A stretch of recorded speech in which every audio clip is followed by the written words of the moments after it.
chance to be a little bolder. All we do, we buy and hold. There will be shittles who wanna steal your thrills. There will be friends who hold to the end. There will be doubt, fear and cloud, but it's all in your head. Those hedgies are dead.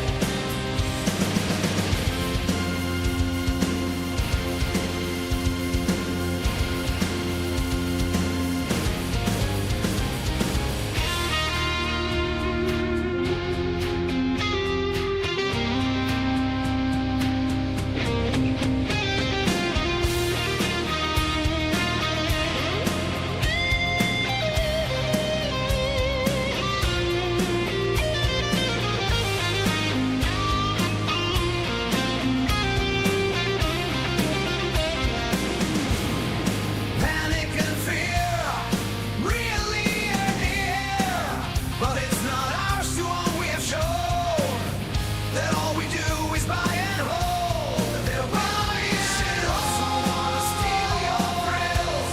There will be friends who hold to the end. There will be doubt, fear and cloud, but it's all in your head. Those hedgies are dead. So when the night's getting colder and you're needing that shoulder, these apes got your back. We got each other. 'Cause all we do is we buy and hold.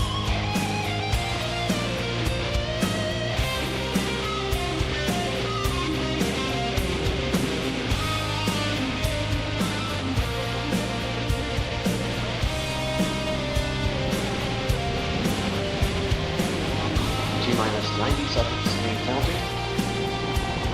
All systems are go. We're about 90 seconds to the launch of Space Shuttle Discovery.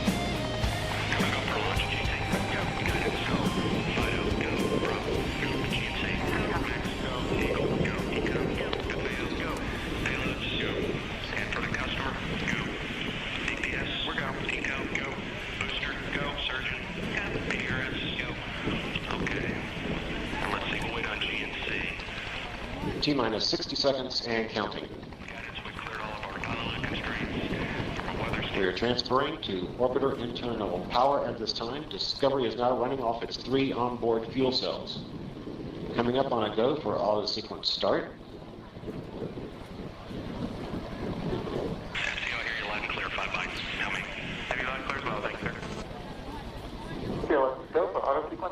And we have a go for auto sequence start. Discovery's onboard computers have primary control of all the vehicle's critical functions. T-minus 17 seconds and counting. 15, 12, 11, 10, 9, 8, 7, 6, start, 2, 1, booster ignition, and liftoff of the Space Shuttle Discovery, returning to the space station, paving the way for future missions beyond.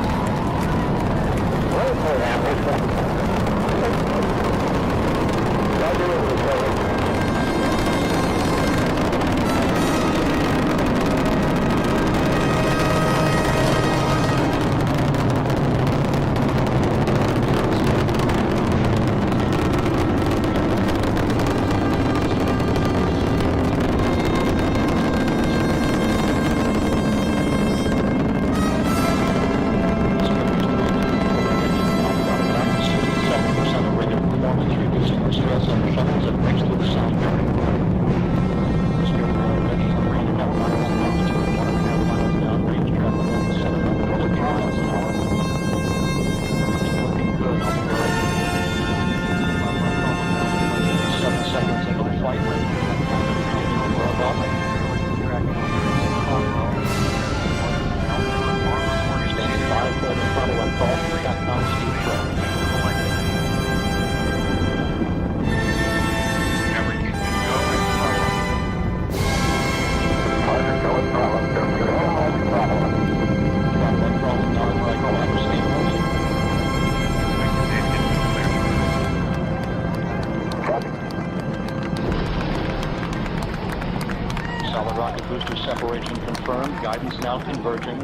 Discovery's onboard computers commanding the main engine nozzles to swivel, aiming the shuttle for its precise target in space for main engine cutoff. Should have a good forward link now on S10. Okay, you sound good.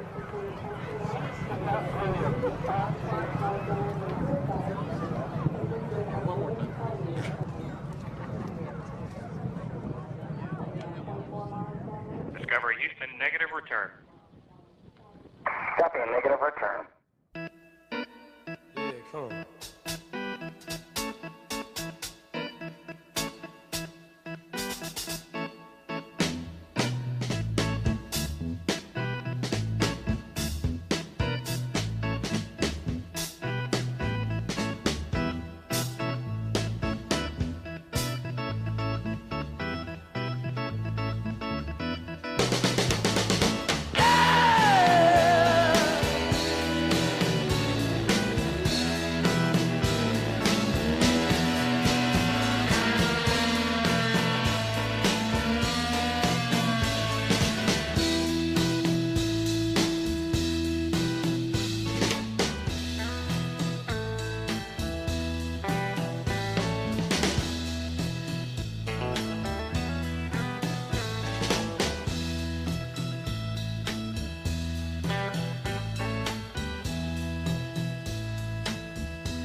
When the music's over,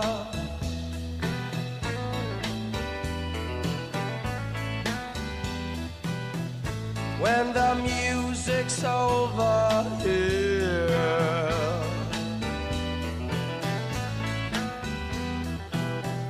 When the music's over, turn up the lights, turn up the lights, turn up the lights.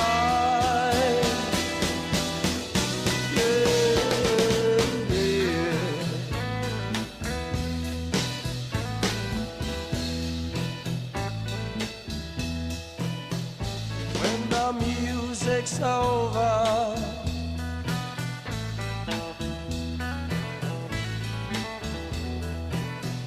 When the music's over.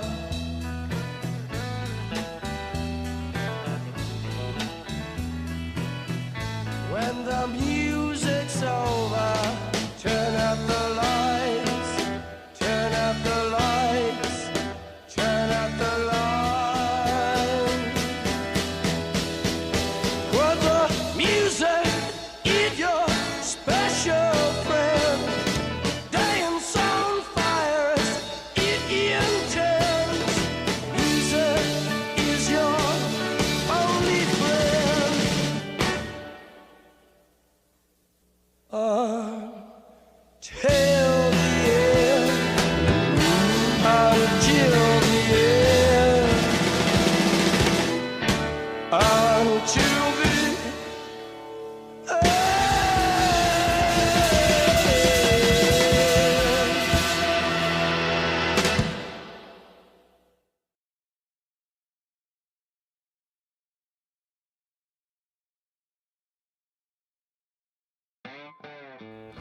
Good morning, you filthy apes. Welcome to AMC with KC, where we buy, we hold, and we screw those hedgies. Screw them!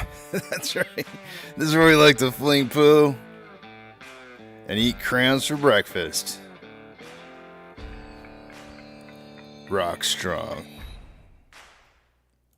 Good morning, guys. The top of the day to you. Today is PCE Reporting. The Personal Consumption Expenditures Price Index is a key measure of inflation used by the Federal Reserve. For August 2024, economists expect the overall PCE price index to rise by 0.1 on a monthly basis and 2.7% on an annual basis. The core PCE, which excludes volatile food and energy prices, is expected to rise by 0.2% monthly and 2.7% annually. When we get those numbers in later this morning, which should be right around 8:30 Eastern Standard Time, so 7:30 in about 20 minutes from now, I will let you guys know what numbers we get for the day today. Let's see here. So, I don't know. Living in 3D is rolling on the floor laughing. I'm not sure why. Did I say something wrong? That happens. Let's see here. I guess I should include here. I'm glad to see Tyler was the one that was probably most worried about it in regards to the path of the hurricane, considering where he was stating he was kind of at, and so he's in here first thing this morning. Typing in that he's okay. He says, no effing way you played my favorite band. Glad to see you're right, man. And man, what a crazy storm that thing is. Seen a lot of damage pictures coming through so far. I'm sure we'll probably talk about it a little bit this morning when I get into the back of the big tramp. But I haven't seen Pro Jeweler yet. Hopefully he's okay. I know he's kind of over in that direction, kind of, sort of. Let me give you guys, let me take you over to the other page and we'll take a look at these numbers. Yeah, Tom as well. Tom's here. Good to see Tom. UPS guy, I'm going to start using FedEx from here on out. Good morning, Tom. Glad you're okay. All right, let's do this. Taking you guys over the other page here. I won't be able to see what it is you guys are writing, so hold those personal thoughts, comments, questions, or concerns until you see the big tramp back up on the screen again. Two-factor authentication. If you don't have it, you may want to consider getting it, as it could prevent somebody from getting into your account that shouldn't be there. If you sign up for that and your broker allows you to put in a secondary device to be able to receive that access code, you might want to set that up, as you never know when something's going to happen to your primary device. Last but not least, certainly not least, and probably the most important thing you could possibly do for yourself is make sure that you have a statement of your portfolio so that you know what it is that you hold. I know you know what you hold, but you need to know how much you hold and have proof of it. There may be a time later on in the future where that becomes an issue, and I think it's really, really important for you guys to make sure that you have that information. All right, I'm cleaning off my glasses here. I feel like we should have had like a check-in. We should have had I didn't even think about this. We should have done this yesterday. We should have had like some kind of, if you're in the path, check-in thing going on this morning. Not that we could have done anything about it, but we should have done that. You know what? For the future, remind me, guys, if we have any kind of like disaster events coming like that, like remind me to have like some kind of like, hey, I'm in the way, check in on me, because that would be kind of nice to have, especially if there's people around that could potentially check in on you. Yeah, numbers. What do we got going on here? Price prediction tallies. Nana nailed it on the head. She got it smack dab in the middle. So she's going to get an extra bonus point for that going into a tiebreaker day, which is normally a tiebreaker day. So the only way that we're really going to be able, there's a couple different ways that we could catch up to her. One, she could completely airball today, and I don't expect that to be the case, but she could airball today on price predictions, and then that would allow somebody perhaps to gain points, and it would come down to a tiebreaker. Or somebody else could nail the price prediction today, and it would come down to a tiebreaker on how much difference in price predicting throughout the week Nana and that other person may be. So points have been awarded. And let me just tell everybody that Nana is in first place. This is so crazy. This is the crazy part here. This flip-flop, the price movement yesterday flip-flopped the first and second players into third and fourth, and the third and fourth players into first and second. So Nana's now leading the way with 72 cents off for 4 days of trading. Tech is 75 cents off. I'm 81 cents off, and Apex is 87 cents. So there's a 9-cent spread between us right now on our predictions. It's pretty close. Who knows? Anything could happen today. Moving on. Let's take a look at some of these numbers and see what we got going on here. Short exempt volume. How much volume did we end up having yesterday in total? We had been doing, for most of this week, we'd been doing somewhere between like 11 to 12 million shares traded, and I expected yesterday to be very similar. We ended up only doing 8.9 million shares traded. There's something odd about that to me, because the pre-market volume was suggesting that there should be a lot more volume happening than that yesterday. So that was a little surprising to me. Maybe we see some of that extra volume today. I don't know. But pre-market this morning was only 38,000 shares with our pokey stick of volume, which is suggesting to me lowish volume for the day. I probably wouldn't do more than 1 to 20 million shares. If we saw that additional maybe 3 million shares today pushed in today, and we had like another 11 to 12 million share trade a day, then we should see somewhere around like 14, 15, 16 million shares traded. So that's what I'm kind of expecting for right now. But as of this moment, not a whole lot of volume coming in here. But let's see, what did we have for short exempt volume as a result because of that 8 point something million shares traded? Our short exempt volume was 181. So just a tad down from where it was. Not too much. Our day-over-day price change, we were up 3.65% for the day yesterday. It was kind of nice to see a little bit of green there at the end of the day. And then utilization on AMC coming in at 51.75%. Let me just make sure. Yeah, 51.75%. So a little bit down on that utilization.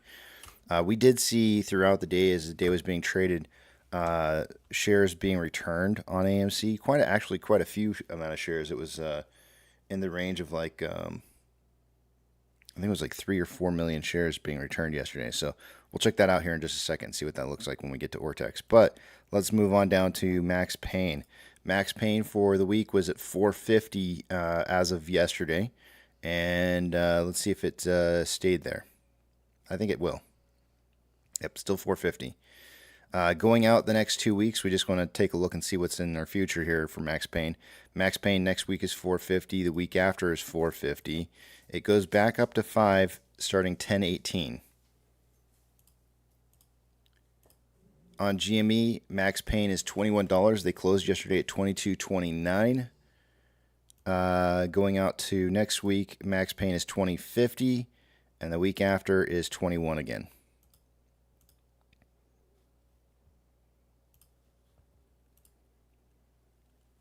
Volume and where it traded, the exchanges that it traded through. Yesterday, by a normal end of a day, I would expect to see about 64% of our volume going through off-exchange and EDGX. We had 57.38 going through off-exchange. EDGX was 7.2%. That's actually kind of low. But the grand total between the two was 64.58% or 0.58% higher than what I would expect. So it's actually a very normal traded day in regards to volume going through those exchanges that do not help price discovery. CHX volume for the day was 316 shares. Nothing unusual about that value. GME CHX volume yesterday was coming in at 1,654. Also, nothing unusual about that number. Borrow fees since 2045 yesterday. Well, actually, let's talk about, before we move on to that, let's talk about the amount of shares borrowed in total. It looks like by the end of the day, I don't have all the data sitting here in front of me, I don't think. Let me see here. I think I counted that 50,000. Yeah, I did. By 2045, there was a total of about 650,000 borrowed from IBKR yesterday. By 2045, there was another 200,000 shares. So I'm going to count that into today. I think I am. Yeah. So let's see here. 350, 4, 5. 500,000 shares borrowed so far since 2045 yesterday. And it was 650 yesterday. So there's 800,000 shares available to be borrowed. Fees are at 0.39 and rebates at 4.44. Taking a look at GME, or AMC rather, that was GME. Looking at AMC, we have 2045 yesterday, or by the end of the day, in total, we had seen about 2.05 million shares borrowed. There was a few more shares that were borrowed throughout the morning, but I wouldn't say that it was any more than 15, 25, 30, about 30,000 shares borrowed more on top of the 2.05, but I don't count it unless it's 50,000 or more, so we're not going to count them. And I had mentioned to you guys that we were going to probably likely see this turn into a hard-to-borrow type situation. Towards the end of the day, we did see shares being returned. It went to as low as 20,000 shares available to be borrowed, and then some were returned overnight up to about 600,000 shares borrowed, or returned rather. And then so far this morning we've seen 100,000 shares borrowed. Fees are at 1.05%, rebates at 3.78. The rebate's not dropping very much, but if we see a bunch of borrowing going on today, I imagine that rebate's going to start dropping, which means that it's going to be harder and harder to borrow shares. The numbers are getting quite low.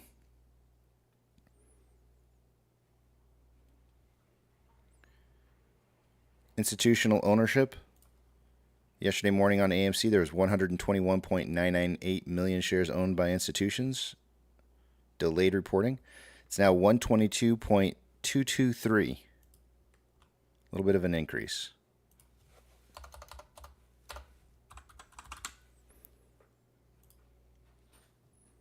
On GME, it was 103.302, now being reported at 103.361. A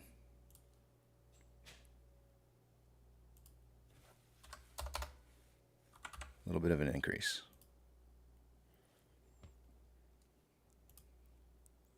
Let me take you guys over to the other screen here, move a couple screens around, and we'll take a look at the rest of the data.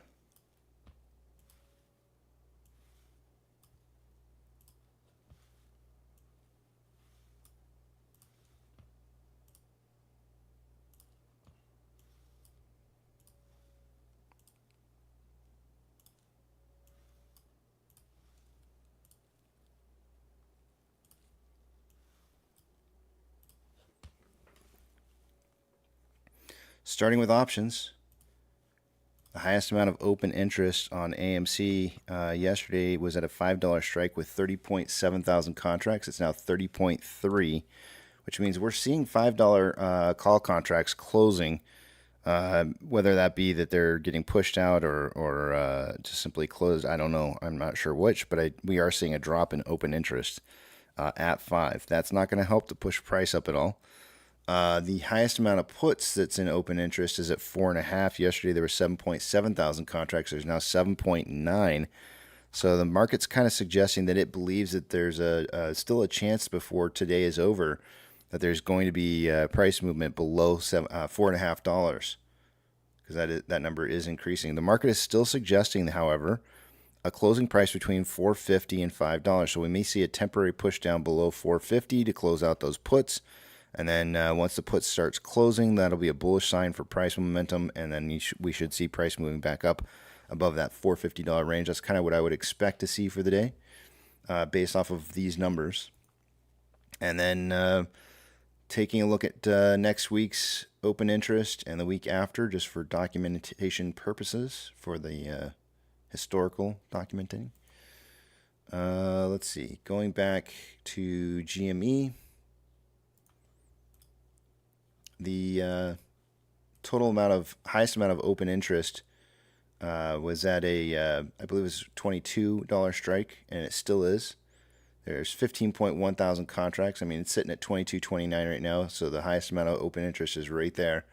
If those calls start closing today at 22, that's not really going to help to push price up very much. If they were exercised, some of those call contracts at 22, then perhaps maybe that would yield some upwards forced buying. The highest amount of put volume in open interest is at about 20, so the market's kind of targeting like a 21 close by the end of today, which would be a $1.29 drop from where it closed last night, which would be a pretty big drop. However, there is some futures showing that the market's not going to do too hot today.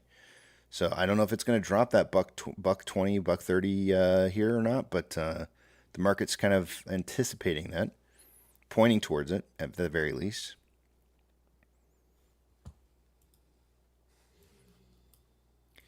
Let's look at Ortex.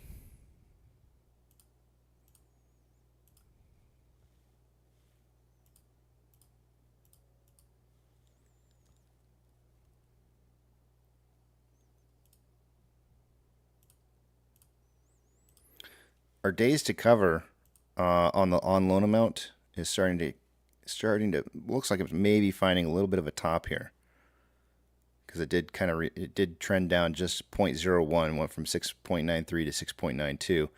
Here's our utilization Day over day decreasing from 53.06 to 51.75. That usually means that the on loan amount's dropping.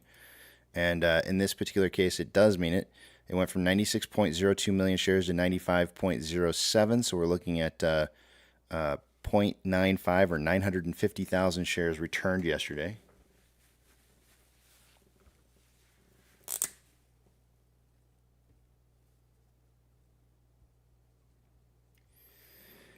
Ortex it used to guess about a third of that was in short interest, but that hasn't been the case lately. They've changed their reporting, and I want to say it feels like it's like 10 to 20% tops of the total volume.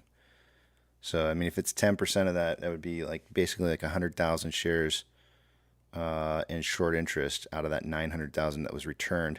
Let's see what they estimated here. They're dropping the estimated short share interest of shares on loan from 56.01 to 55.87. So we're looking at gosh, why can't I add 140,000 shares.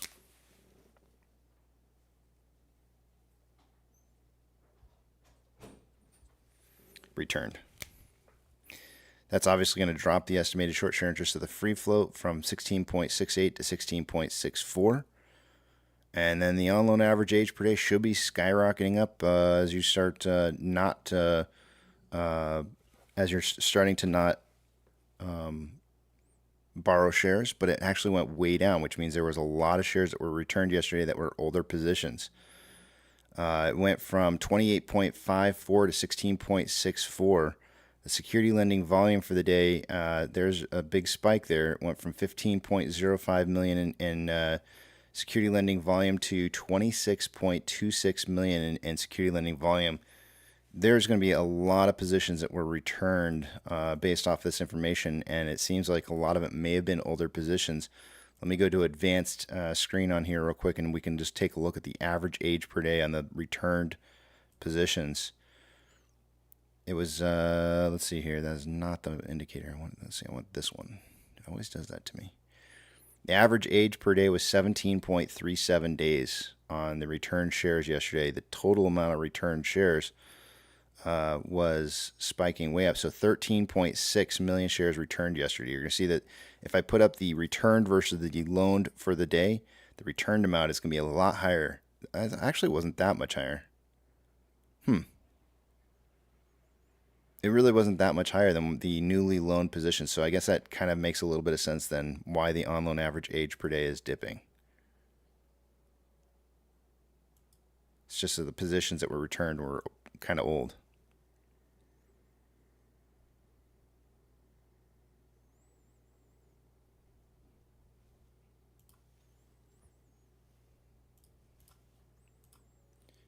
GME.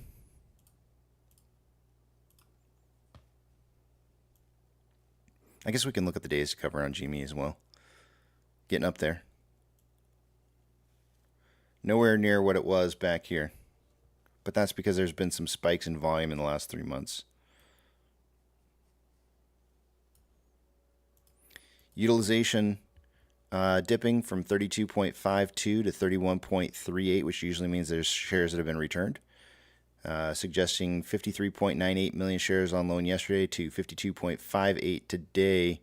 So we're looking at, like 1.5 million shares ish. Let's see. The estimated short share interest of the free float is going to drop as a result, and it dropped from 10.64 to 10.08. The on loan average age per day increasing from 30.52 to 32.09, and the security lending volume decreased from 8 million shares down to 3.6.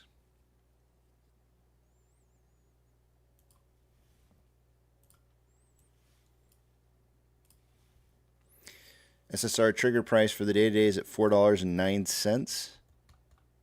70.2 thousand contracts are out of the money on the calls versus 128 contracts that are in the money. That's messed up. Is this number real? Hold on a second here. Let me go back to the options page here. I just want to look at this real quick. Yeah, that's it looks pretty darn close to real. I'm not sure why it's... let me refresh this one more time. This is as of last update, 20... that's this morning.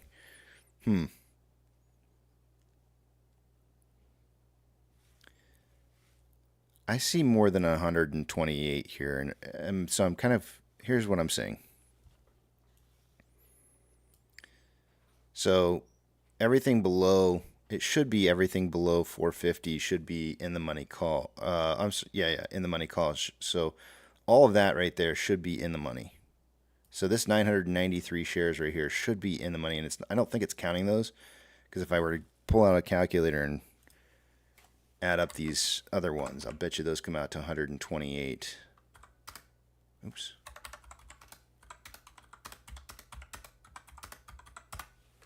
Close, 145. So somewhere or another, I'm not sure where they're getting this number from with 128, because there should be an additional 993 contracts that are in the money at 4. So just keep that in mind, that these numbers are a little bit skewed. But regardless, I'm arguing over 1,000 contracts in the money contracts. So not that big of a deal, because I mean it's really nothing in contrast to how much is out of the money right now.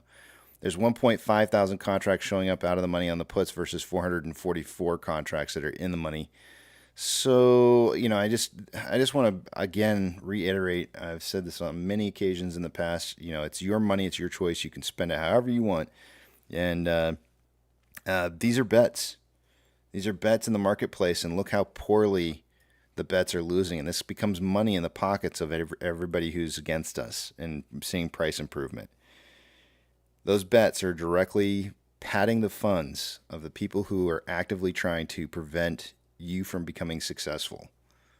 So just keep that in mind. And also, I want to kind of just throw this out there. We saw some of the biggest jumps in prices last May, when some of the lowest amount of call activity was starting to show up on the books. So every time we see these pumps of call and put positions that start flowing in because people are trying to jump onto that bandwagon of I'm going to make my money quick, we end up seeing the market getting enough funds to be able to control and manipulate price back down to where they want to put it to, because they've got the funds suddenly pumping in. You know, it's direct funds right into their pockets to get those contracts. That what you pay for those contracts is money that they get to immediately spend.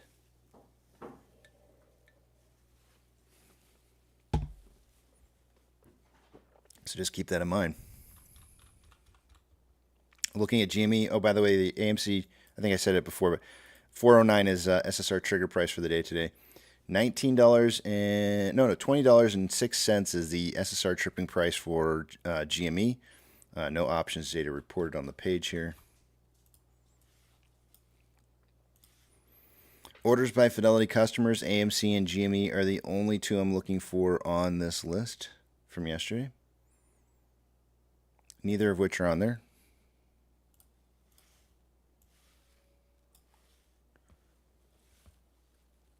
That whole mentality of gotta get mine first is what kills us.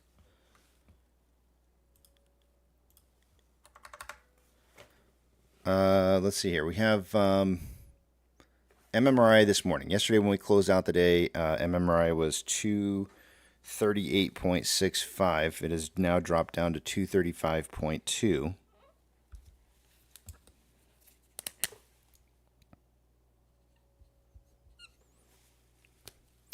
The spread between the 2-year and 10-year bond yields, the 10-year is at 3.77, the 2-year at 3.6, the spread is 0.17.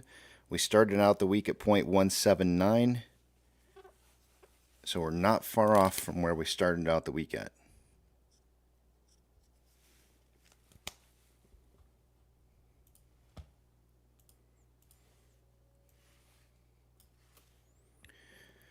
VIX futures 18.35, up 0.29% overnight, and it closed at 1537 yesterday. the futures are still showing a 3-point spread between where the VIX is actually reporting at currently and where the futures are suggesting it's going to be heading to. That's a big jump. If we see that in all one fell swoop and the VIX were to just suddenly skyrocket, we could see the market take a pretty big tumble. I think a 3-point spread on the VIX would probably come out to. There's a formula for this, and I forget what it is off the top of my head. It's I want to say it's like 10 points for every half of a percent or something like that. And I don't know what 10 points comes out to. It's probably like a 1% move or something like that. Or I mean, not 1. Yeah, 1. I think it's 1%. I can't remember. I have to take a look at the numbers again, but it's been a while. I don't really pay attention to that too much, but that's a big move. It's a really big move. Taking a look at Nikkei overnight, it's down 3.17%. That might have we might have a little bit of a clue there, so maybe what direction we might be heading today. That would be a 3% move down today. Would be about what I would expect to see if the VIX were to move up that 3 points. Hang Seng up 0.5 and the Nifty 50 up 0.22. Our current situation in the market is that everything is pointing towards a positive movement up as much as 0.05 or 0.45. So the market's not really pointing in the right direction as of right now as to what the futures are suggesting it's pointing towards. We are seeing green. But we do have the data for PCE should be out. So we should be seeing movement here already.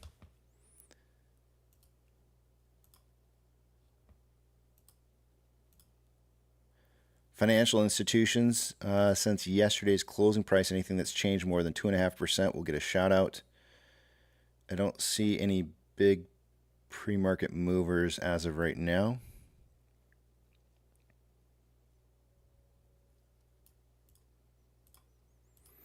Gold is currently up 0.06. That definitely saw something happening at 2 minutes after the PCE data would have been reporting. So if gold's trending upwards, usually that means the market, if the metals and commodities are starting to move up, then we're probably going to be seeing the market come down. So far, it's been moving up, trending up. Silver up 0.21, also trending up. It looks like it's trying to make a pullback now. It definitely appears to be some downwards momentum pressure starting to be applied. Ethereum Classic is up 0.43, trending up. US dollar up 0.02. Overall, this was on a trend down from yesterday. It did break past 100.82 overnight at around 2 o'clock in the morning. And then we've kind of been in a little bit of consolidation period, maybe a slight trend upwards since finding a bottom around 100.43. Oil in the pre-market is up 2.49. If that's any indication as to which direction the market's going to move, that is suggesting upwards. The SPY is up 0.21 and has been trending up ever since this PCE data has come through. So it's moving in the same direction as the commodities. Is it looking for a new all-time high? 52-week high is 574.71. It's looking to break an all-time high. Go figure, right? Tesla. Tesla's up 1.25, trending up. Amazon is up 0.09, and initially started to take a little bit of a tumble, and then is now starting to head back the other direction. And I would say moving into the consolidation zone it was in earlier. Cinemark is down 1.2% in the pre-market, but only 9 shares traded so far. And I would not suggest that's necessarily a trend just as of yet. Doge is up 3.88% and consolidating. Bitcoin is up 0.48% at 65.7K a coin and is trending upwards. GME is up 0.31, trending up. HYMC is down actually it has not yet. Yeah, it has. It's down 0.38, traded 306 shares. It looks like consolidation right now. NCMI is up, has not yet traded, was up yesterday 0.29. Pre-market on Hood is up 0.67, trending up. and AMC is breaking even and consolidating at 454. I know there's probably people who want to talk perhaps maybe a little bit about what Adam Aaron had to say about $5 and I think it was 66 cents a share. We can talk a little bit about that a little bit later. Let's take a look at order flow. Inflow versus outflow. Yesterday we had approximately $1.4 million more outflow than inflow. 49,000 shares traded so far this morning. Again, I'm not expecting anything more than 1 to 20 million shares traded. I do feel like yesterday's total volume at 8.9, almost 9 million shares was a little bit on the low side for what the pre-market was suggesting. Because I really felt like it was more of a 10 to like 12 million share traded day. So if there was 1 million to 2 million shares that was held back and pushed into today, actually, you know what? Hold on a second here. I got something I can check to see if that's the case. That.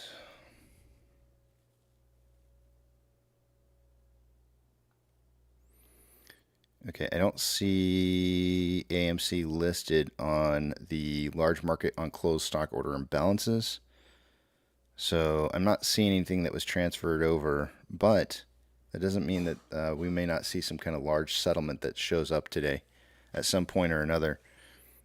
If there was volume that was pushed out from yesterday into today, that could be, maybe I'm again expecting another 10 to 12 million shares traded today. So if we see that extra volume, we'd end up trading somewhere between maybe 14 to 16 million instead.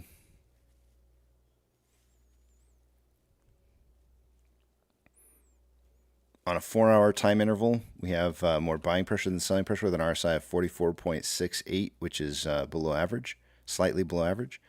On a 1-hour time interval, we have more buying pressure than selling pressure with an RSI of 58.63, which is slightly above average.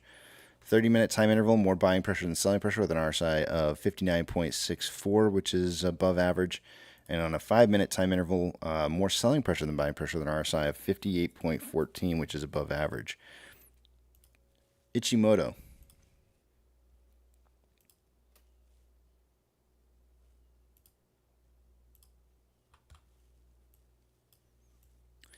On a 1-hour cloud, we've moved into with that late move in the day. We've moved into the cloud. The lagging line is above price line. Conversions above base. This is actually a really good setup here. The only problem is that we're trading inside the cloud. In order for us to turn this into a buy signal by the end of today, we need to see price moving above the cloud, which is going to be 460 or higher. So that was the same value that we needed to see yesterday. That would have been a 460 was kind of like the magic number for us yesterday. And obviously we didn't hit 460. But we got a nice big push up though. So 460 for today, which is about 5 pennies up higher than where we're at right now. And on a 4-hour time interval, lagging line is below price line, conversions below base. There's actually more of a move that needs to occur here in order to get price into a buy signal. Lagging line's got to get up above price line, which is going to be around $4.82. So 485 is really kind of what we're looking at. 485 happens to be inside the cloud today. So we would need to see at least the minimum of the cloud to see that buy pressure kick in, which is going to be about 490, which is where I think it was yesterday. There is now a 30-cent spread between our 1-hour and 4-hour indicators, which to me, because if I were to put up 2 lines on the page here, horizontal lines, that 460 to 480 range, not today, but going into Monday, is kind of going to be where the cloud's going to be at, right? That's going to be like the dead zone for the cloud. So if we were to see a drive to 460 today, which would have price breaking the base on this 4-hour chart, and there was some buying pressure that maybe kicked in, you probably would not see it make it any further than where the cloud's going to be going into for next week. So, because there's going to be a little bit of negative pressure, market resisting upwards momentum beyond that. So, you're probably looking at like if price were to start moving up today, you'd probably be looking at like no higher by the end of the day than something around like 472. Just to give you an example of how much of a change in price that would be, a 472 close, and watch it be like exactly like 3.6%.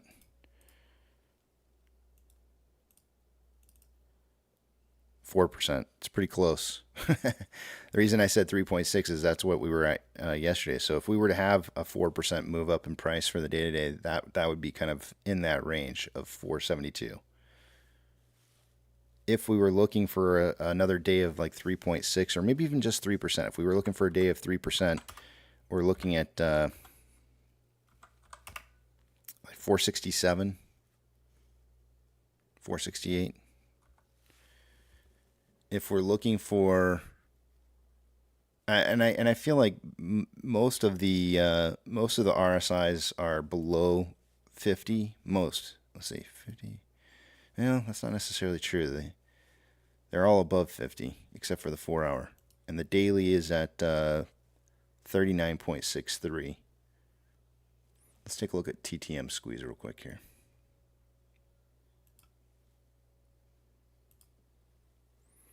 The daily is showing weakness. The 4 hour is showing strength. The 1 hour is showing weakness. The 30 minutes showing weakness. The 5 minutes showing strength. It's undecided. On a short-term basis, we're showing strength. On a mid-range basis, we're showing weakness. And a long-term basis, we're showing weakness. So I'm kind of leaning more toward, there's a possibility that there could be a trend change going on right now into strength. And you can kind of see that almost on the 1 hour where it's like it's starting to kind of look for like a bimodal kind of swing upwards. Like there could be like a double camelback. I'm looking for another one of those over here somewhere that I could show you. Like this right here. In the other direction though.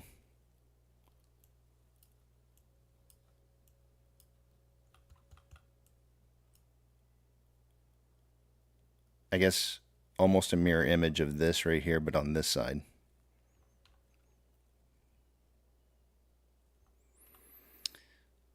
I like the fact on the 1 hour that the TTM squeeze is suggesting that there's more buying pressure than selling pressure. And I also like the fact that RSI's got room to move up still.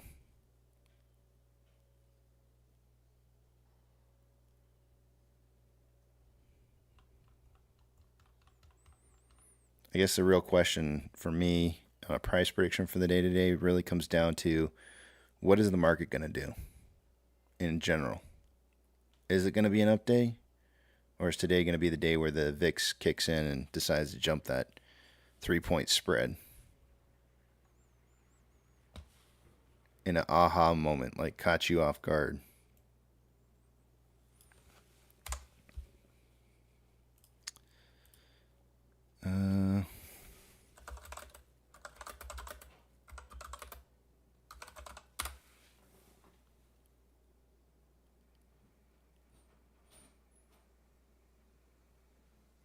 Overall PCE price index increased by 0.1 month over month and 2.7% year over year.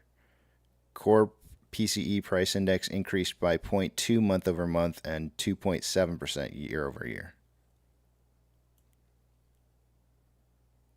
Those figures are in line with what the economists' expectations were.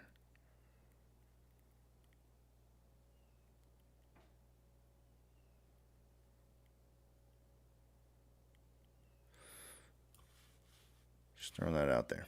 All right, so what you doing for a price prediction, Casey?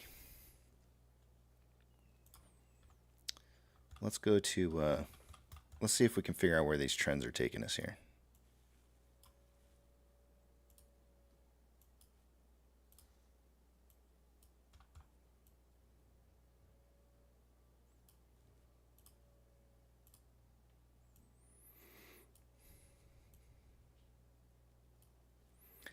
So we have a double Fibonacci retracement at like 468, and another 3% increase today, similar to what we saw yesterday, would put us right in that range of like 468, like seeing a stall out in price movement up into that 468 range, and there is that 460 buy pressure for the 1 hour.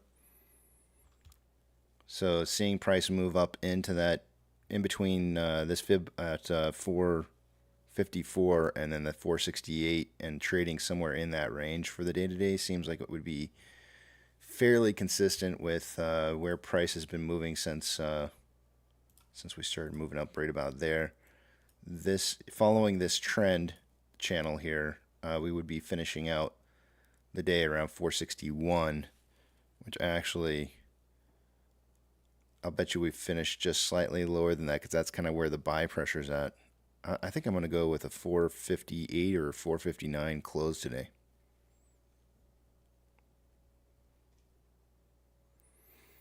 Yeah.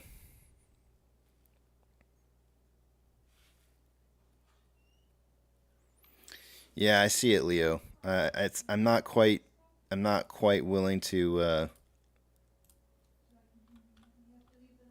I'm not fully liking what I'm seeing here yet, but I see what you're talking about.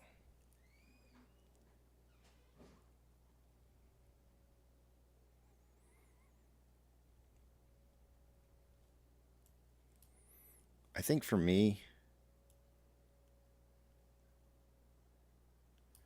I think they're going to want to keep this right underneath this level of descending level of resistance here, which is going to be at 461. So that 458, 459 range seems pretty realistic.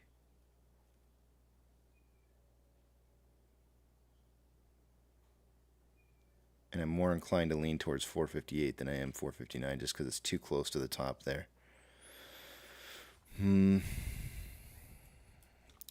a close at 458 would take price into not quite breaking through going into Monday, that level of resistance, whereas a 459 would have it meeting up like right with it.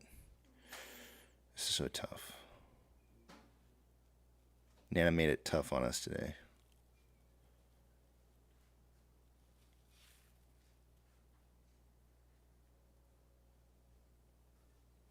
John says, when does our earnings run begin?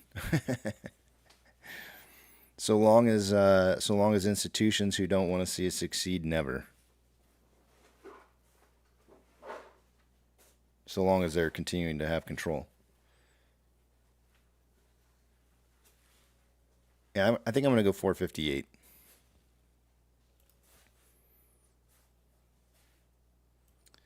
So 408 to 508 for my price prediction for the day today.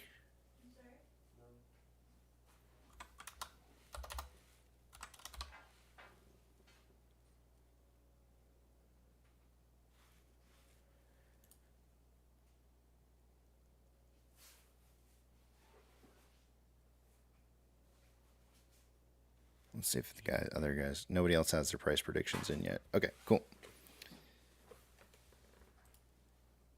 Let me head over to the back of the big tramp.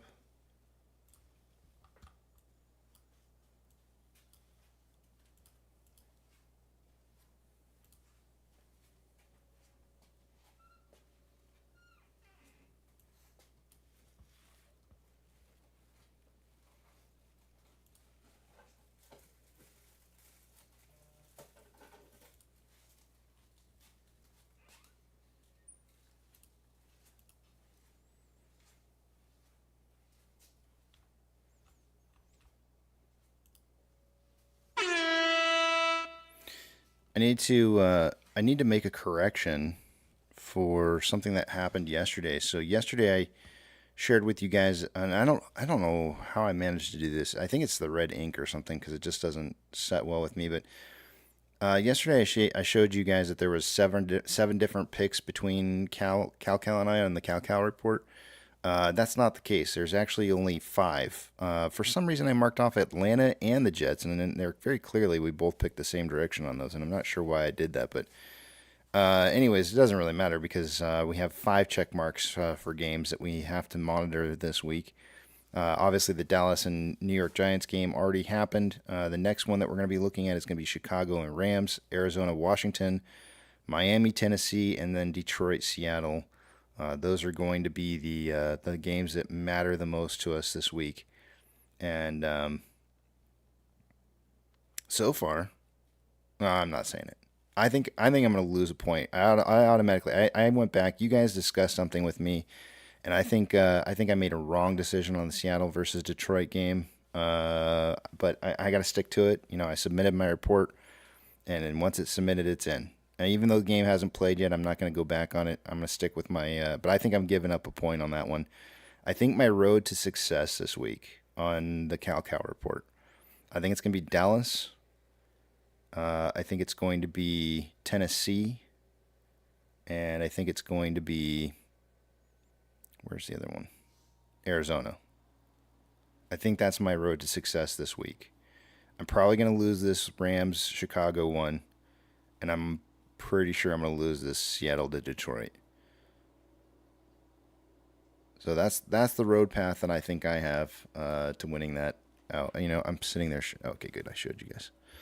All right, let me head back over. See what you guys are saying.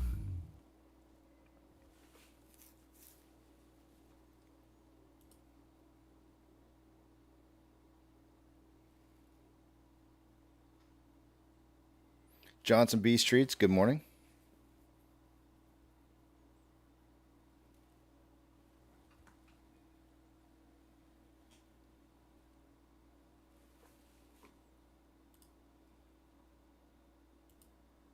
Good morning, Casey. It sounds like Quack Quack. Good morning. How you doing? No, it's Tom D. How's it going, Tom? You guys have like such similar voices, and it makes me I can't have a hard time with it. So you weathered through the storm? Weathered through the storm. No damage to my home. Uh-oh. Yeah, there's 3 feet of water in my buddy's home, and in they call it South Pasadena. It's where St. Pete Beach is at. Mm-hmm. That whole area with the storm surge and everything, had about 3 feet of water in their home. Wow. And that's the length of from the beach area inward. So you're looking at a good 7-8 mile stretch inwards, a good quarter mile from the water to land that had about 2 or 3 feet of water in it. And on the other side of our peninsula in St. Pete, they call Old Northeast. Some of it is Old Northeast, and then a little further north of that, probably about 100 yards, it's turns into Whedon Island and all that stuff. It bumps up to the Tampa Bay itself, and they got flooded. And they also have their pumping station for their water is completely out. So there's a no drinking water, even if it's boiled list call out. Yeah. No showers, no nothing for water with Wow. the next 48 hours. It's a lot of damage. My buddy, water damage. Yeah. A lot of people without no power going on. We have power.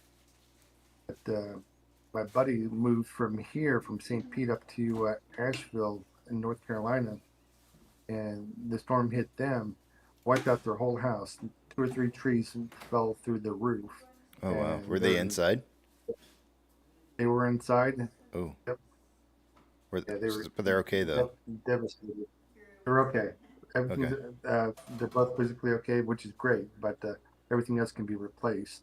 But they're a total loss. Yeah, it's still it's heartbreaking. Everything, your home, having it devastated like that is heartbreaking.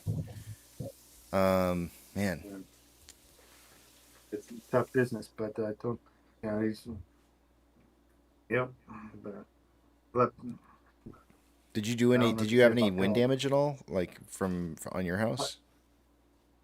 no, we did get gusts up to like 70 miles an hour, not Mhm. sustained though, but we had gusts through a period of time, but no damage at all to. I think the only thing that happened was I don't know if until I get up on the roof, but those caps that go over the piping that go into the house where you Yep. have to snake out if you have we have a cap on ours so the rats don't get in there or nothing else. Yeah. We got a lot of fruit rats and shit. Well, it's Florida, but anyhow, yeah. I don't know if that came off of my house or in the neighbor's house, but I found one in the yard, so I'm be up there later Yeah. on today when I Yep. get off work and check that out. Yep. That's I know what you mean by that. Oh my gosh, I got to show you a picture. Hold on a second. So I didn't realize how bad this was, but let me get a picture. I mean, this doesn't. I'm like sharing this. I'm sharing this as if this is even close to what you guys are having to deal with. But you mentioned the caps on those, and I gotta show you something because I had no idea how bad this damage was. Let's see here. Give me a second. Here it is. It's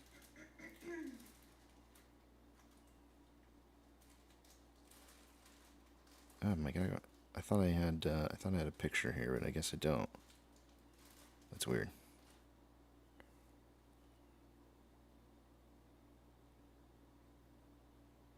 That's really strange. I could have sworn I had a picture of well, one of the I have hail damage on one of mine, and that thing just looks like somebody took a hammer, a ball pin hammer, and just started smacking the crap out of it, and that thing doesn't look like it really even is supposed to be there anymore. And for some reason or another, it decided to stick around. But yeah, I don't have the picture, unfortunately. I thought I did, but I don't.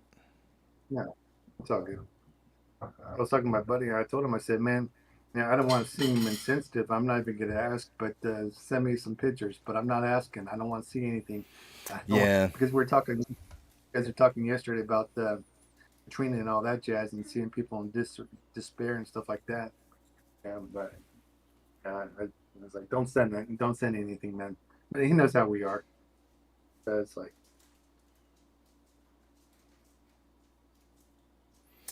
yeah. I'm sure we're going to see plenty of damage pictures. In fact, I haven't even gotten online yet to check and see what kind of pictures are being posted up already. But I'm sure. I know. I saw a couple videos last night as I was going to bed, kind of like midnight videos and stuff. And there were people who were, like you were saying, 3 feet of water inside their house, kind of stuff. And the one particular video that I saw, the guy was like talking about his chlorine float. And he was like wedging it in like the water. He was like in a good thigh high kind of water, and he's like wedging his pool float in between like something in his what appeared to be maybe like his house and I don't know, like a grill or something like that. I don't know. He's stuffing it in there hoping that it's not going to float away, and I'm sitting there the whole time looking at, I guess, what maybe is his backyard with 3 feet of water over the top of it. And I'm going like, what pool? You don't have a pool. And I'm just sitting there going well, like, you have a lake. There is no pool there. And I'm just trying to envision like this pool there, and I go like, it's insane. I'm laughing, but it's just there it is not, it's not funny. It's just I wouldn't even know where to begin. If it was truly and honestly me in a situation like that, I would be laughing because it would just be it would be seemingly so unreal that I wouldn't know where to start. I would just laugh because that's all you can do really. Just because there's nothing else left to do. You just you know, I mean you can what you described was. Go ahead. I'm sorry. no, I was just thinking, this is what do you do when you have devastation like that? I mean, you can cry about it, I guess, a little bit or something, but I don't know. I deal with stuff differently than other people do. So I try to make the best of it, I guess.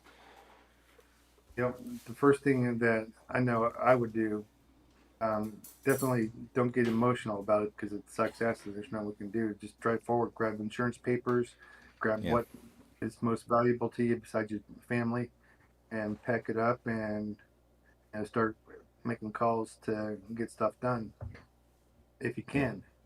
'Cause they're up on top of a mountain, and there's no way they're getting any type of crew up there to assist them with anything. To get the only road up and down is completely blocked with trees, so Wow. they're screwed for A while until somebody can come in and unless clear it all everybody out. on that, exactly, or everybody on that mountain gets out there with their chainsaws and start making a pathway.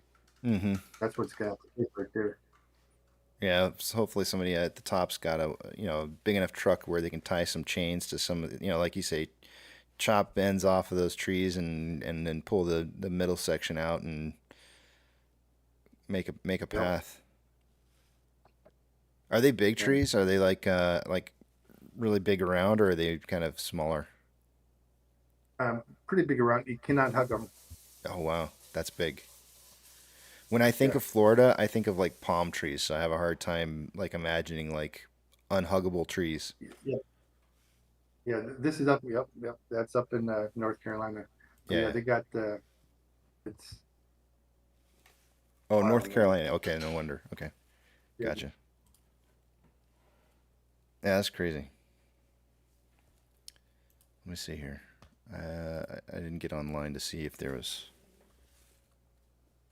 What's the name of this one again? It's like Hareen, or it's what is it again? It's Helene, H E Helene. L E Helene. N E. Yep. Yeah. Let's see here. Images.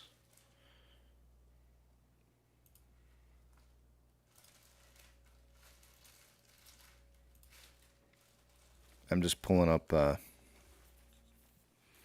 quick Google search on I don't know if I'm spelling it right or not, but Helene. I know you just said it, but I was already typing it in before you said it. But there's some of the damage pictures right there of some of the stuff, and you can see that the water level is definitely an issue.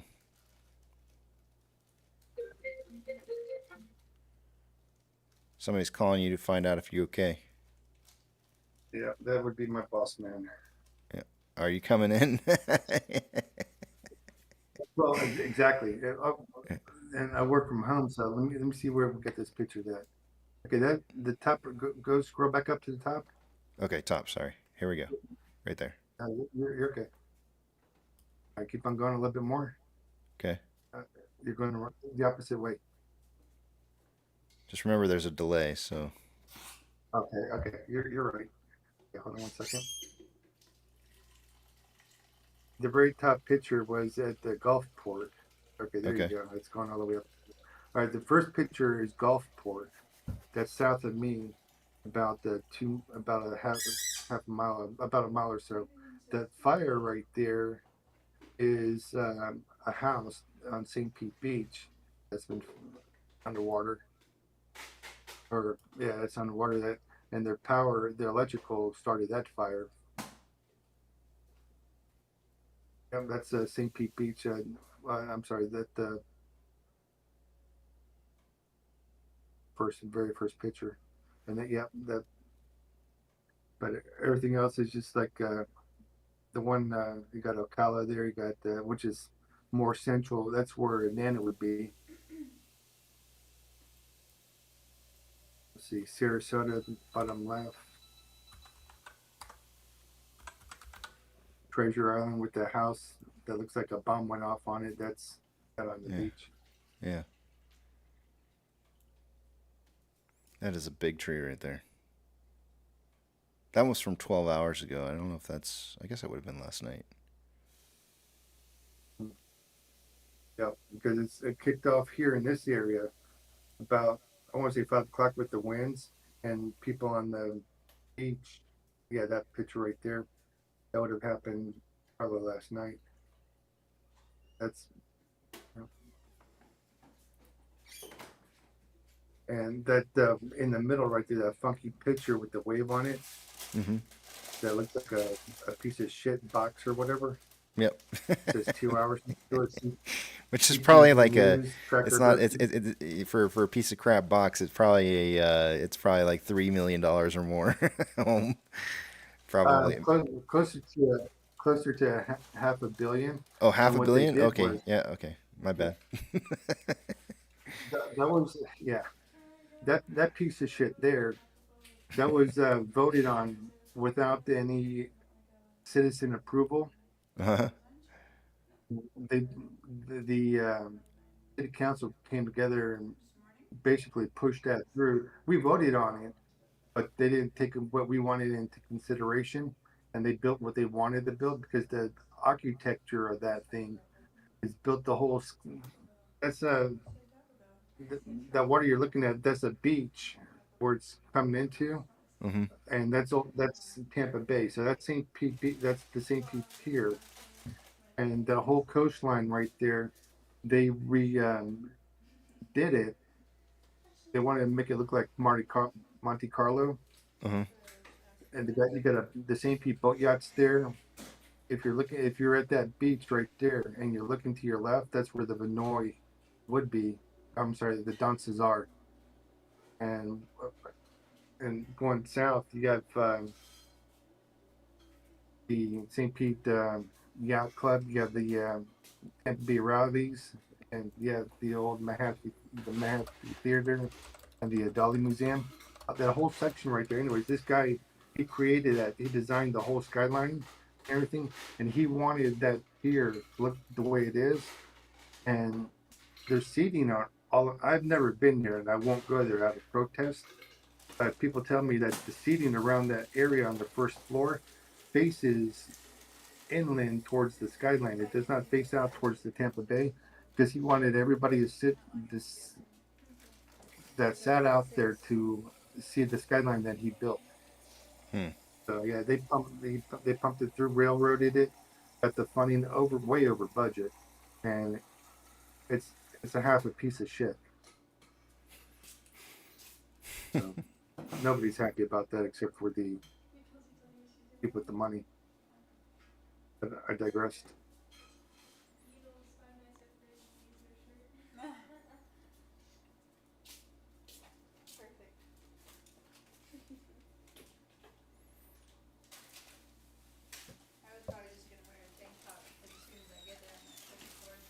Not seeing too many other pictures. It doesn't look like in here, but yeah, crazy, crazy, crazy.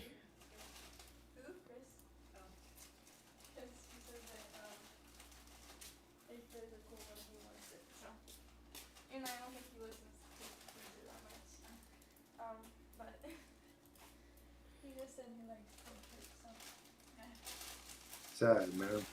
Yeah.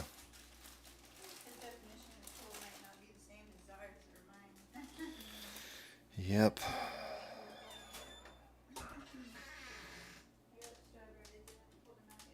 All right, well, I gotta get to work, make my boss look good.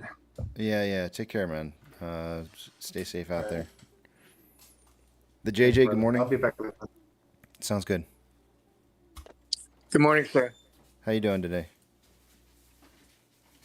Well, no phone calls last night, so I think everything went well. That's good.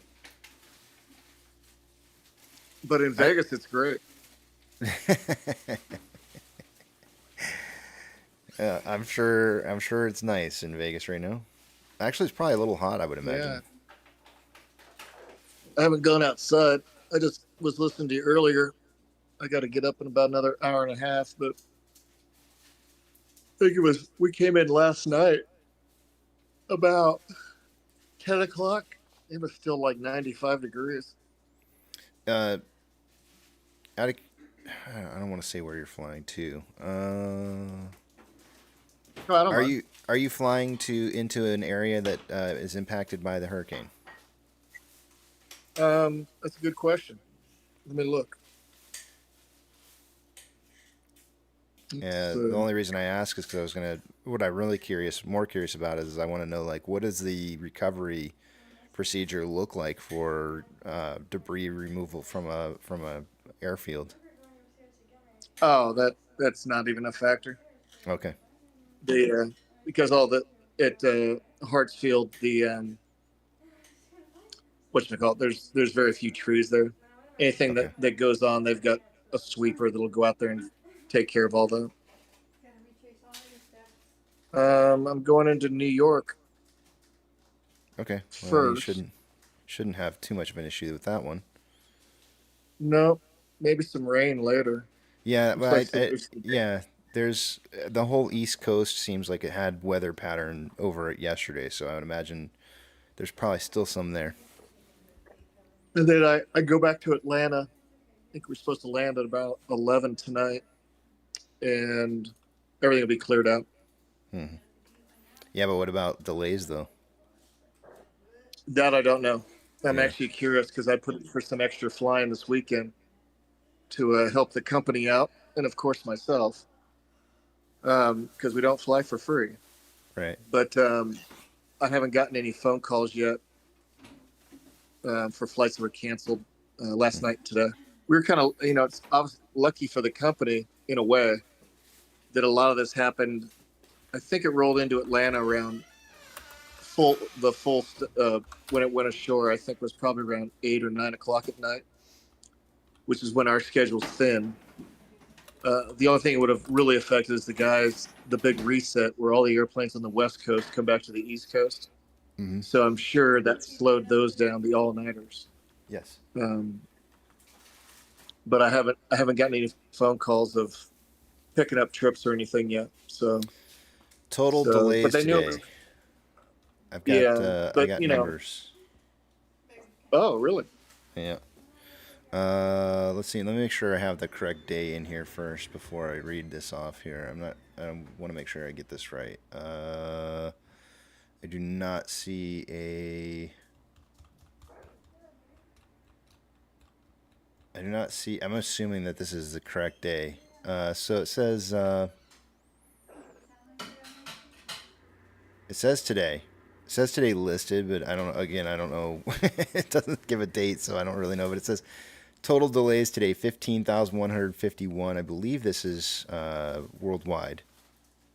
Total delays within, into, or out of the United States today 1,419. Total cancellations today 1,094. Total cancellation within, into, or out of the United States today 727.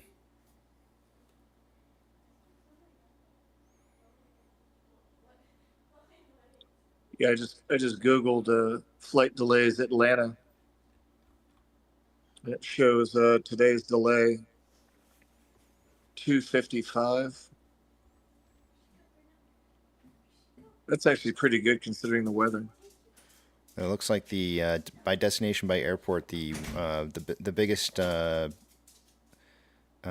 cancellation, the largest amount of cancellations in Charlotte Douglas International, and the highest amount of delays appears to be maybe. Okay, well that's internet. That's not us. 20.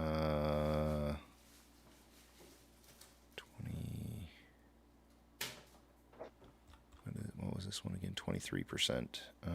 It's hard to say. I don't know if I can sort this. Doesn't look like I can sort it. Might also be Charlotte as well. We move a lot of airplanes through Hartsfield, so. There's some But other. actually, it looks like I did a pretty good job. There's some other high delayed airports, but most of them are international. It looks like.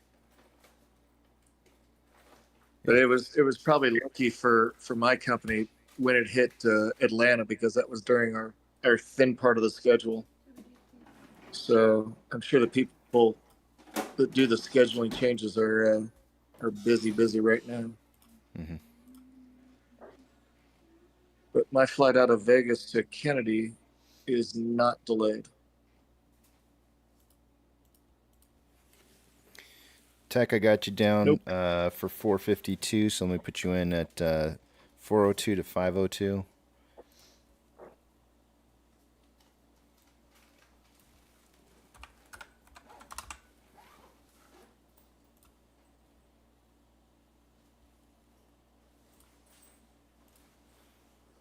Actually, I switch airplanes in Kennedy. I can see what that airplane's doing.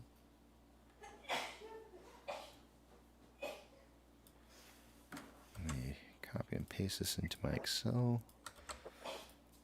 And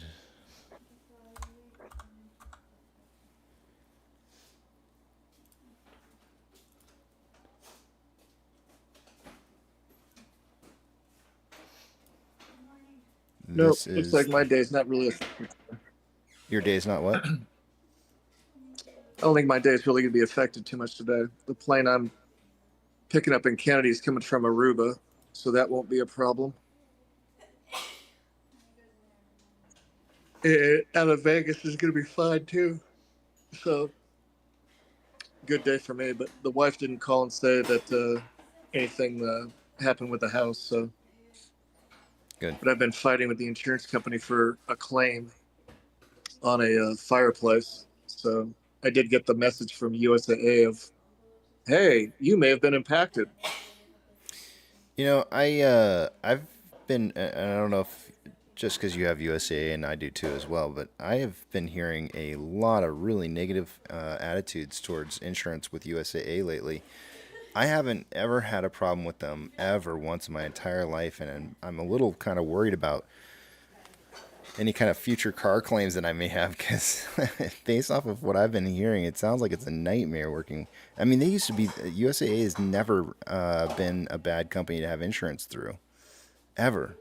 They've always been so good, and so I'm really kind of scared because I've been reading so much negative comments, so I just don't know what to think anymore. When I have some time up at Kennedy, if you're in the back of the tramp, I'll talk to you about what I've been going through. Yeah. It's not been pretty. Well, that sucks. They used to be so good. Yeah. What happened? Why did they go downhill? Did they just have like too many claims? I mean, do you remember the time? Do you have car insurance through USA? I do. There was a time where we used to get checks every year back from them and saying that, hey, we overestimated what we were charging you, and here's a bonus check back for the overage The dividend amount. check every. Yeah. We used to get that every single year. I don't know when. I don't think I've gotten one of those in I don't know how long. It's been a long time. Completely agree. And, I mean, they used to be so good. I was like, man, I get money back. Nobody can beat their prices. Yep. And now, nothing. Yeah, this claim I've got going has been since March. They got to pay for all those horrible commercials with drunk somehow. Well, see, that's the thing that I feel like those kind of coincided with the quality of insurance that you're getting or service that you were getting from them, coincided with the commercials that started popping up. And and the part that I didn't understand was these commercials were showing up on TV and whatnot, and I'm sitting there going like, why are they openly advertising for this to the general public when not just anybody can have this insurance? Like, it's literally limited to certain people. So I could never understand that. And so I thought like, oh, maybe this means something bad, and I didn't really think too much about it, and it does seem like that might be the case. I think they started chasing the check. Yeah. I wish we could get back to where we were with them, because they had the best service and the best prices. Unfortunately, not Yeah, the case anymore. I think I started. I think my first premium I paid to those guys was when I was 22, and I'm 60 in November. Mm-hmm. I've had USAA since I was 19, and I'm 48 now. 30 years.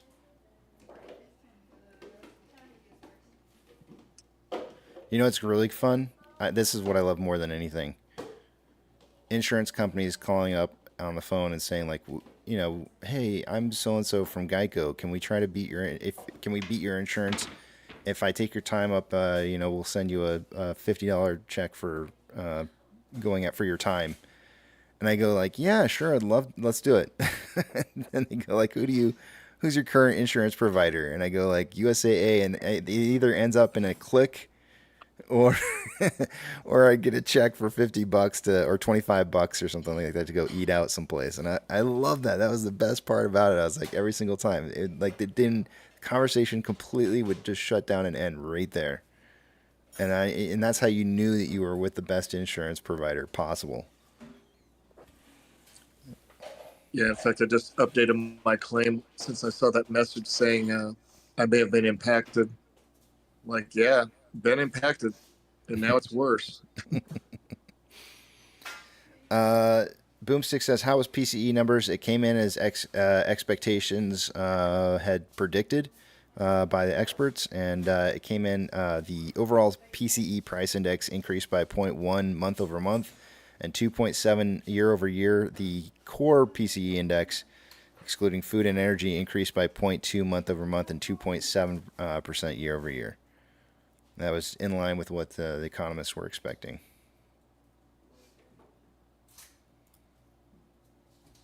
So they can overestimate 818,000 jobs, but they got that core PCE just railed. Railed it, yeah, and of course, then we'll get our adjusted numbers that'll come in later. Yep.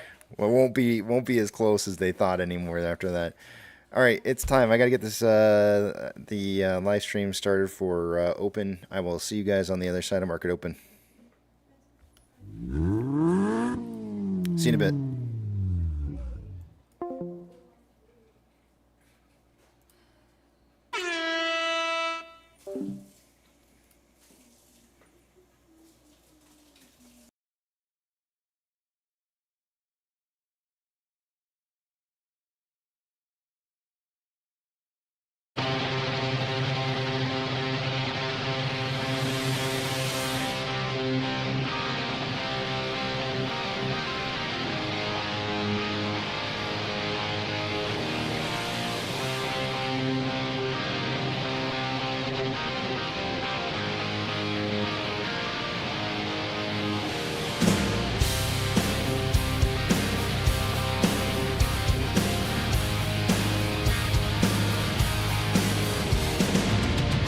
When the nights are getting cold and you're needing a shoulder, puff out your chest and be a little bolder.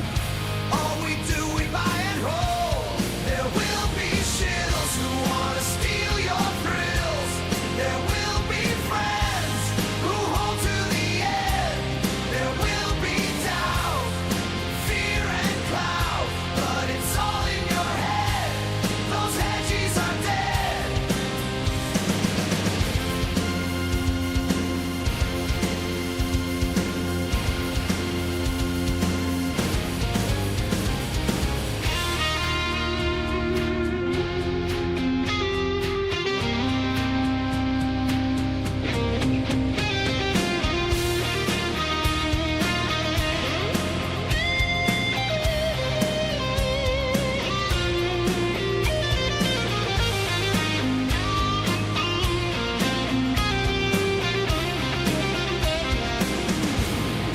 Panic and fear really are near, but it's not ours to own. We have shown that all we do is buy and hold. There will be shittles who wanna steal your thrills. There will be friends who hold to the end. There will be doubt, fear and cloud, but it's all in your head. Those hedges are dead. So when the night's getting colder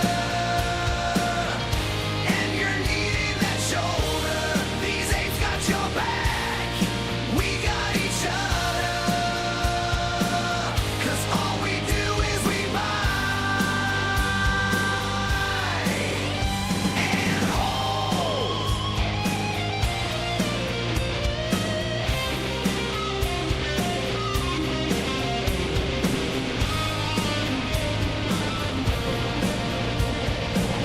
T-minus 90 seconds and counting.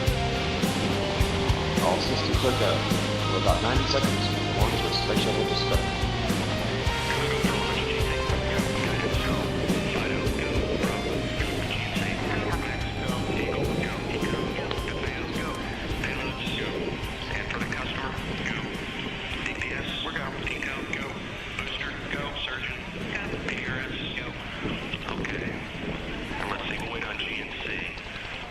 T-minus 60 seconds and counting.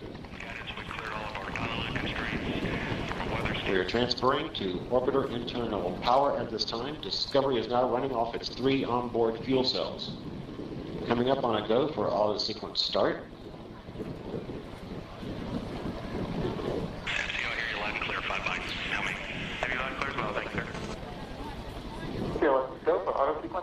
And we have a go for auto sequence start. Discovery's onboard computers have primary control of all the vehicle's critical functions. T-minus 17 seconds and counting. 15, 12, 11, 10, 9, 8, 7, 6, start, 2, 1, booster ignition, and liftoff of the Space Shuttle Discovery, returning to the space station, paving the way for future missions beyond.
Guidance now converging.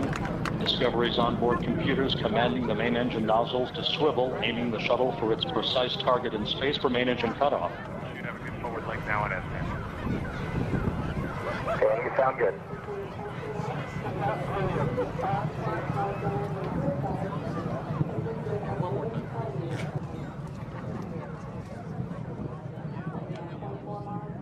Discovery Houston, negative return. Copy, a negative return. Yeah, come on.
When the music's over,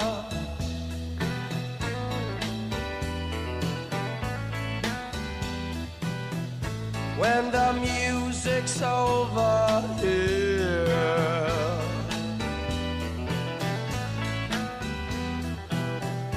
when the music's over, turn up the lights, turn up the lights, turn up the lights.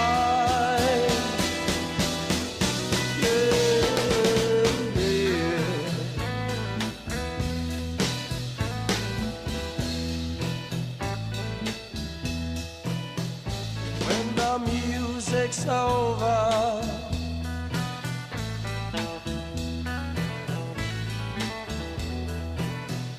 When the music's over,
Good morning, you filthy apes. Welcome to AMC with KC, where we buy, we hold, and we screw those hedges. Screw them!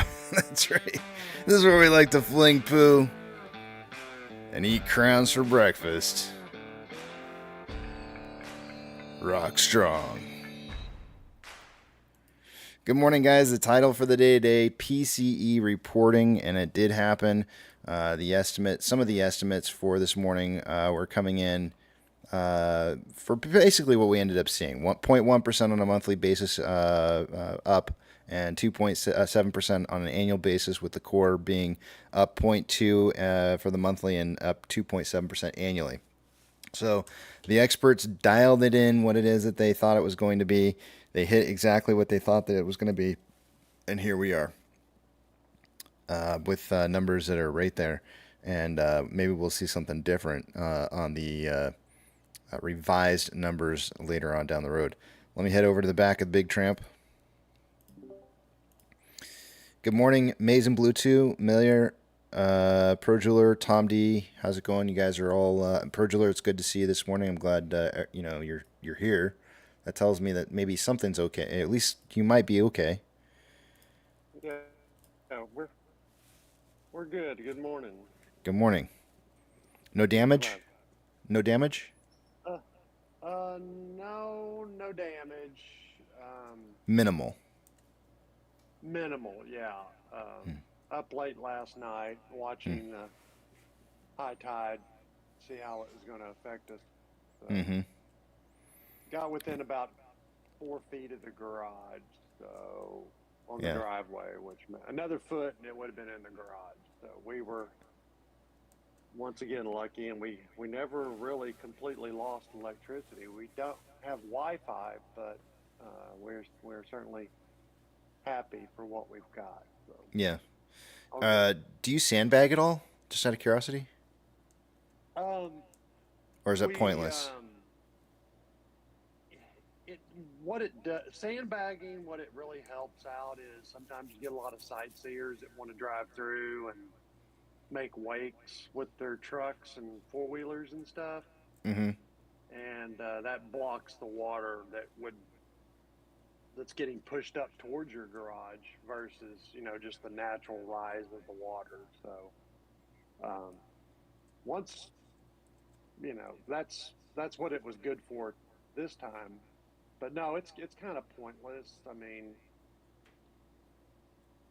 yeah, it's kind of pointless, but it does help with the nonsense of, people running around in the middle of the night wanting to see what's going on. So yeah. You guys should put up like roadblocks to like your area and like that make it look like it's inaccessible, just to keep those people out, and just have like a community like decision to like put up those roadblocks. Seems like but then your emergency services may need to get in there. Well, they'll go around the road. When I say roadblocks, I'm talking to like. Yeah, I would think they would just go right through that. They're not going to care. Yeah, they're not going to care. Yeah. But yeah, it's a little nervous there. We stayed up till about 1 and then got up at 4 a.m. just to double check, and then everything was good. So then back to bed. So tired but happy. That's good. Good that you're you're okay. Yeah, and I know other people up north did not fare nearly as well as we did. So I couldn't believe Tyler was in this morning. Tyler Stone, he's already in this morning. It was kind of crazy. I couldn't. Yeah. I did not expect to see him this morning. With him being kind of like in the, I guess probably one of the harder hit areas, kind of sort of from the group of people that we had talking about where they were at. Seemed like he might be in one of the more impacted areas. But he was here. It intensified. Once it hit 2, I mean, it ramped up and went 3, 4 real quick. It was amazing how much energy that thing sucked in. I think our top winds that we had were close to 70 miles an hour, but and then the tornadoes, we had over 62 tornado warnings in our 100-mile radius. So yeah, it was kind of crazy. Yeah. Audio Tits, good morning. Yeah, that's nuts. Morning, sir. How you doing today? So far, so good. How about you, sir? Not too bad. Yeah.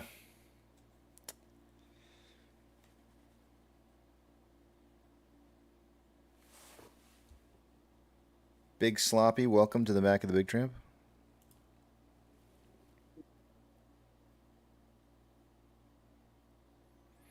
Tyler says, I got lucky. It didn't cross the 19 in my area, but so many people near me are underwater.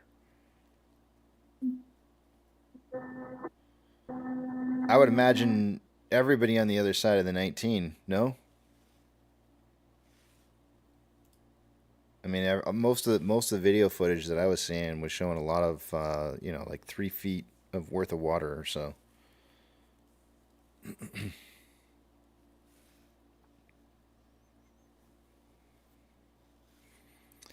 Apex says, we need more volume.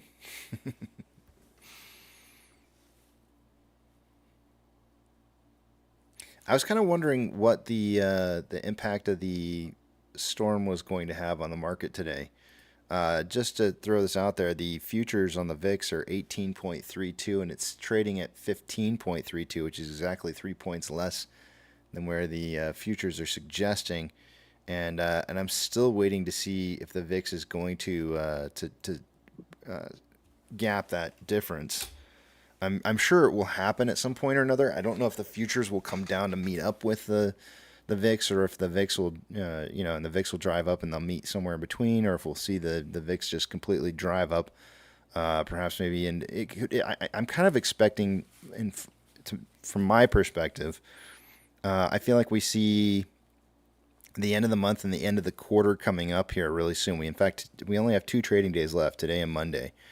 And then Tuesday is going to be the new month, and I think there's going to be a lot of positional changes that are occurring. And if that's going to be the case, the question becomes: does the sell-off happen the last trading day of the month, or does the sell-off happen the first day of trading, and then the impact of the new month and quarter? And does the impact of the positional changes show up in the marketplace the day after or the same day? And because we are on T+1 now with settlements, and so I think I feel like maybe we'll see that happening the first day of trading. Let me just check something real quick here. Let's go back on the VIX and check it real quick here for when exactly it moved.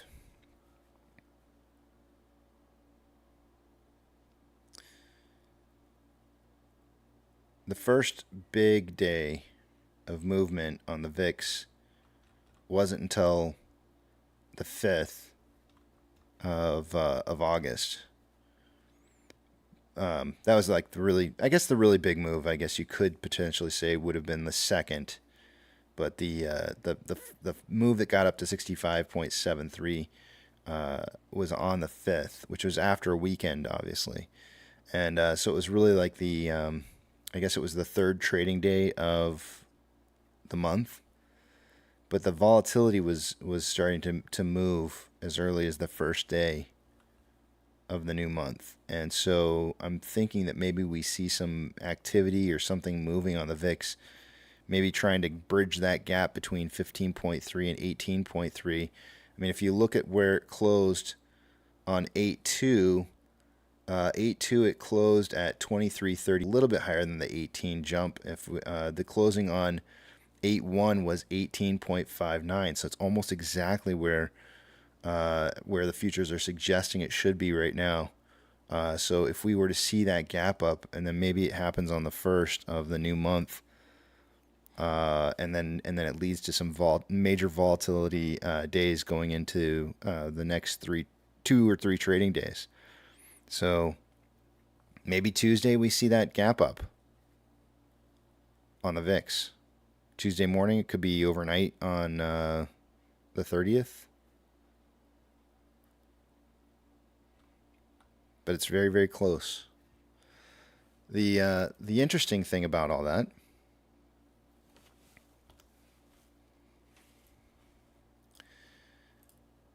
if you've been following this and you know what it is, I've been tracking these T35 cycles that have been signaling based off of events that have occurred. And the next event that's occurring here is on October 1st. It's actually the day before the next day. So it's got a pair of looking eyes with a bang and a barfing kind of face here on October 1st, followed by a starry eyes, cheering mug, a thumbs up, and a beginning of a new cycle. If some of you guys are following the information I've been putting out about this cycle right here, this bottom cycle of T35 is a hidden cycle based off of a position that I think is going to appear and is not based off of any events. All these other cycles are based off of events that have occurred in the market. This particular cycle right here is a discovered cycle based off of an alignment of this cycle up here. And how it specifically plays on 2 starry eyes, which happens to be October the 2nd, and another date that shows up here on another timeline with another pair of starry eyes that's going to be started because of an end date of this T35 here. So this is looking like there's going to be some kind of event that's going to occur. I've referred to this as the death punch period of time and a disguised position that's going to be created, followed by looking eyes. And those looking eyes are in reference to a position that may have been created somewhere kind of in this time zone. Like we're in the time zone right now for a position that might have been created. And you can see here that there was a target date for the ice cream cone. And that target date that you have right there, something happened on the 20th of September, and that was more buying of GME call contracts that started to occur. When the buying of those call contracts started to occur, price started to rise, and it hit the target. So that event did take place as it was being predicted based off these cycles. So if there's going to be a position, now I have a theory on. I don't know if I should talk about this. I have a theory on what the position change was that may have occurred, and I would just suggest to you that if you want to go look and see what Unusual Whales is saying about positions that are being created that are not even being hidden, they're like out in the open, like everybody knows something's happening there. Go look at Unusual Whales on Twitter and just look for the disguised position that's not really disguised. That could be a potential death punch. And the other thing, I guess I will throw on a tinfoil hat here for a second. Let me throw this on. Go back to AMC. In his emoji, in his memes, and I did not put this together until just last night, by the way. Hold on. Tinfoil hat going on. Gotta make sure I show you so you know it's actually on here. All right, tinfoil hat's on. How many infinity stones are there? Anybody? And he made references to the infinity stones on a couple different occasions in the Marvel references as well.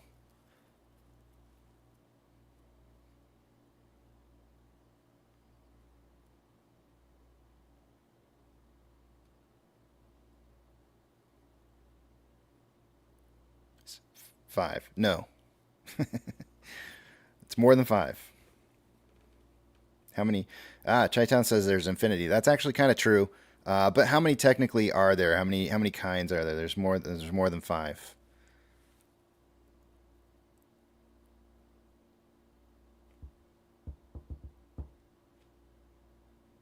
Should be 5.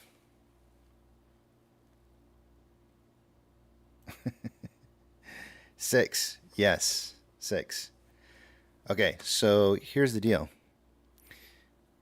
You've heard of the Mag 7. You know what the Mag 7 is. Apex says there are actually 7 as Deadpool created one more. So there's 6. I don't know about this whole 7, but 6 is the answer. You know what the Mag 7 is. And a lot of people or analysts have suggested that Tesla no longer counts as part of the Mag 7 any longer, and it's not part of the Magnificent 7, so that it's a Magnificent 6. We know that a lot of institutions are holding their long collaterally held positions in those Mag 6. So, if you wanted to impact that held collateral, what would you do in order to impact it? How would you tap into the Magnificent 6?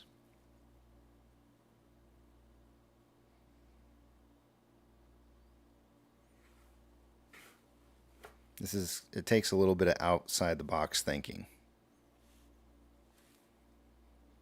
Well, first thing that comes to mind is shorting it, but if Bingo. you're saying outside the No, you got box. it. No, you got it. You got it. You nailed it. Okay. Shorting it. Okay. Now, what if you could short it indirectly and impact it in a way that is going to directly impact it? What if there was a way to short it because you knew that there was something going on that shouldn't be happening, and you knew Like an that, ETF? No, well, no, not exactly. Okay. But there may be other positions that are shortable, that are directly impactful to the Mag 6. This is where you need to go check out Unusual Whales. Unusual Whales. Okay. Yeah. Yeah, that's too much thinking for me at this point of the day. So. Yeah, I know. Trust me, I was up late last night talking about this, but look at that though, because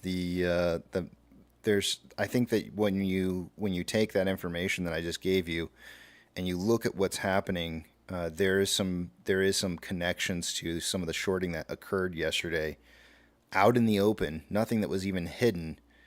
And those are going to have a direct impact on the Mag 6. Unnaked shorting. Potentially, yeah. Out in the open. Mm-hmm. So, but yeah. Like a nude beach, but not. Everybody was naked, but nobody wanted to look. So that's all I'll just throw out there, and in my mind it's genius. And I'll tell you that I can take this a step further, but I'm not going to, because I feel like that if I talk about this now, it's gonna ruin the plan. So as it gets closer, as it's like basically the time when it's supposed to happen, I'll probably talk about it more. But the reason that I'm talking about this current one is because the position's already been made, and there's no way that talking about it's going to impact it any further. It's already been in place. The short position is already in. There's nothing that I can say now that's going to change that. And there's something else that's coming. And it's directly in the picture that I just showed you. The answer is right there in front of you, glaring you in the face. You can't look at this and not see what this is suggesting, in my opinion. And it wouldn't be a stock that you were in the field of, correct? That's tied with another stock that Nancy Pelosi owned? It could be. Yeah. It could be. I was thinking something about that yesterday. There's a repeating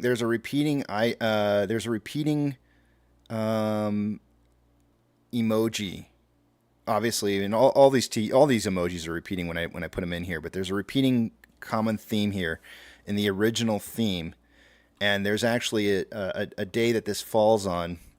One of these emojis falls on a specific day that aligns directly with the company, and tells you that that's what that emoji is representing. And so it's really kind of odd because if indeed it is a disguised position that's coming up, it's going to be within this cycle right in here, and it's going to be hidden, and it's going to impact the Mag 7 directly. So it will impact the Mag 7 directly. Like there is no, I'm not even beating around the bush now. You're like, I'm telling you the answer. But it seems to me what's occurring right now is that there's an attempt to try and bleed off the collateral. Because otherwise, so long as Thanos holds the glove and has the 6 stones, he can create an infinity position that will never change. And the only way that you stop Thanos is by removing the stones. You have to take out the stones. Without taking out the stones, you have no way to impact the market in a meaningful way.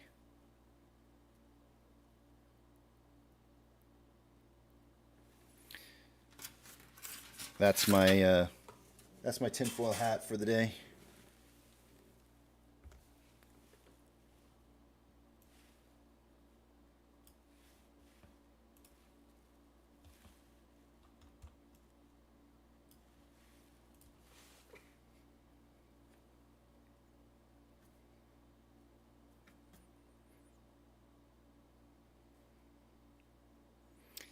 Apex, take care, man. Be safe.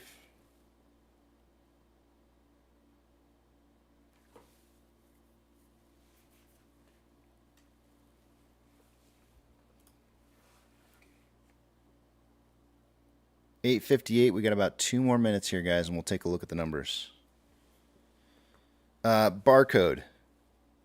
I'm gonna remove that, but I'm gonna say that there's a reason why I don't mention other stocks. But that is a great guess you had there.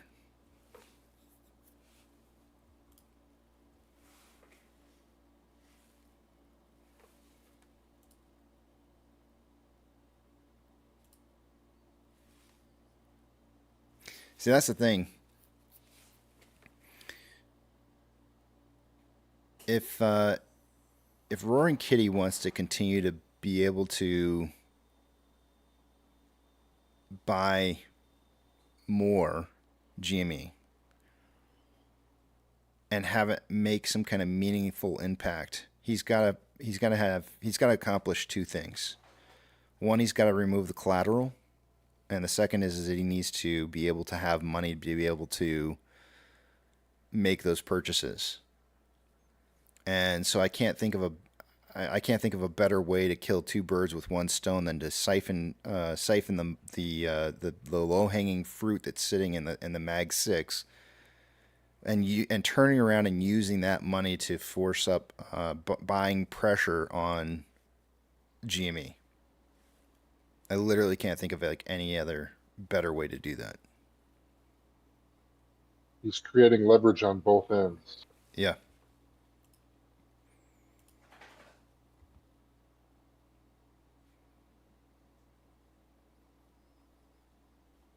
Here's an interesting one for you. Dang, I feel like I need to throw the tinfoil hat back on again. All right, tinfoil hat's going back on. Damn it. You guys are forcing me to throw this tinfoil hat on more than I want. Let me pull this up here real quick. Give me a second. I gotta get a screenshot of this real fast.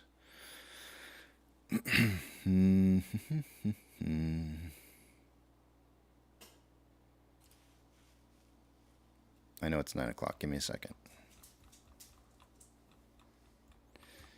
Y'all remember this image right here? that DFE posted. Let's see, when was the date on this? June 11th.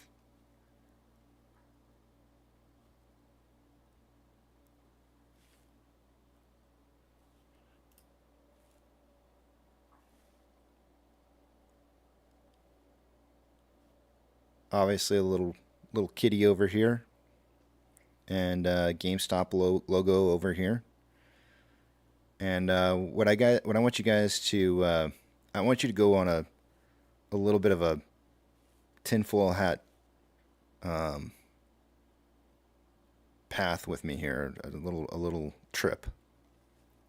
Remember when you were in school, and there used to be those tests that you would take, and I can't remember what these are called, where you would say like, if an apple pie, or if an apple is to an apple pie, as a cherry is to cherry pie, or as a cherry to blank, and then it would give you 4 choices to choose from, then obviously the answer would be cherry pie, right?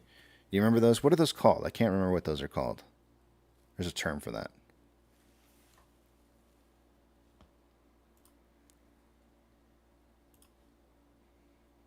Nobody? Critical thinking questions? Yeah. Was that what it was? Is that what they were called? Was critical thinking questions? That's the closest thing coming to mind, but I don't.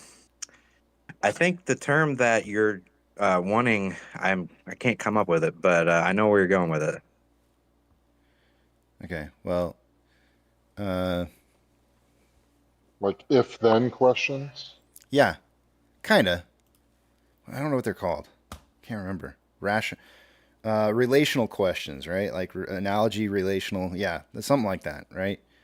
Deduction? You guys, yeah, you know who Just Dario is? I've seen him post on Twitter. Yeah, I've seen him post. He's on Twitter.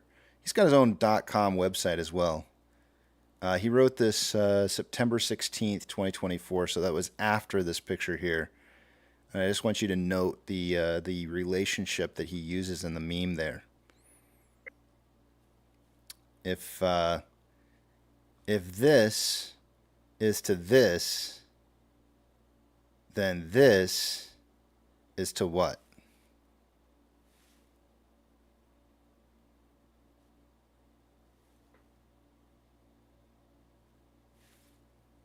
Got it? Get it? Good.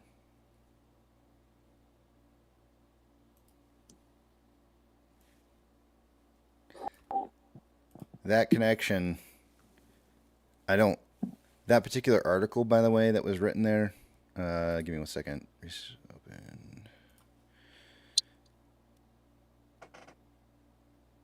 Let me get that article for you guys. Give me 1 second.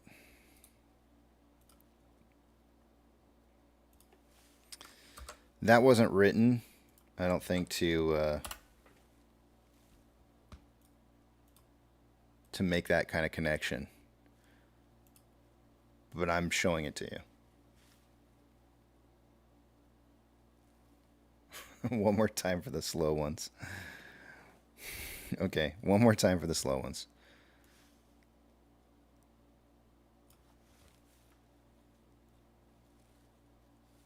Hold on a second here. I can't get it open fast enough. If this is to this, then this is to this.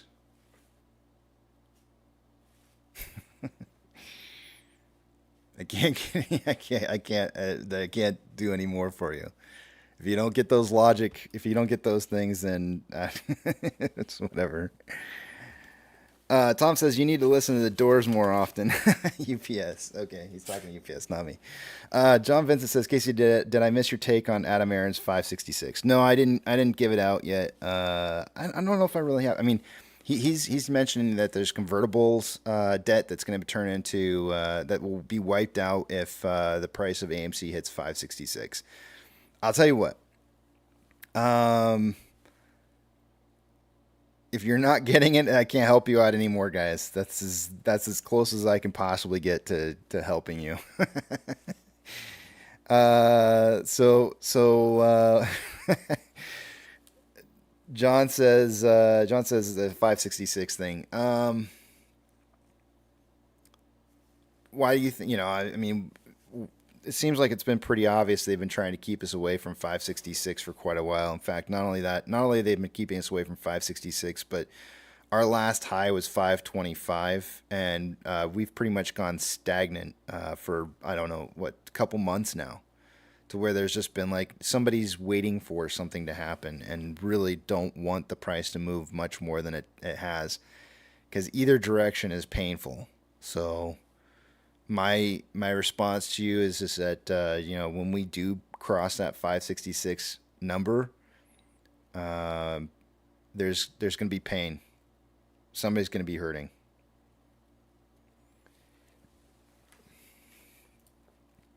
What happens, Hayden, when you close a short?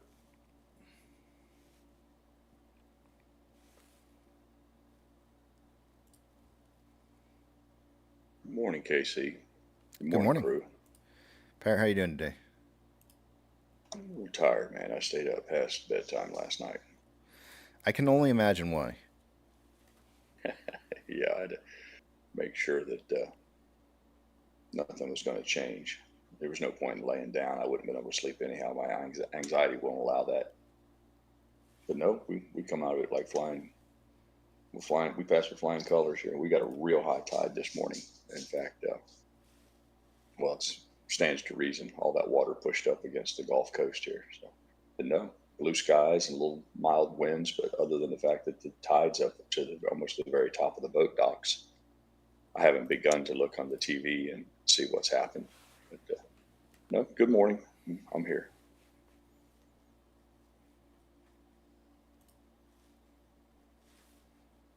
Well, good morning. I'm glad you guys are safe. Not everybody is, but some people are luckier than others. When I went to bed, there were already stories of collapsing houses when I went to bed last night. So yeah, I had to enlist Mrs. Pirate for help last night. I had a song picked out, and I was like, probably not a good choice. Mrs. Pirate was like, she vetoed it, and I think it was a good choice on her part not to play the song. So women are the better part of our nature. You and I are like, yeah. You wanted to play Rock Me Like a Hurricane. In case you're curious, everybody, he wanted to play Rock Me Like a Hurricane. He's like, too soon? I'm like, fuck no, it's never too soon for me. He's fucking, look, I'm the kind of guy you can make jokes at my funeral. I think laughter is the best thing in the world. But no, the women seem to know these things better than we do. And she's like, you might want to hold off on that. She's like, they might have bodies to clean up. Yeah.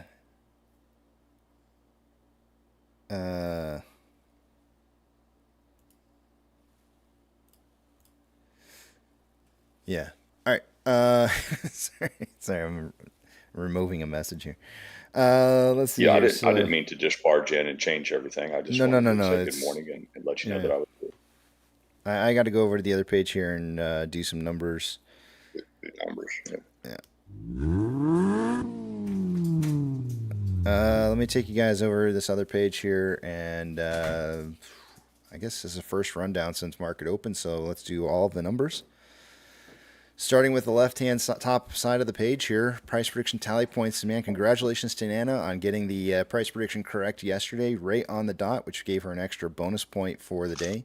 Remember, this is not meant as financial advice. It's just simply for apes that are trying to figure out what we think price is going to close at by the end of the day.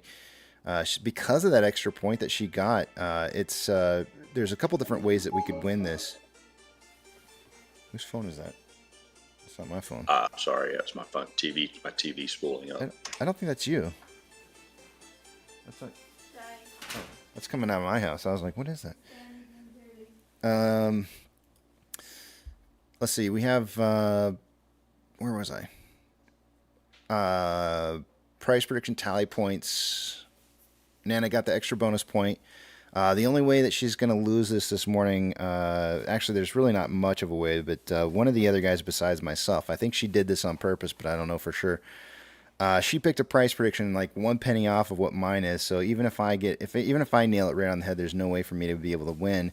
It looks like Apex may have kind of planned his price prediction to try to be able to get into a winning position around hers. So he picked 419 to 519, and that is a unique price prediction. Would give him an extra bonus point if it's within 10 cents of his closing price or closer. And so he's going for the Hail Mary here a little bit, and it could potentially put him in a position to where he would get he could potentially win based off of the total amount of price predictions he's had throughout the week, and it's a real close one here. So there's no way around it. Everybody's really close, but Nana is got that extra bonus point. It's gonna make it difficult.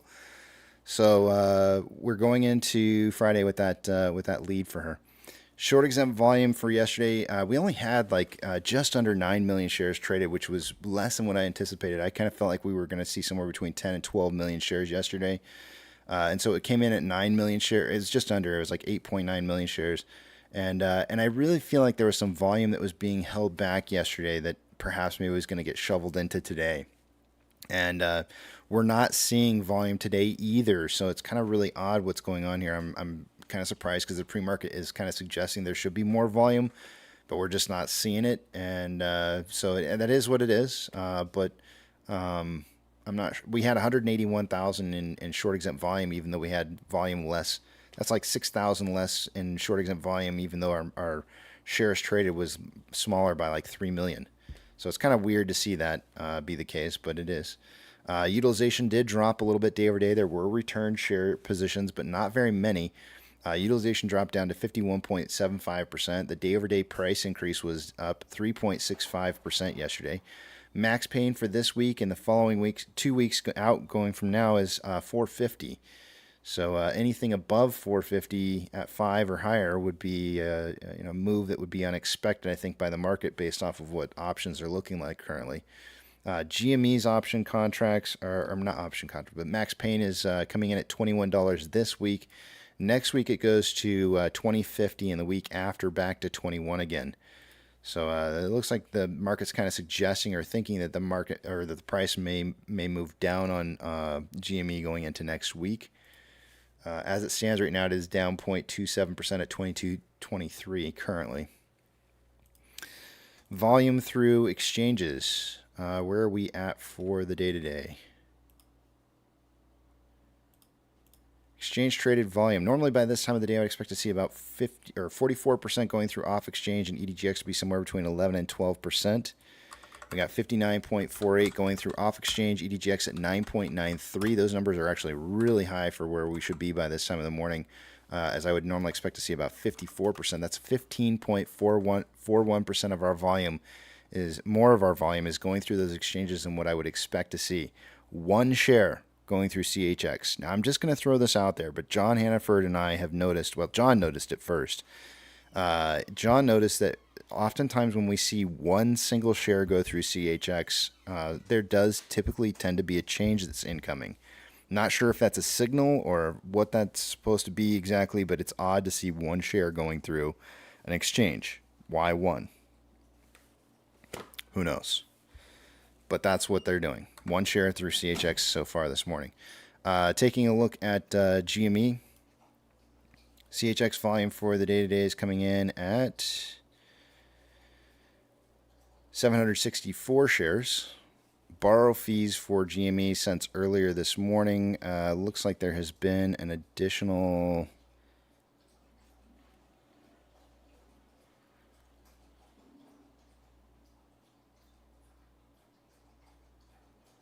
$550,000 shares borrowed since I last looked at this, which means that there's been 1.05 million shares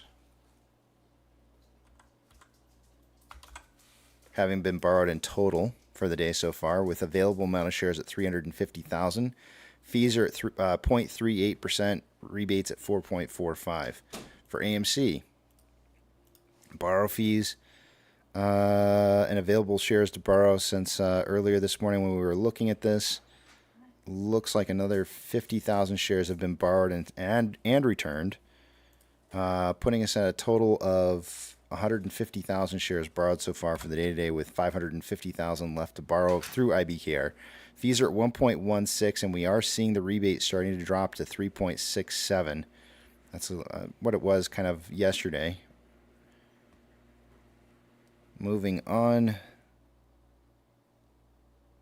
Institutional ownership earlier this morning on AMC was reported at 122.223 million shares owned by institutions.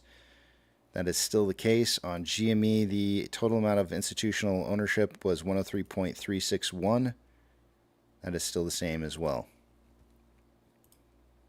Options. Highest amount of call volume so far for the day-to-day on AMC is coming in at a strike price of $5.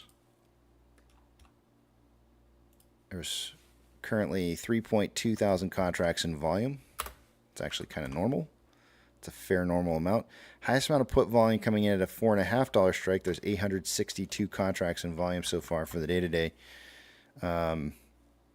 Hopefully we're seeing more puts closing than calls, as that'll help to drive price up more. Hopefully people are able to exercise more than close. Let's see here. Going over to GME, highest amount of call and put volume closest to where they're trading at $22.28. The highest amount of call volumes coming in at a $23 strike.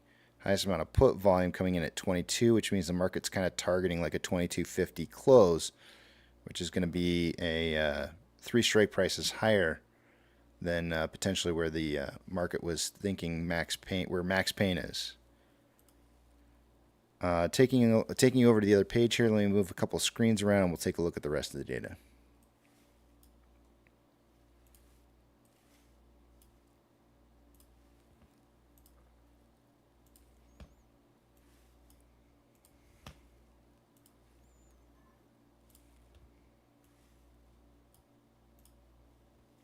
Starting with Ortex. So far for the day-to-day on Ortex, it's showing 8.14 million shares having been returned so far for the day on AMC. That's going to drop the estimated short-term interest of the free float to 16.29%. The cost of borrow ends at 0.88. The average is 1.17 and the max 4.35. The total amount of shares on loan for the day today is at 95.07 million shares. That's approximately 950,000 shares less on loan today than there was yesterday. Let's take a look and see what some of these numbers look like day over day. Here's our utilization dropping slightly from 53.06% down to 51.75. The on-loan amount decreasing a little bit from 96.02 to 95.07. The on-loan average, let's go with estimated short-term interest of the free float will drop as a result, and it went from 16.68 to 16.64. And the on-loan average age per day would normally, I would expect, to go up when you're returning shares. But in this particular case, they must have been returning some really old shares, which we looked up earlier this morning, and that does appear to be the case. And so our on-loan average age per day dropped from 28.54 down to 27.32. The interesting thing is that just about as many shares were borrowed yesterday as were returned. And so even though the security lending volume is super high, new positions were borrowed and then returned. And then it looks like today they're being perhaps maybe they were borrowed again and then are being returned again. So they're doing active shorting currently as the price is rising, which could be kind of painful. Our day-over-day security lending volume increased from 15.05 million shares to 26.26 million. On GME this morning, 485,000 shares reported returned so far for the day today. That's going to cause the estimated short share interest of the free float to drop to 10.05%. Cost of borrow ends at 0.88, average is 0.92, and max 1.05. Utilization dipping from 32.52 to 31.38. The on loan amount dipping from 53.98 million shares to 52.58. The estimated short share interest of the free float dropped as a result from 10.64 to 10.08. The on-loan average age per day rising from 30.52 to 32.99, which is what I would expect. Again, like when you start returning shares, your older positions are going to be what's open, and so that's going to cause your all-known average age per day to rise. Security lending volume dropping from 10.6, I'm sorry, not 10.64, 8 million shares down to 3.6.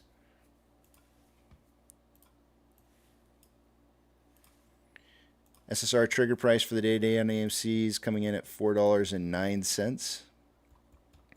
Option contracts are not showing up on AMC, so I can't read that. 2006 for GME. And it looks like there's 97.8 thousand contracts that are out of the money on the calls versus 34.1 thousand contracts that are in the money. 7.9 thousand contracts are out of the money on the puts versus 1.2 thousand contracts that are in the money.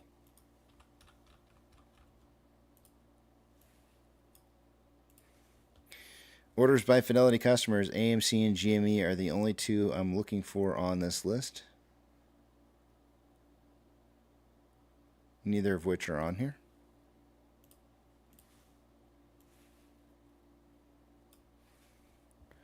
MMRI earlier this morning was 235.2. We are now at 234.45, so continuing to fall a little bit overnight and into this morning.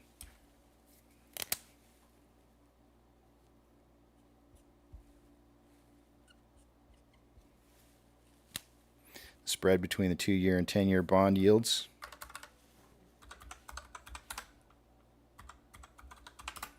.17, that's exactly where it was earlier this morning. We started out the week with a spread of 0.179. It's pretty darn close to where it was when we started out the week.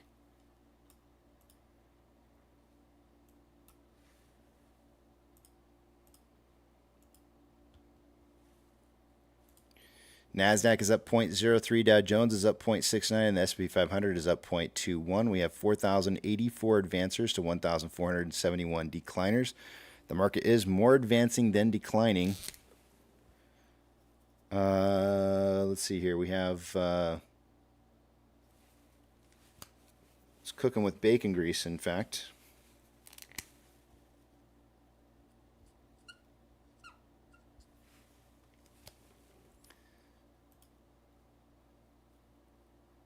Sectors that are red for the day. There's only one. It's technology. Dun, dun, dun. Positive sectors for the day today. Energy. It looks like actually the two recessionary sectors are the biggest up sectors for the day. We have energy followed by utilities. Of the Mag 7, 3 out of the 7 are green. Financial institutions that have changed more than 2.5% will get a shout out from yesterday's closing price. Coinbase is up 2.62. FRC is up 60%.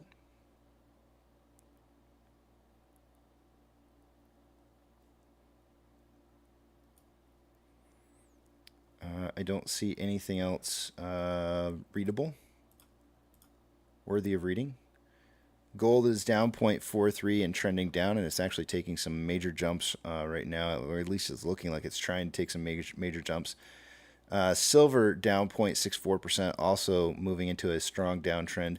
Ethereum Classic is up 1.08 and actually gapping up as it's trending upwards. The US dollar is currently down 0.19 and trending up, which would be unusual to see the market trending upwards as the dollar is strengthening. Oil is up 1.74 and appears to be consolidating after a slight uptrend open. Mortgage-backed securities are up 0.11 to 0.19 and are starting to trend down after a gap up in the pre-market open. SPY is up 0.24 and trending up currently. VIX is down 0.07, consolidating at around 1536, with futures suggesting it should be somewhere around 1845. We have more than a 3-point spread now between where the futures are at and where the VIX is actually trading. There's going to be a big move, I think. IWM is up 1.26, trending up. VB is up 0.93, trending up. Tesla is up 0.09, but trending down. Amazon is down 0.52, trending, consolidating after a trend, market open trend down.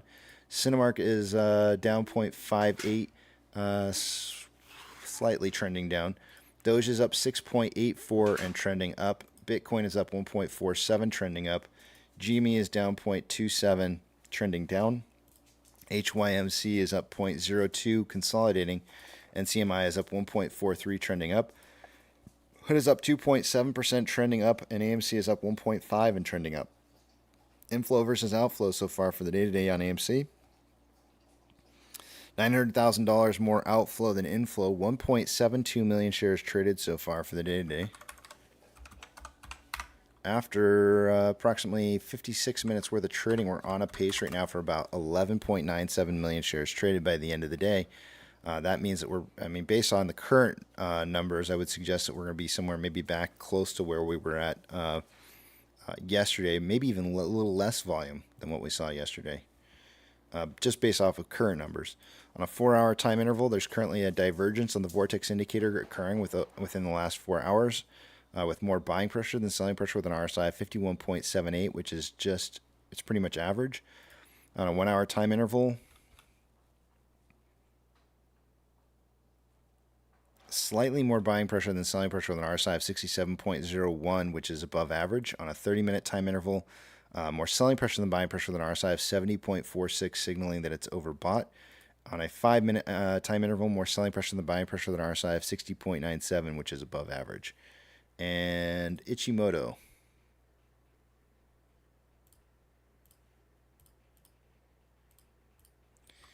Lagging line is above price line. Conversion is above base, and price is at that 460 level, which is a strong buy pressure point as we're starting to move into what appears to be a breakthrough, a red cloud. Price likes to go up through red, down through green. As a result, this is creating a green cloud that's going to start forming in the future. So the key here is that we're going to want to see price continuing to move upwards and staying above the conversion and baseline going forwards, and that should help to create a buying pressure that will take us up higher. But it's going to be key to stay above 460 for the day-to-day. That's going to be the magic number that we have to kind of stay above in order to get that continuing buy pressure. Otherwise, it's just going to be kind of like a holding point for us if we can't stay above that. Taking a look at the 4-hour chart, lagging line is below price line. Conversion starting to trend up towards the base, but is still technically below. There doesn't become a buy pressure signal on this chart here until the lagging line can get over price line at about 482, but that would actually put the price right smack dab in the red cloud, which means we have to get price above 487, and I'm basically saying 490 or higher. So there's a 30-cent spread between the 4-hour and 1-hour Ichimoku clouds. So what does that mean? It means that there's a period of dead space on price movement. So there's going to be 1 hour that's going to be saying like, hey, yeah, buy now, buy now. And so there might be some early buyers who want to jump in at those prices. And this is going to be one of those points where somebody would want to make a call and try and decide like, well, maybe I'm going to wait a little bit longer and see if it's going to continue to trend upwards. And I'm talking about short-term investors. And of course, that real buy pressure would really start kicking in at around 490. That's going to be the big number that we need to see a break past in order to see a continuing price movement upwards, strong price movement upwards. And with that, I yield the rest of my time to the back of the big tramp.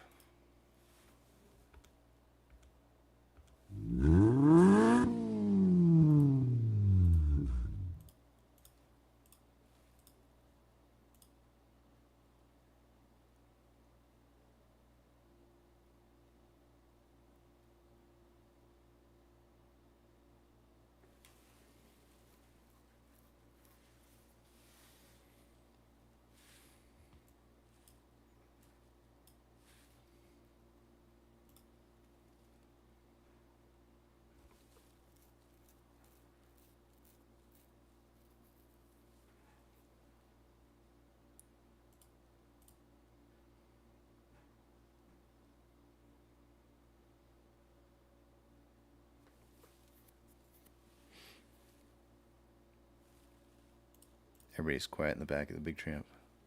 It's like dead silence. Funky, good morning to you. Morning, sir. How you doing today? I'm good, man. I got a day off and just hanging with my baby girl today. All right. What's it? What's been the hardest thing so far on new dad experiences?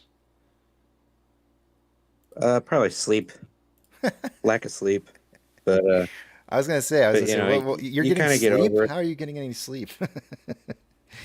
No, I don't get any. Last night I think I went to bed at like, I think I fell asleep around 2. I went to bed at like 1, and it's like she gets up like every 2 hours, and I think I was up at like 4, 5:30, 6:30, and then I've been up since the day for the day. So I'm But not. it's Go ahead. no, that's probably the hardest part is just having lack of sleep. You feel tired throughout the day, and sometimes you just got to push through. But Yeah. yeah, it's exciting, and it really makes your day whenever you wake up in the morning and she's like really happy and a ball of joy. It's Yeah. like you get like a energy from that or something. I don't know. But yeah, that's probably the hardest part. I'll tell you what to look forward to. And I don't want you to rush this because and I don't want you to. I'm not telling you how to parent either. So you do what you think is right because that's your choice. But I'm going to tell you what to look forward to. Eventually down the road, you're gonna move into like rice formula, more than likely. Mm-hmm. Supplementing that in with maybe breast. I don't. Maybe you're already doing it. I don't know. But you're going to get into like either oatmeal or rice formula supplements that you're going to be feeding her. And what I'm going to tell you is that that's going to be something that you're going to be looking forward to because if you feed her that rice formula, the oatmeal formula before she goes to sleep, you're going to get that sleep through time that you need throughout the night where her stomach's going to be full and she's going to be able to last longer in sleeping. So that's but don't rush it. That's a good idea. Don't rush it. Well, we've actually started with the oatmeal and breast milk, and she likes that. But yeah, that's a good idea actually. I don't know if I've thought about that, but yeah, that's A little bit definitely of be something to warmth, try. that they give that warm belly feeling. If you can heat it just a tiny bit, through the obviously not the microwave, probably not the best idea, but Yeah. but warm it up a little bit, give that nice warm belly feeling, and then she'll sleep so much better for a little bit longer and give you that extra added sleep continuous sleep that you like. Don't rush it though. Yeah, we tried peas the other day, and I don't think she liked that so much. Not if you like her. But, Every kid's different. Some like it, some don't. I'm trying to remember what my kids liked first. I want to say it was the sweet potato. Mm-hmm. I think they like the sweet potato. I can't wait to make mashed potatoes for her. Sweet potato, and what was the other? What was the other one? It was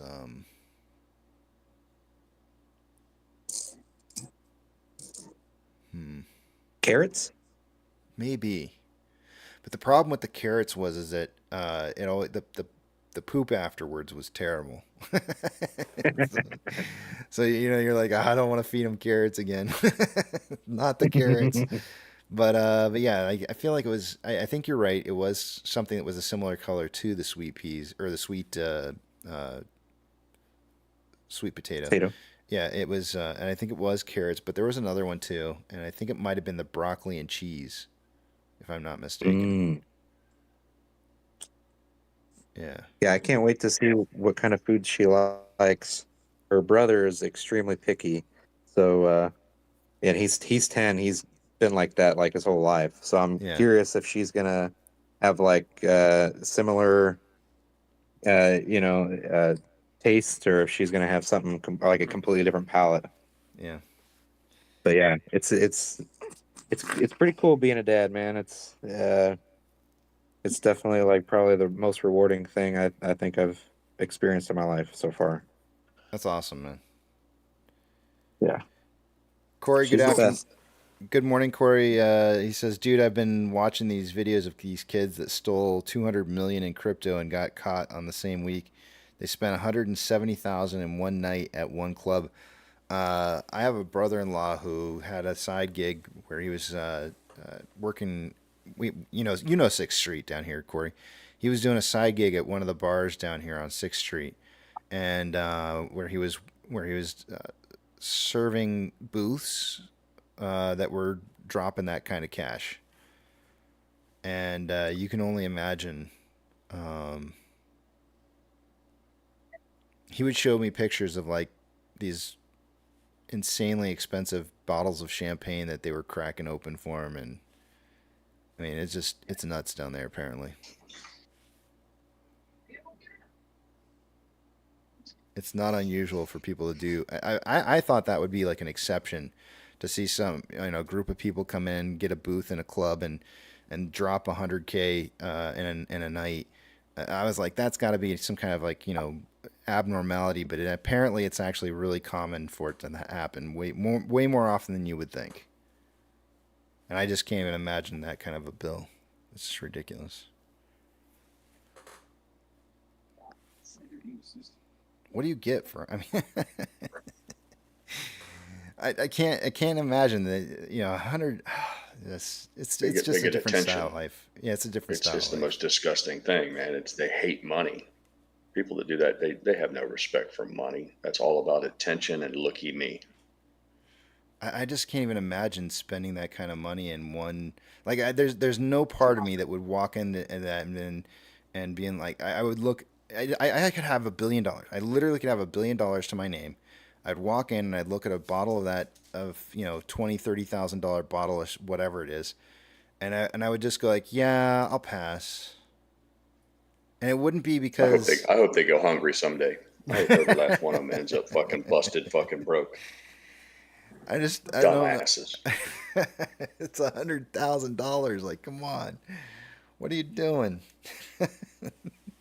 It's not even $100,000 bottle at a liquor store. It's just them charging them that. Exactly. I know. Meanwhile, there's somebody in their family, a cousin, a brother, a mother-in-law, well, somebody that they care about who doesn't even own a home, or they're behind on their rent, and they're out doing shit like that. It tells you everything about their character. Losers. I just read that Just Dario article, KC. Mm-hmm. How does that slip by anybody? I mean, it can't, right? All those filings that you have to do. They say the SEC. Doesn't the SEC see that? It's been 2 weeks. 2 weeks. They're investigating. Yeah, they are. Mm-hmm. If that was you and I's company and we didn't file these things, that investigation would have been over about, 13 days ago. It impacts the entire market, though. Like, they can't. You understand the ramifications of what I mean? They have to take those kind of things in consideration. They have to allow the market to, I guess, absorb that kind of a impact. I mean, or you can just do. Gosh, I can't. Or you can just do Enron all over again, right? Right, and that's what I was about to say. Not really. Let's just say what you just said. In other words, is too big to fail. So, how many more of these too big to fails do we keep putting on the list of too big to fail? Like I said, and I think Pirates probably nailed it more than anybody possibly could. Please stop. Please stop. Don't do it. God, no. God, no, don't do it. Yeah. Don't make me get out of this chair, Sailor. From here, I can see the smugness. I can feel it. It's thick, right? Cut this with a butter knife. Just go ahead, heal the bandage. Yeah, it's elections, man. They're waiting for elections to get over so that they can let things go. Of course, it's both on your DMs, no dates, but you saw what I wrote to you.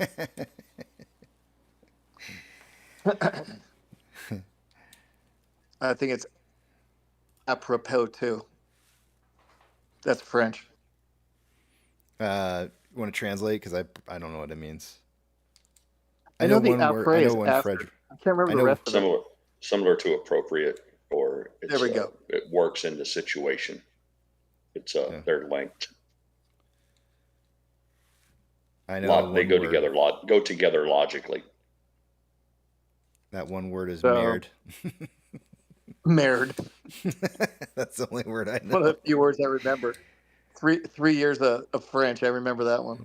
No, here's the worst part. I was working for a company that was French owned, and they had a lot of, back in the day they called them expats that were working. So they were French guys that were working at the company, right? And so I spent 7 or 8 years working with these guys, and they never really taught me any. I learned more Korean than I did French working for a French company. But we had a tennis tournament. It was a tennis tournament in the a work tennis tournament, and I went and I started playing against one of my coworkers, and he kept saying "merde" after he'd miss a serve, and I didn't know what it was. I didn't know what it meant, and so I walked over to my boss after the match was over, and I said, "What does "merde" mean?" He had this shit ass eating grin, and he goes, "Why? What did you say? Why do you bring this up?" And I said, "Well, I was just playing against so and so over there," and he kept saying "merit" as he was hitting the ball, and so they have this conversation in French between them, and then he looks and he goes, "It's how you say it's like saying fuck." I was like, "Oh, okay." Apparently, they thought that was pretty funny that I picked up on it. So.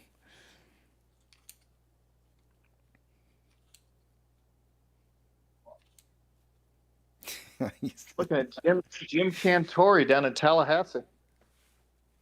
Yeah, it's never good if Jim Cantori's in your town. That means that all the brain trust at the Weather Channel decided that's going to be the epicenter of the damage, and they want him there to catch it all on film. Well, it surprised me that he's there because he lives in Atlanta. He didn't have to go far. He could have traveled anywhere in Atlanta. I just saw they showed on there a restaurant called Canoe, which is across the street from the Chattahoochee. I know about Canoe because my former flight doc used to be right next door to Canoe. He had his office there for I don't know how many years. The last time I saw water in the parking lot, you couldn't read the sign of Canoe, which is even with the roof. So it was another 14 feet higher, which means that Chattahoochee is probably 30 feet higher than what it usually is. Yeah, I haven't seen as of yet a whole bunch of disaster film, but somebody posted a clip on Twitter. While Casey was doing the numbers, I put it on his Discord general.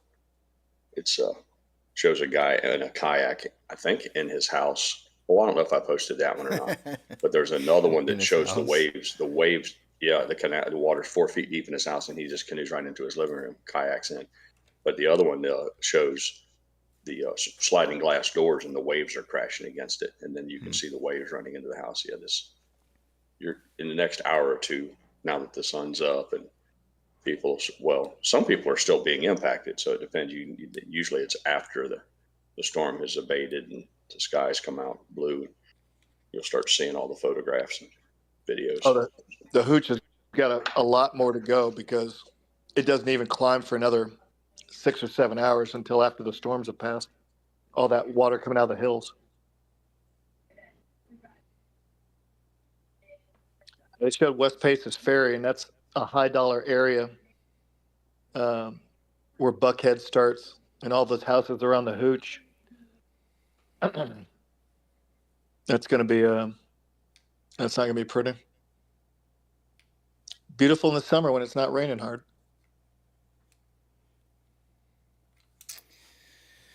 Roadrunner's telling a story. He says, I work for a company that makes devices that monitors other devices. One time I was at a show in Vegas, and we had our unit at a different equipment showing how it works. They had some issues, and the boss for the equipment told me to make everything green. Basically, it's telling him to make it all copacetic. No problem for the show. Everybody wants to look good. Yeah, man, I've seen that before. You know, it doesn't matter. Drive the. I've worked at. Yeah, I got stories like that, like crazy. Make it look good. Make it look green. Show everybody what it can do, even though it can't do it yet, and then we'll make it work later. Yeah, been there, done that. Well, that sounds like the Navy buying the F-18.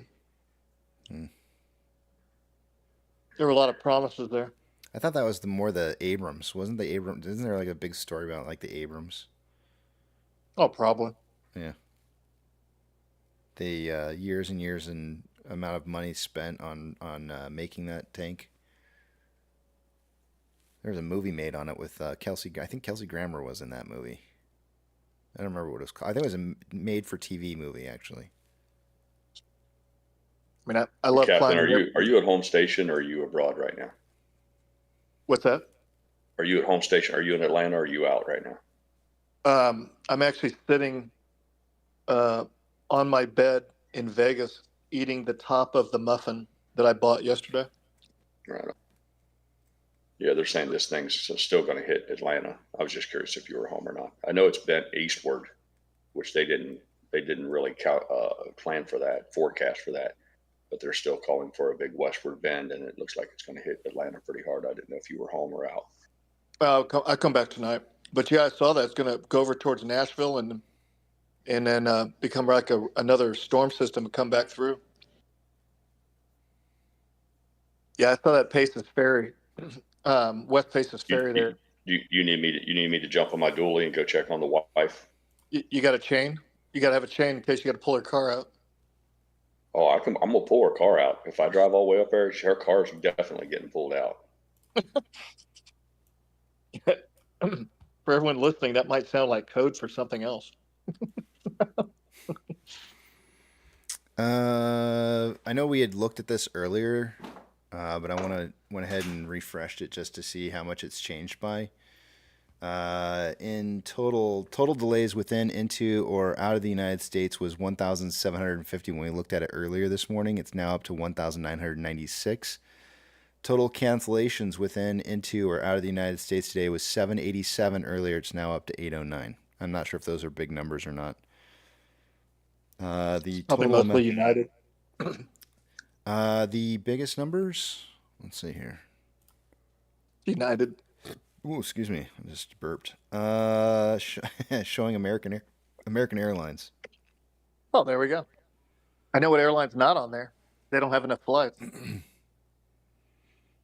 Oh, get out of here! Are you gonna make fun of my my podunk? Don't you do it? No. I didn't say anything. No, don't. Say Hey, anything. you know what? They're up here. I'm letting you know. I didn't say anything. Uh-huh. Yeah. Yeah. Well, who were you gonna say? Just saying that there's a lot of airlines out there. Mm-hmm. I didn't say any names. All these, they did it. They're doing a mergers and acquisition. Here's airline and Aldi's they're gonna go together. Aldi's Air. Yeah, Aldi's. Well, you gotta insert a quarter to get your. They had a bid by Dollar General. Dollar General put in a bid for his airline, but Aldi's was willing to pay more. It's going to be called Aldi's Air now. Well, if it stays with Aldi's, at least they only have to change a few of the letters at the end of the tail. We were joking about putting a quarter in order to use the restroom, but who knows, that could actually end up becoming a thing. I'm sure they're just going to use card readers so nobody can steal the money. Mm-hmm. Yeah, swipe your card for $1.50. I could see that. The blue water costs money. Yeah.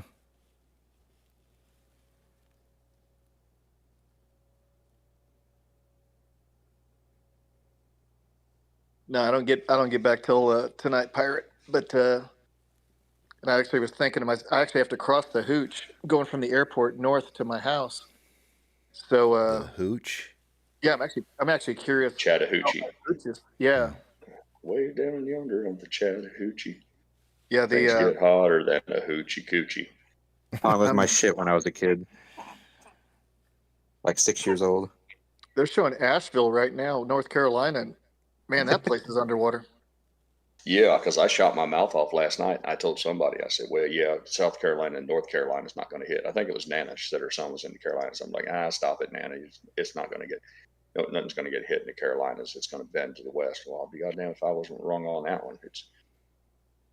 I mean, I don't think they're going to get the eye of the storm or anything, but they certainly got impacted. They're showing the Biltmore in the corner in all of the lawns that everyone walks around. That's all looks pretty underwater. And those gas pumps, I said, it's not that high in Asheville because it's just up to the curb. Now it's up to the pump handle. So that's a good 3 feet. It never ends. Every time there's a hurricane, there's people who run their mouths about insurance. You shouldn't be allowed to build a house on the beach, and the rest of the country subsidize your loss.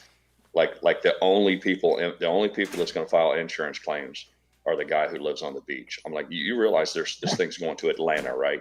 What are you going to tell people at Atlanta that they shouldn't have insurance either? It's ridiculous. The main drainage for Atlanta is the Hooch. And it is amazing how much water that goes through that river. There's no natural lakes in Georgia also. Everything's a dammed lake. And I'm going to guess they're letting a lot of water out of Lanier and Allatoona, which is the lake near me, Lake Allatoona. They must be letting a lot of water out. Allatoona? Yeah, it's called Lake Allatoona. A-L-L-A, and then the tuna, Toona. It's a pretty good sized lake. It's not as big as Lanier. Pretty famous for bass fishing. Guys who fish the bass tournaments know all about Altoona. Yeah, Lanier is the really big one. It's enormous, but Allatoona is not small. It's a real long lake. Oh, there's the Paces Ferry. A lot of money on Paces Ferry. That's where they keep showing it. And it's about a mile from the Weather Channel building, conveniently. In fact, this guy probably just walked out of the Weather Channel building, just went a block down to the park where they're filming right now. Currently, I AMC might is be at wrong. 459. There's a real good chance you could get stuck in Las Vegas. I guess there's worse places a guy could get hung up in. But No, if I get stuck anywhere, it'll be Kennedy. The plane needs to get to the East Coast. Okay. From the West. That makes sense. That makes sense, right? Yeah. But I don't see you going back to Atlanta today. I don't know. We'll see. But yeah, the planes always, the way the legacy carriers go, we always end the day at the West Coast, and then at night or towards the late afternoon, all the planes go to the East Coast. That's the way they roll.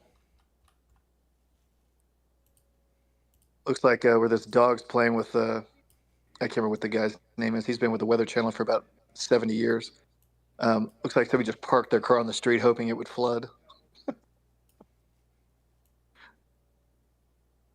Because they know the rain was coming in. And they parked their car on the downhill.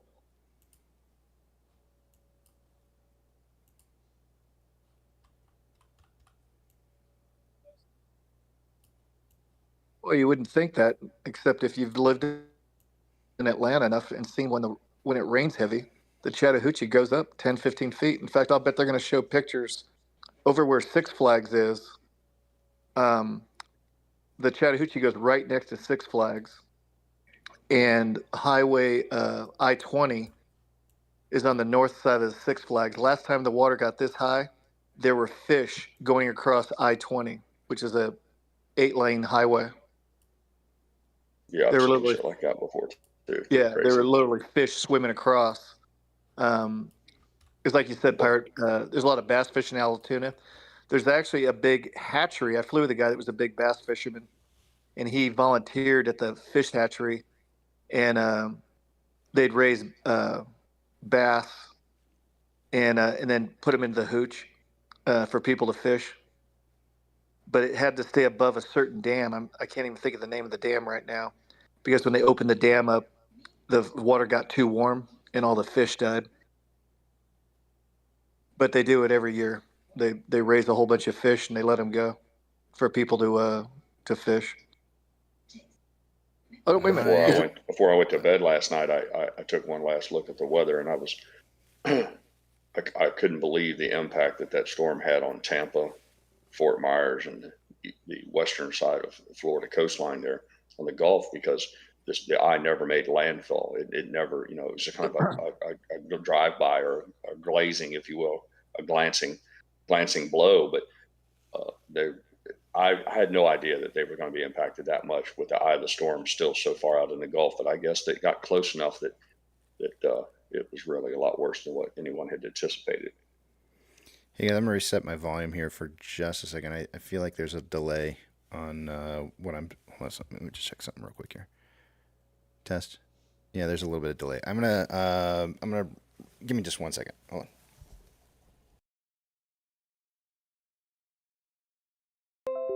Nashville's about to they've been getting a whole bunch of rain lately too. So they're all saturated. Test. Can you guys hear me? Yeah. Okay, cool.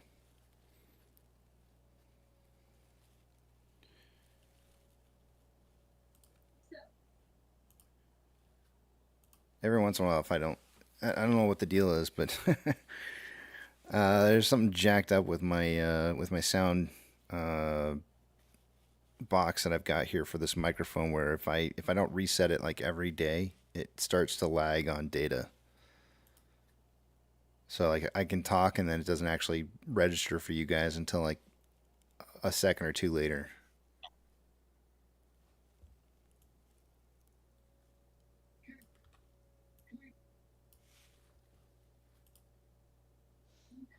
We got about 3 more minutes and we'll take a look at the numbers.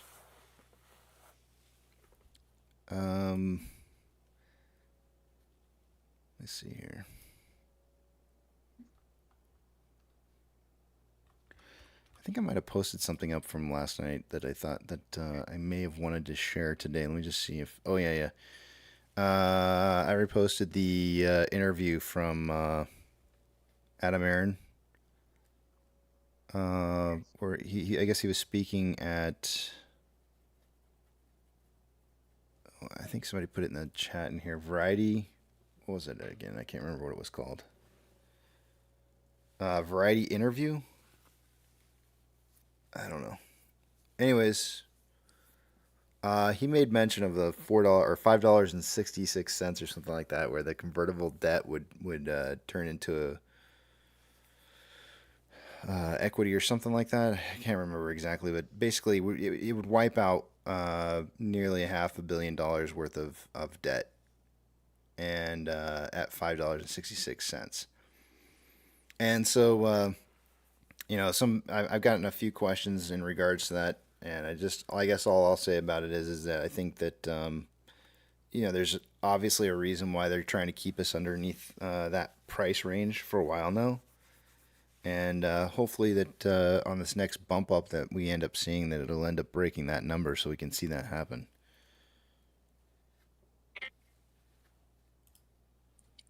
I've said it more than once. It's got to cost them money to do that. And who's paying for it? I don't know. Oh, hey, Jerome. What's up?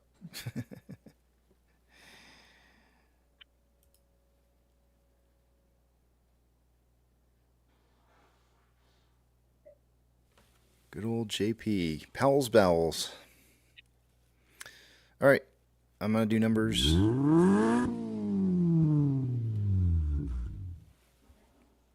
Don't forget, guys, I'm not going to be able to see what it is you guys are saying, so hold those personal thoughts, comments, questions, concerns until you see the big tramp back up on the screen again. Let's take a look and see what we got going on for the day today. Starting with off-exchange data.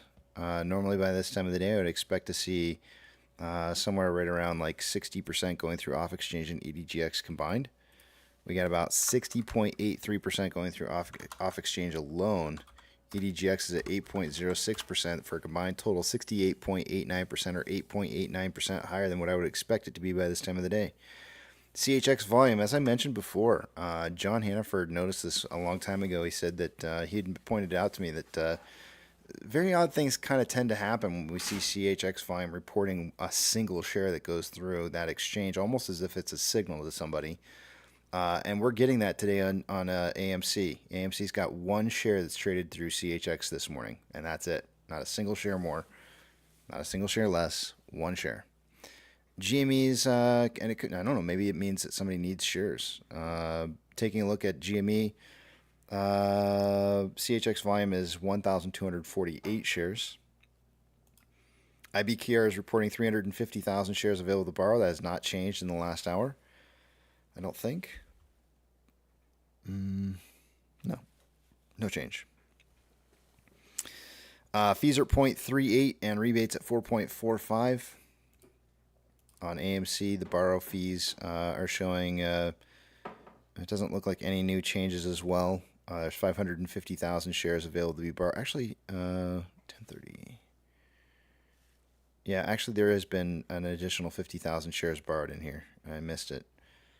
So it looks like 200,000 shares borrowed so far for the day today. Fees are at 1.16, rebates at 3.67.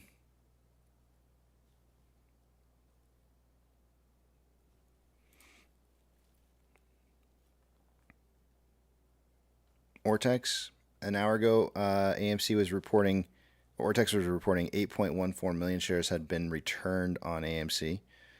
And that number is now showing at 8.03 million shares. So there has been a few shares borrowed since then, but not very many. That's going to leave the estimated short share interest of the free float at 16.3%. The cost per borrow ends at 0.68, average 1.15, and max 4.35.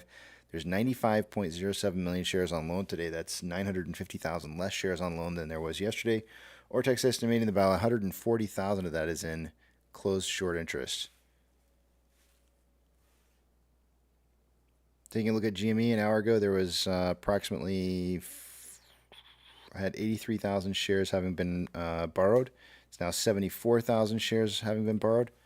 Slight shift down is not really going to change the estimated short share interest of the free float too much, which is at 10.08%. Cost to borrow ends at 0.88, average 1.05, max 1.05. Shares on loan for the day is at 52.58 million shares. Highest amount of call volume on AMC for the day an hour ago is at a $5 strike with 3.2 thousand contracts in volume. It's now 3.6 thousand contracts in volume. Highest amount of put volume coming in at 4.5. There's 862 contracts an hour ago. It's now 1.1 thousand contracts. Market is suggesting a closing price between $4.50 and $5 by the end of the day. And we're currently at 461. Taking a look at GME, highest amount of call volume for the day today is what was at a $23 strike on the calls, and that is now, it's still 23 actually. Highest amount of puts an hour ago was at 22. That is still the case. And that means the market's targeting like a 22.50 close by the end of the day today. It's at 22.26.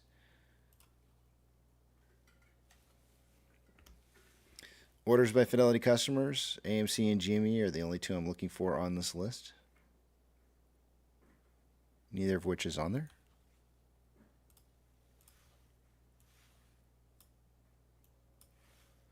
MMRI was 234.45 an hour ago. It's now 235.49, a single point up.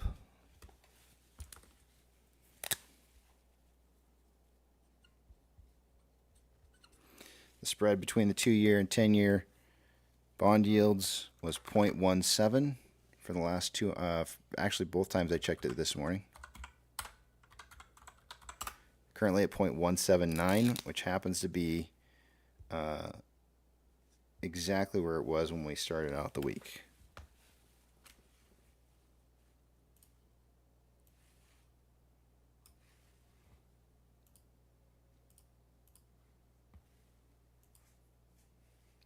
NASDAQ is down 0.03.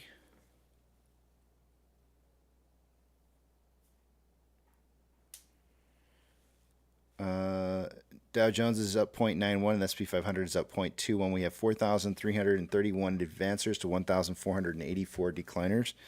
The market is more advancing this hour than it was an hour ago. Looking hot and tasty, cooking with bacon grease this morning.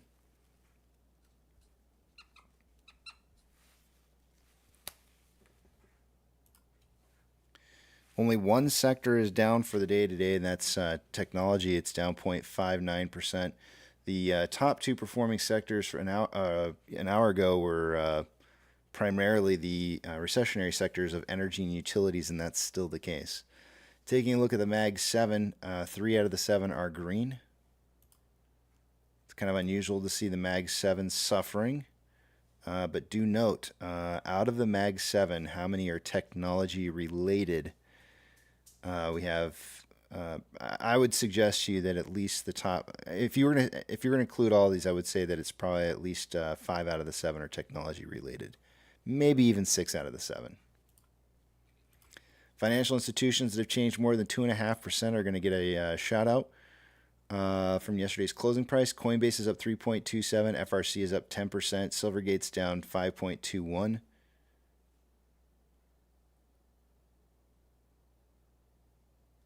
That might be it. Yep. Gold is currently down 0.87, trending down. Silver is down 1.11, trending down. Ethereum Classic is up 1.11, trending up. The US dollar is down 0.21, but trending up. Oil is up 1.74, consolidating after an uptrend. Mortgage-backed securities are down, or up rather, anywhere from 0.04 to 0.04 to 0.14, and appear to be consolidating a little bit after a downtrend. SPY is up 0.21 and consolidating after an uptrend. VIX is up 0.59, starting to move into what appears to be possibly an uptrend. But if I look at a larger time scale, it's still trending downwards and has not yet broken that level of resistance going up. It is currently higher than where it was an hour ago at 1546, with futures suggesting 1845. There's that 3-point gap still there. IWM is up 1.48, trending up. VB is up 1.09, trending up. Tesla is up 0.44, trending down. Amazon is down 1.11, trending down. Cinemark is up 0.58, trending up. Doge is up 6.54, trending up. Bitcoin's up 1.31, trending up. GME is breaking even for the day today and appears to be moving into an uptrend after having been in a downtrend. It is breaking levels of resistance going up. HYMC is down 2.66, trending down. NCMI is up 1.28 and consolidating a little bit after an uptrend. Hood is up 3.88, trending up, and AMC is up 1.43 and appears to be consolidating after an uptrend. Inflow versus outflow so far for the day today, there's approximately $1.2 million more outflow than inflow. 2.25 million shares traded so far. After 98 minutes worth of trading, we're on a pace for about 8.95 million shares traded by the end of the day today. It's definitely looking like a slow volume day today. That's actually the pace that we hit yesterday by the end of the day. Was 9 million shares. Let me see. Yeah, 8.9 million is what we had yesterday. So we're not doing too good on volume today. We may see a spike towards the end portion of the day today in volume that might get us back up to higher numbers. But as of right now, volume sucks. On a 4-hour time interval, there's currently a crossover on the Vortex indicator with more buying pressure than selling pressure within the last 4 hours. RSI at 52.63, which is average. On a 1-hour time interval, more selling pressure than buying pressure than RSI of 68.02, which is above average. On a 30-minute time interval, more buying pressure than selling pressure than RSI of 70.97, signaling overbought. And on a 5-minute time interval, more selling pressure than buying pressure than RSI of 57.2, which is above average. And slightly above average. It just went up to 60.59, so above average. And with that, that's all I got for you guys. I yield the rest of my time to the back of the big tramp.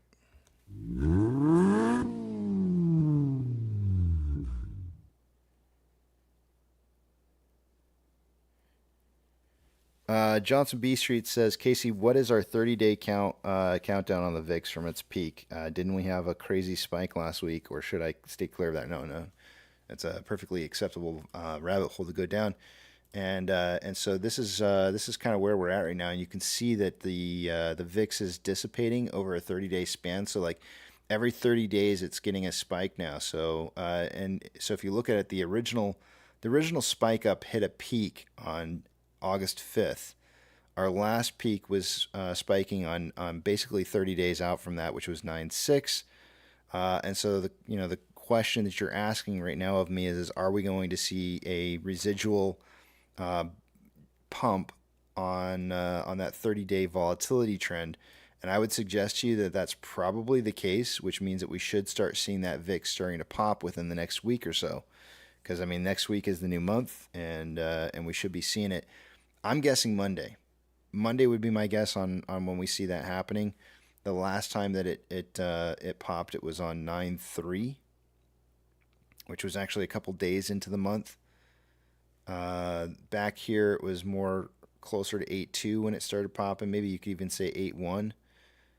So I'm kind of figuring that somewhere in that region, we should see that VIX starting to pop. The question is where is it going to go to exactly? And the futures are suggesting 3 points higher than where it's at right now, which is going to be 18.5.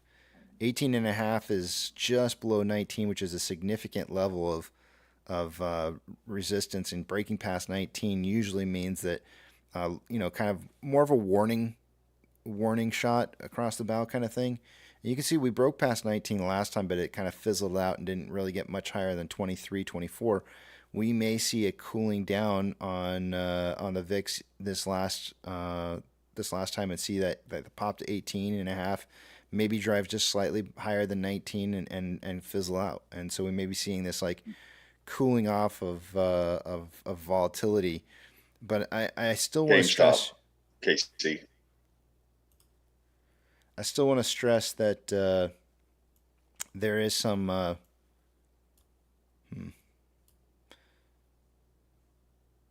I apologize for interrupting you. No, that's Sometimes fine. I get a little excited. Yeah, GME, you got big volume stepping up there. Just see something real quick here. So this is a really important factor that I want you guys to think about in consideration to what I was talking about earlier this morning, because the JJ mentioned something very, very, very important to you guys. Should be important to you guys after that little tinfoil hat talk that I had with you. The tinfoil hat talk. I heard you. Yeah, the tinfoil hat talk there was you're saying that something's ripping, right? Well, if you're shorting it and you close out your short positions, what happens? Price rips. The buying pressure drives the cost. Yeah, drives the price up. AMC's catching a little sympathy run with it too. Yeah, so not nearly as much. Yeah. If somebody closed their short positions 2 minutes yesterday, behind GameStop. If somebody closed their short positions yesterday and are bleeding off the value and they're taking the value out of that and moving that value to someplace else, where would it be?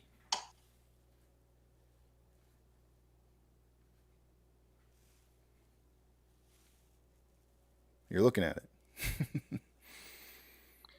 I just I took that symbol TSMC and put it next to SCMI on my little list of things I look at whenever you say something that might be similar. I don't want. So the important thing here is I want to make sure that people understand that I'm not trying to promote these positions. I just want you to understand that there are things in play that are hidden, that are meant to be hidden for a reason, and are not signals for you to go out and create a position to do something about this. This is not meant for us.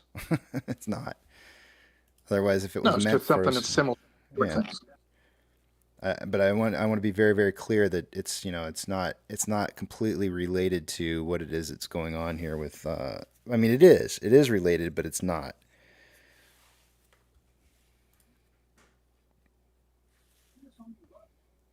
I like to study a little bit more before the teacher looks at me and calls me out in class, and I haven't even raised my hand yet. Well, you said something, so I had to say something about it. I get real quiet. I just put the visor down on my helmet and stand and stare at people. But that was a great article to read. I just sit there and I go, how come I don't see that kind of stuff? And there are people just digging around that can write that much, like Dario did. Yeah. Hello, Yucca. My plan is that I will be pilot. Yeah, he's a pilot. Great. I don't know which one I laugh more of, the horns or the pilot thing. Good morning, Yucca. Good morning, everybody.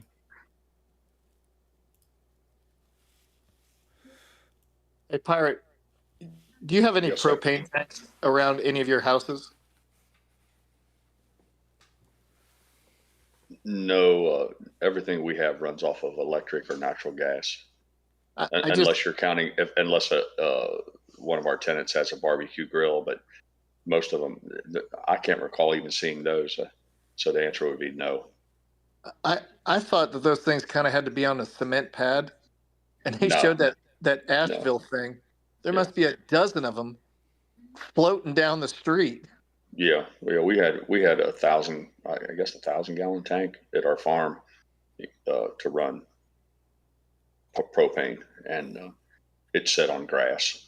I put some gravel around it to reduce the amount of weed eating I had to do. I could just treat it with Roundup, but no, they don't. There's no requirement that they be set on concrete.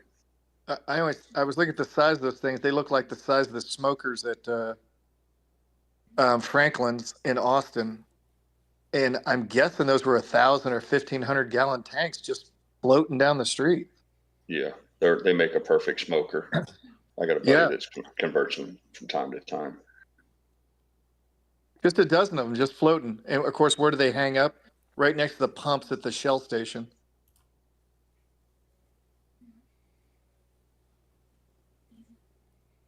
Just an accident looking for a spark.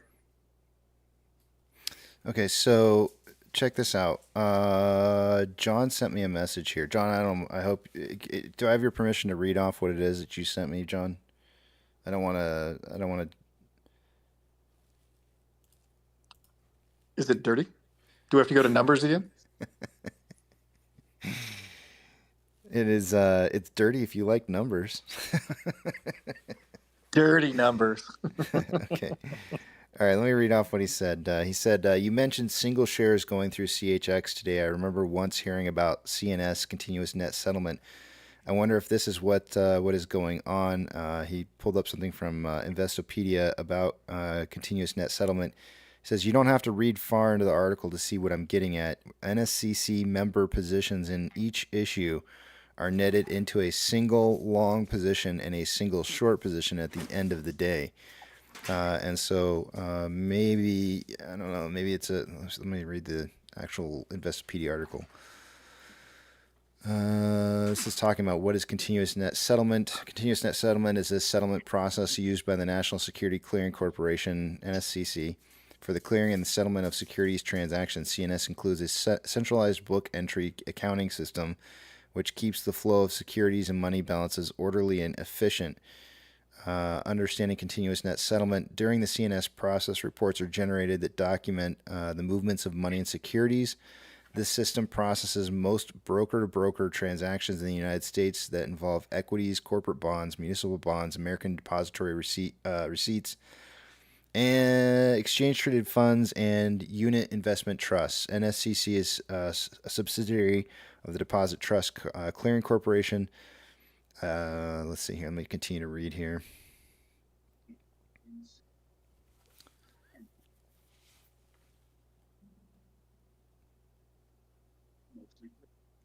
The NSCC counterparty for members during each day in the CNS process and limiting counterparty risk. If something happened to an NSCC member during a trading day, the NSCC would be responsible for fulfilling the member's obligations.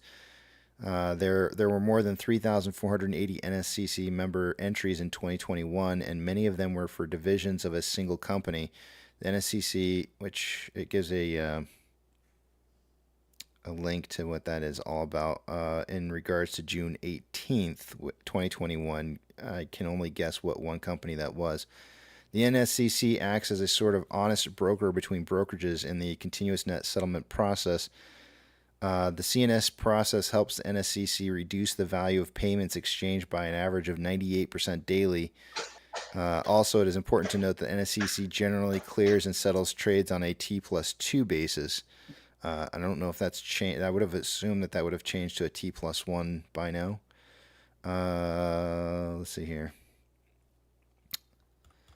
So I have mentioned on many occasions that CHX exchange seems to be a place where settlement entries seem to be logged, and it may be the reason for that is that it's potentially that it might be a consolidated period or place for somebody to be able to report and say to the reporting parties out there, like, look, see, I delivered.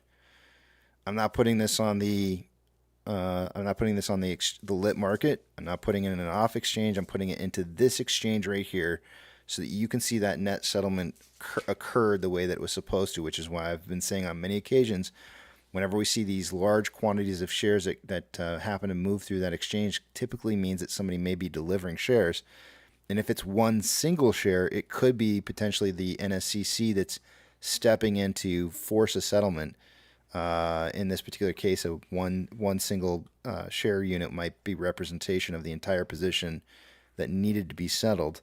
These are all guesstimates. I don't really know for sure, but I do want to click on this link here to this one particular company event just to see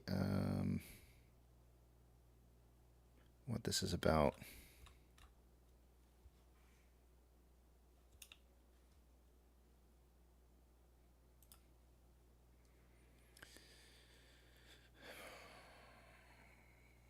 Access June 18th, 2021.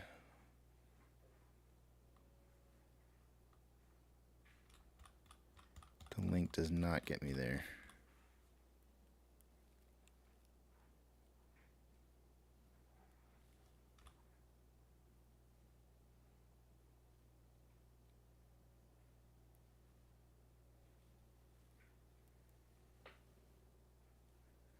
Let me try something different.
In 2021, many of the NSCC member entries were for divisions of Citadel Securities. This company had multiple entries due to its various operational divisions. Let me see if I can find this.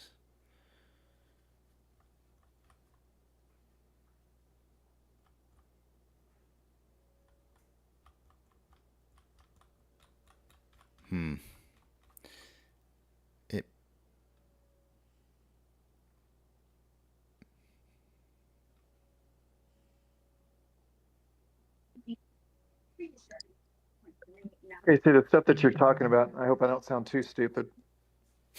So I owe Pirate 1,000 shares and Pirate owes me 500 shares. It actually gives an actual example if you want me to read it off. It says, suppose you have a brokerage account at Fidelity and buy 100 shares of Apple. Your order will execute quickly and your account will show ownership of the shares. If Fidelity has more clients buying than selling Apple stock, then they will have to get the shares from somewhere else. Fidelity's counterparty will be the NSCC rather than another brokerage. Fidelity may have more clients selling than buying shares of Apple later in the day, so they'll have to sell it to the NSCC. Trades between Fidelity and NSCC will occur repeatedly. Most of these sales and purchases will eventually cancel each other out. At the end of the day, Fidelity will have a single long and a single short position in Apple stock under the CNS system. So it's what we've been talking about for like a long time. It's a ledger, right? And if the ledger becomes, if it gets to the point to where the ledger is not appropriately balanced within a certain period of time, Yeah. Too lopsided. Yeah, then the NSC is forced to go. The NSCC is forced to go out and actually buy the position. So the object here is, this is the whole thing with the T35 schedules, is that they have 35 days. Well, they don't even have 35 days. The broker dealers have 15 days to get their shit in order, and if they don't get it in order within 15 days, then they got to take it to a market maker for about 6 days. Once the market maker can't finish the job after those extra 6 additional days, which puts you at 21 days out, the NSCC or the DTCC, it's a division of the DTCC, which is the NSCC, is forced to go out and buy those shares over 14 they have 14 days to find those shares.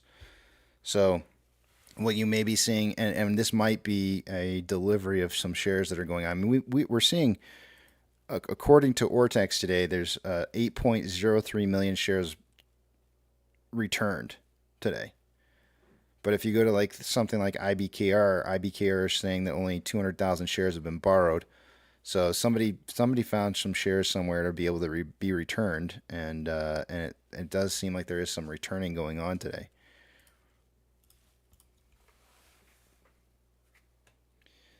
The or what is that they're forced to. There is no or what. It's a mandatory thing that they will shut everything down and forcibly deliver the shares by the date required. That is the or what.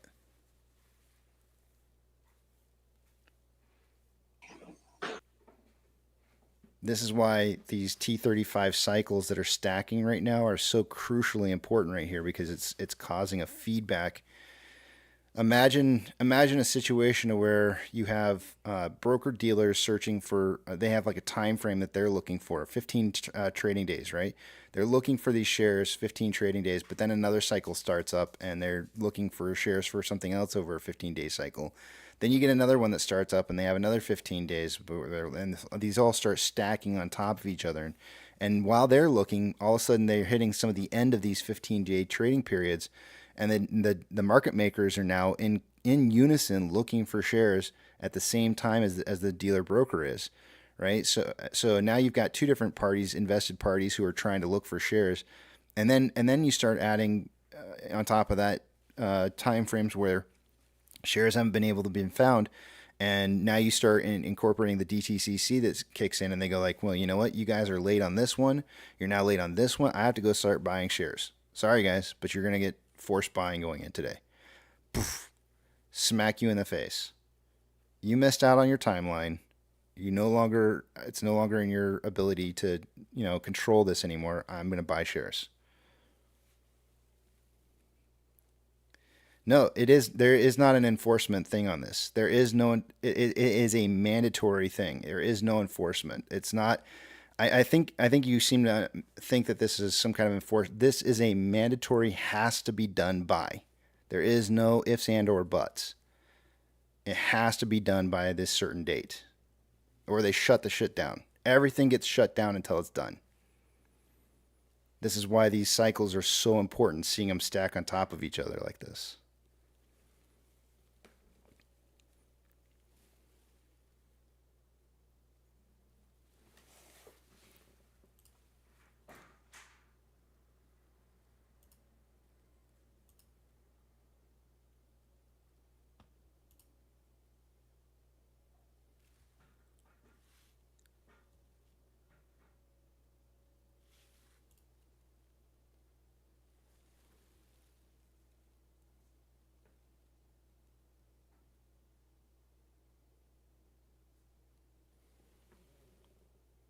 What is Mike Carroll talking about?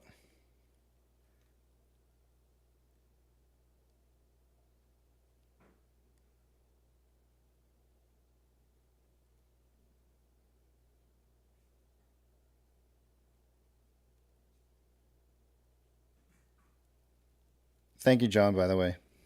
Appreciate it. that may actually be. I don't know if that's the answer or not, but it's possible. I know we've seen it on a couple different occasions where a single share event has occurred before, and I don't know why, but it does happen.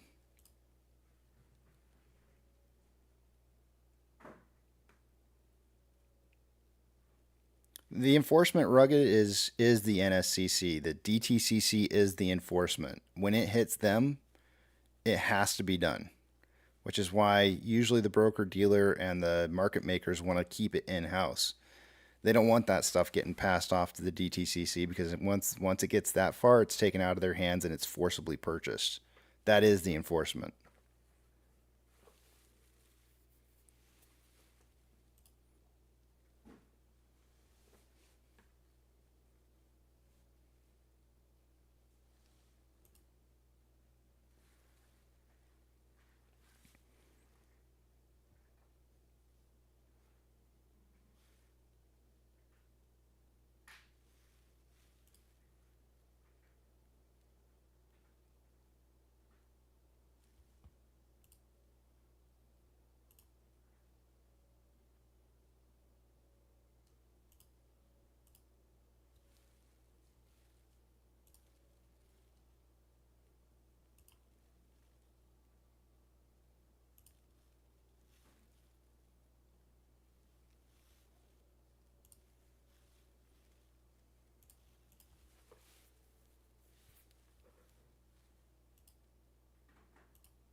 Currently at $4.63, up 1.98% for the day today. GME is at up 2.02. There's a little bit of a cool off after hitting 23.10. There may have been some call positions that may have been closed out at that $23 mark, and that would have probably caused price to start dropping back down again once those happened. But after it did, after those positions may have changed or stopped coming through, price started rising back up again. So it's starting to move once again here. There'll probably be a second and third round at $23 on GME. Let me just look real quick here and see. There's a fair chunk of open interest there. There was, the last time I refreshed this, the highest amount of call volume for the day had been at 23. There was 9.5 thousand contracts. I'm kind of curious what the unusual whales is suggesting is going on right now. Let me pull that up real quick just to see if he's saying that there's any unusual activity going on here.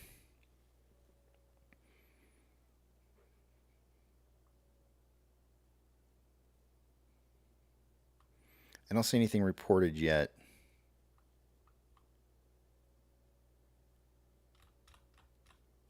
We may see something. I will watch that account. As he probably will I would expect to see something being posted up here, maybe in the next hour or two. Yeah, I'm sorry. The wife called me. I had to take the call. That's no problem. Hope I didn't miss anything. Okay. Okay. Did you catch going back to? Did you catch the reading that I did? No, because I was talking to the wife. I don't want you to redo it. I'll have to back up. Okay. But if this dovetails, I owe Pirate 1,000 shares. He owes me 500. We net it out. I just give him 500. We call it even. Mine is the 490, so everybody gets 10 at the end. Oh, okay.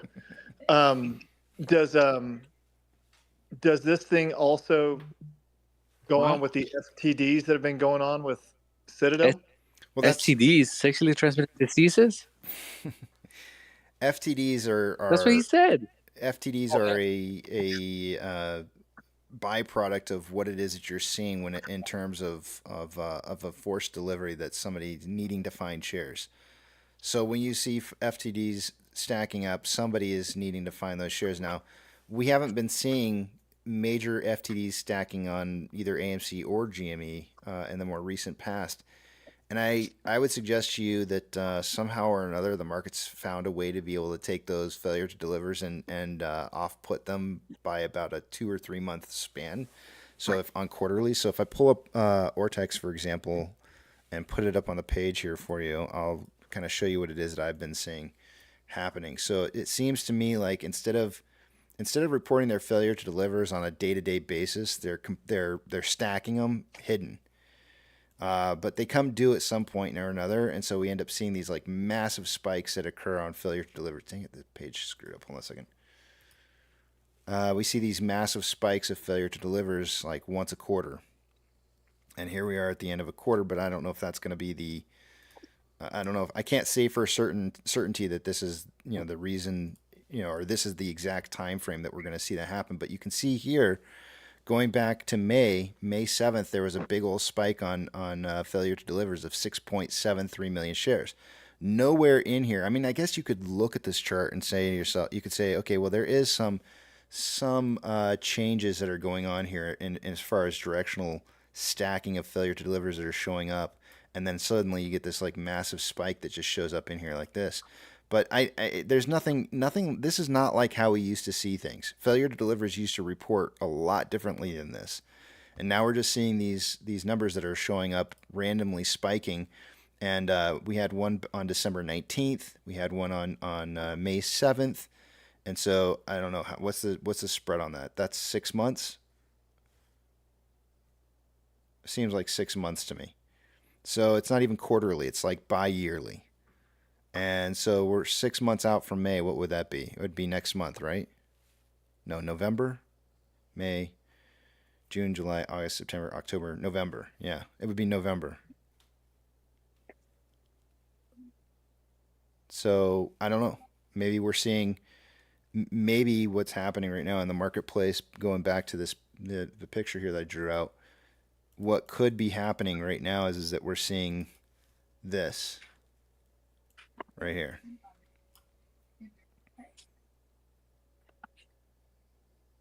And that's happening over here.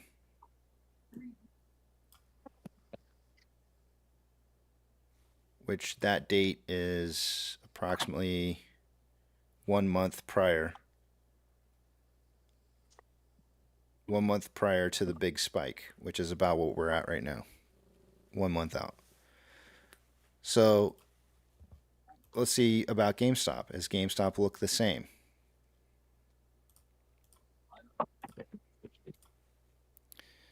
I'll be damned.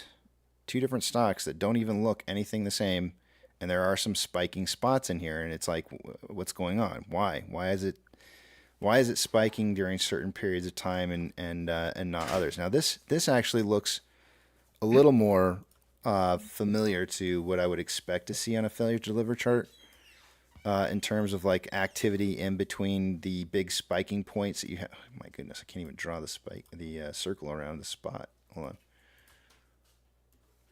Right here, here, here, here. So those are your spikes, and the question really becomes: is there some kind of cycle or period or way that they've figured out to be able to hide these positions over a certain period of time? Well, what's the time between these? Here's December 21st. It's the same exact time that we had on AMC. Then you've got another spike in March. You've got another spike here in September, and these are 23. So this is actually a spike back in 2022 in December.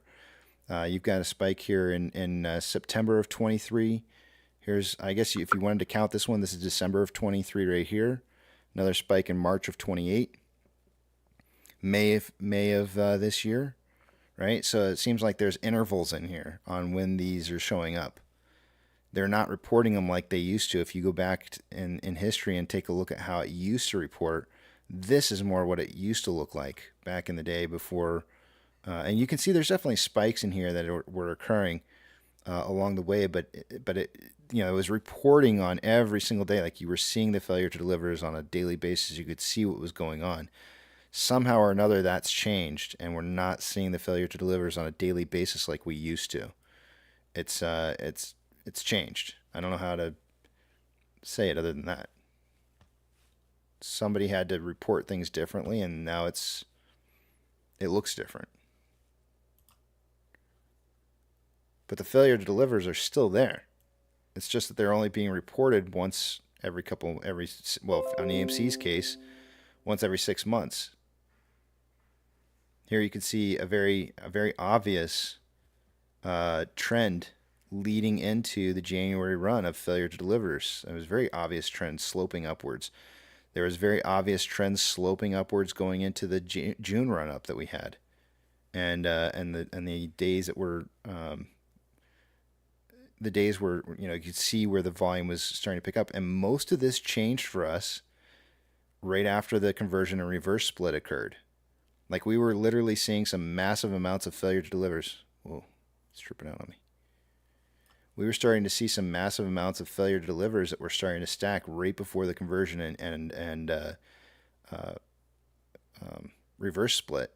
And then as soon as that conversion and reverse split happened, that's when the reporting period started clumping everything in together. Because if you were to take a look at these failure to delivers that were stacking back here, they were like 1 million, 1.5 million shares. And then after that conversion reverse split occurred, you now have like 6.67 million spikes. We know that they didn't close out all of the Ape positions. There's still some international Ape positions that are open to this very day. So is it possible that they're wrapping some of the failure to delivers from international markets into some kind of packaged reported period of time that's not the same as the U.S. markets? I don't know. I really don't know how to explain it. But the failure to delivers are still there. They just come in cycles. So everybody wants to point at failure to delivers and be like, oh, well, nobody's failing to deliver anymore. And it's like, well, that's not necessarily the case. It's just that enough time hasn't transpired to see what the next spike's going to be.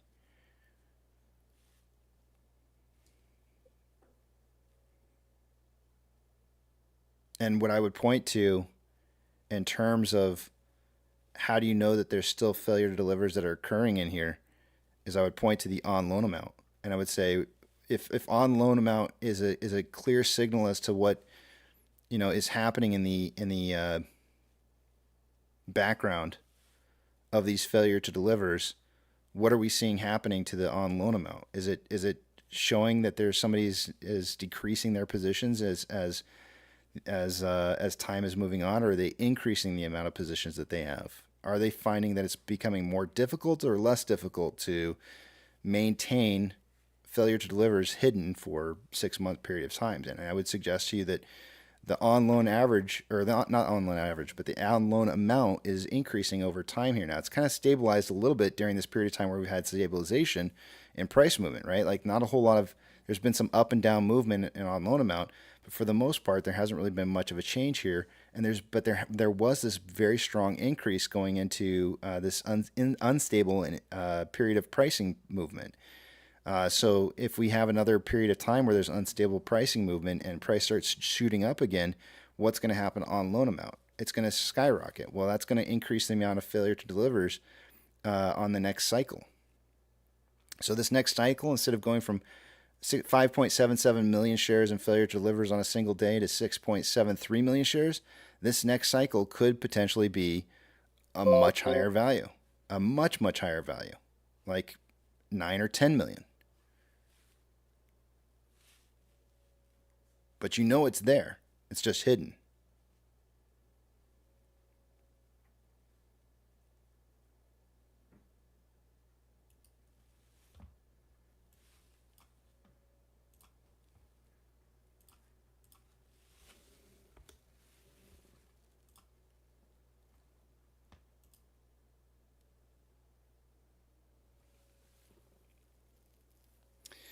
Johnson B Street says, globally, I don't understand how China can release stimulus. That's the reason we are in this mess to begin with.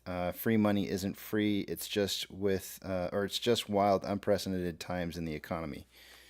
I mean,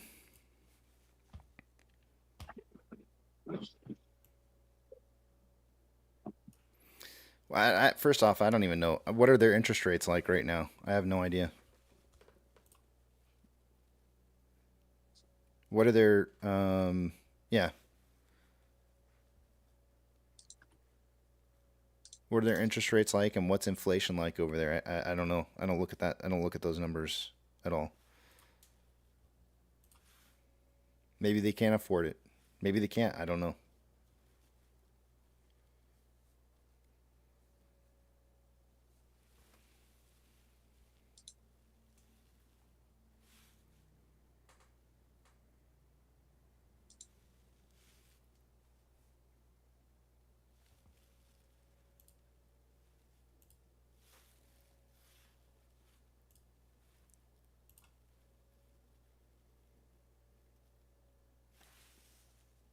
The JJ, did that answer your question? I feel like you got another phone call.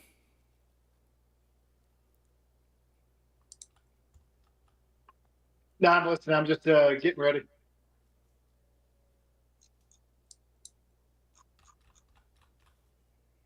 I got to pull shocks in 45 minutes. Be safe.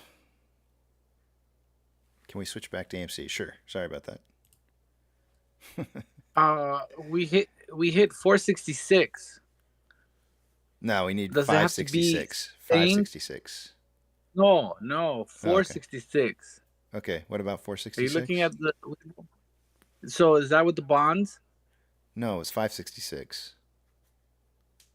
566 is what. Oh, okay, I thought it was 466. Yeah.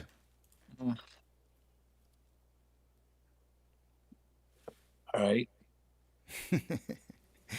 Yeah, it's not, but see, what you got to remember is that our last spike up that we had in price took us to 525. So we never even, the last time that we were even close to hitting that was prior to the negotiations that occurred to get that to be, to have that be an actionary price that's going to cause something to happen. So we haven't hit it essentially since then. Yeah.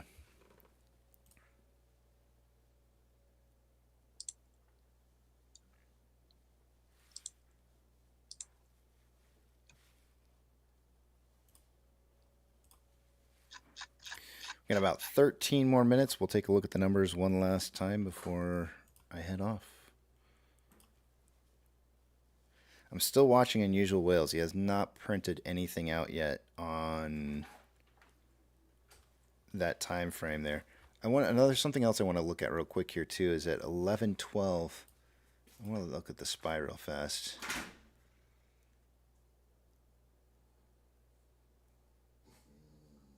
So nothing really interesting going on there. Let's see at 11:12 if there's anything else happening in the marketplace. Nothing on gold. Not really anything on silver. Ethereum Classic.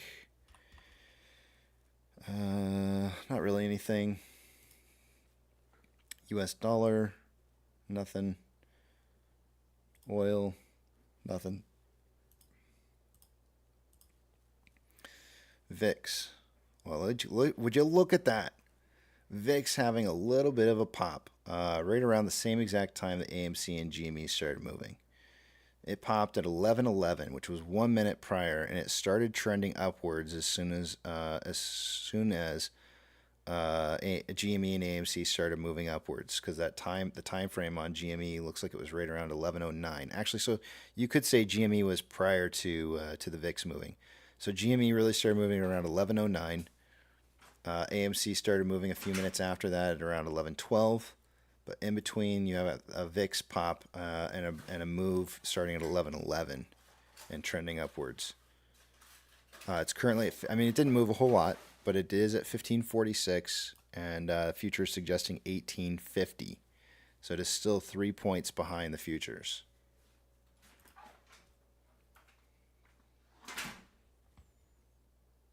see if we got anything else. Did Cinemark pop then? Nothing really showing there. Amazon? Nothing. Tesla? Nothing. IWM and VB are the two, well, the last time I checked, they were the two largest ETF holders of AMC shares, and I don't see anything that really hits here on IWM. VB, I don't really see anything hitting here either. HYMC, it took a plunge about, what is going on with HYMC? It's barely trading. There's gaps in the trades right now. It started dropping right around 10:20, which was almost an hour before, and started consolidating right around 11:21. That defies logic. Gold every day for the past weeks making historic highs. Here you have a gold mine. Yeah. You'd think that they would. Well, there would be it some went sort of down when corollary gold. there. It went down when gold went down today. So 10:20 is when it started heading down, and gold started trending down at right around 8:48. So it was actually delayed. The 10 o'clock move. There was a big move on gold around 10:48 this morning, which is a little bit later than HYMC started heading down, but it was already starting the trend down right around like 8:50 this morning, just about 10-15 minutes after market open. It started trending. So it could be HYMC had like a sympathy move for that.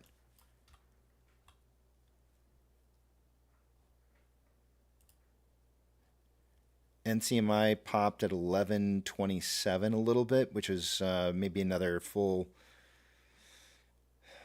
15 minutes after AMC and GME.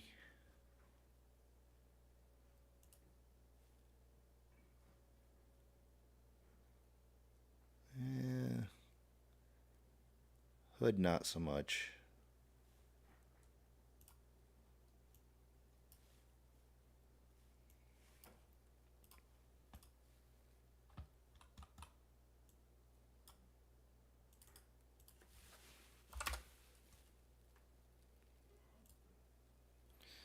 Mick M says Doge is pumping. Yeah, it was earlier. It's consolidating a little bit right now, but it had pumped earlier up to 12.12 rather.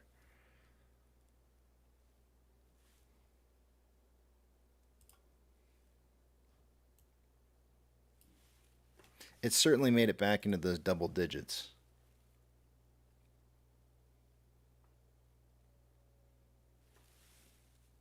Mrs. Pirate just told me that she read Trump met with Zelensky from Ukraine yesterday. Has anyone heard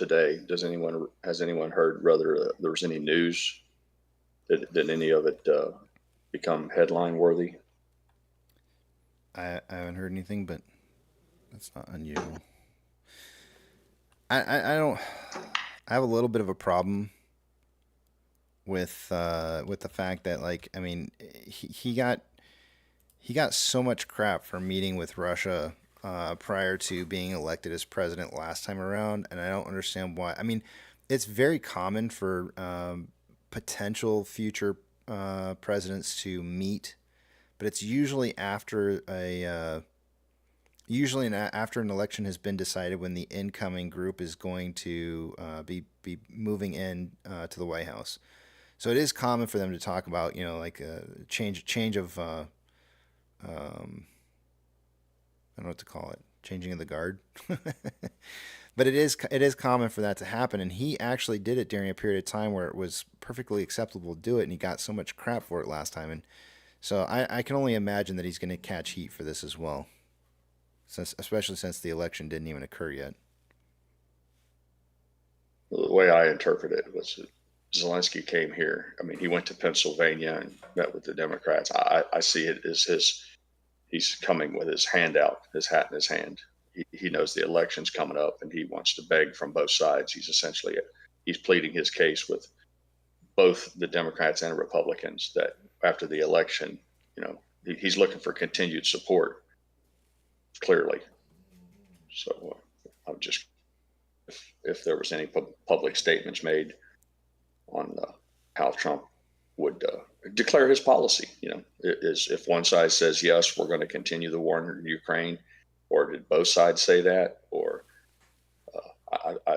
I can see a value in how the general public deserves to know what each candidate plans to do in regards to that.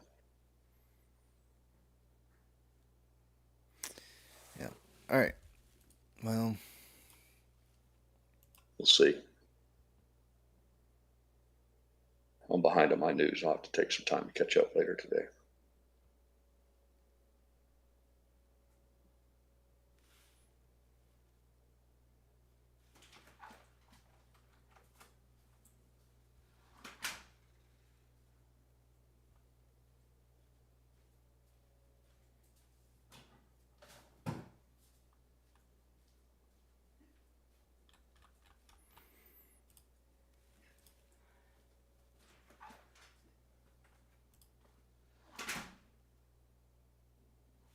we have about 4 minutes left, and I'll take a look at the numbers for the last time. Actually, you know what? I'm going to start a little bit early so I can get out on time.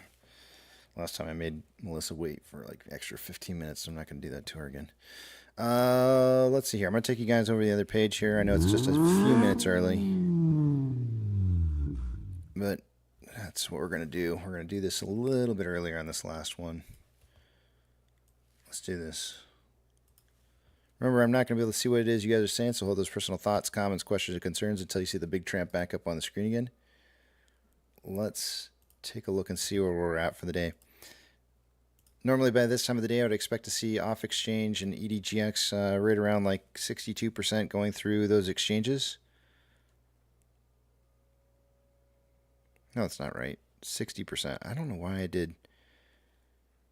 No, that's right. The time is almost 11. The 10 o'clock time is throwing me off here. 62% is what I would expect to see going through those exchanges. We got about 58.62% going through off exchange. EDGX coming at 8.4, so we got about 67.02% of our volume going through those exchanges. That's 5.02% more volume than I would expect normally. CHX volume is now 17 shares going through there on AMC. GME's CHX volume for the day today is coming in at 3,257 shares. According to IBKR, shares borrowed in the last hour has not changed. Fees have gone up to 0.4 and rebates down a little bit to 4.43. Total amount of shares borrowed, according to IBKR from AMC, has only been returns in the last hour. It's up to 600,000 shares available. Fees are at 1.17% and rebates at 3.66. So the total amount of shares that we've seen since 2045 yesterday on AMC is 200,000 shares borrowed. And on GME, it's 1.05 million shares.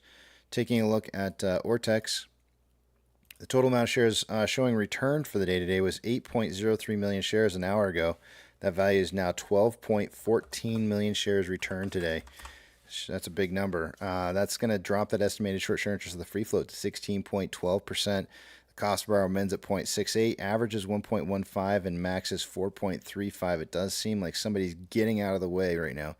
It seems like maybe there might be a potential for a move that they want to get out of the way of, and so we're seeing a lot of return shares going on. Taking a look at shares on loan for the day, it was at 95.07 million shares. That's approximately 950,000 shares less on loan today than there was yesterday. Ortex estimated about 140,000 that was in closed short interest. GME an hour ago was reporting 74,000 shares having been borrowed for the day. It's now 433,000 shares. That's going to cause the estimated short-term interest of the free float to drive up to 10.1%. Cost to borrow mins at 0.88, average 0.99, and max 1.05. The total amount of shares on loan for the day today is at 52.58 million shares. Options, highest amount of call volume for the day today on AMC an hour ago is at a $5 strike with 3.6 thousand contracts in volume. It's now a $4.50 strike with 4.8 thousand contracts in volume. Highest amount of puts coming in at a $4.50 strike. There was 1.1 thousand contracts an hour ago. It's now 1.4. The market is now suggesting a closing price really close around 450, maybe plus or minus 25 cents. So somewhere between 425 and 475 by the end of the day today, with AMC currently at 462. Taking a look at the option contracts chain for GME, highest amount of call volume was at 23 for calls, and puts at 22. That is still the case, which means the market's targeting a 22.50 close, and it's at 22.68. Orders by Fidelity customers, AMC and GME are the only two I'm looking for on this list. Neither of which are on there.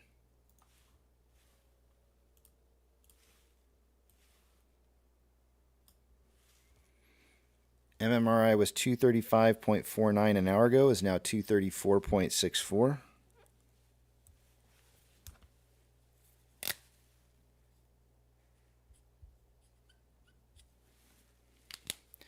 The spread between the 2-year and 10-year bond rates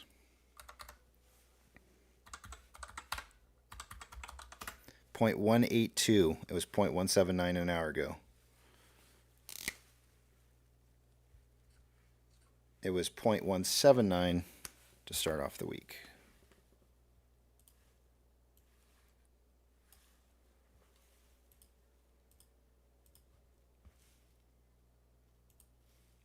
NASDAQ is down 0.34. Dow Jones is up 0.84. And the S&P 500 is up 0.01. We have 4,318 advancers to 1,656 decliners.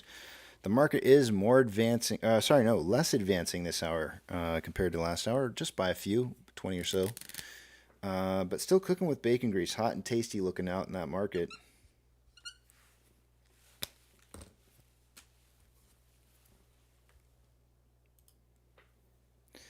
Only one sector is down today, and that's technology. The two leading sectors for the day today is going to be our recessionary sectors of energy and utilities. Of the Mag 7, 3 out of the 7 are green. Financial institutions that have changed more than 2.5% will get a shout out since yesterday's closing price. Coinbase is up 3.76. Look at this. FRC up 150%. Silvergate's down 5.21. Remember, the FRC and SI or Silvergate are our two zombie stocks for banks, or stanks. Two zombie stanks. And I don't see anything else to read off here. Gold is down 0.8% and consolidating after a trend down. Silver is down 1.2% and trending down. Ethereum Classic is up 0.97 and consolidating after a trend up. US dollar is down 0.03, trending up. Oil is up 2.74 and trending up. Mortgage-backed securities are up anywhere from 0.14 to 0.23 and trending up. SPY is up 0.02 and trending down. VIX is up 0.98, consolidating. Inflow versus outflow. The futures on the VIX, it's currently 1552. Futures suggesting 1855. There's still that 3-point spread. IWM is up 1.33, trending down. VB is up 0.89, trending down. Tesla is up 2.1, trending up. Amazon is down 1.71, trending down. Cinemark is up 0.91 and consolidating after a trend up. Doge is up 7.23, trending up. Bitcoin is up 1.06, and it appears to be trying to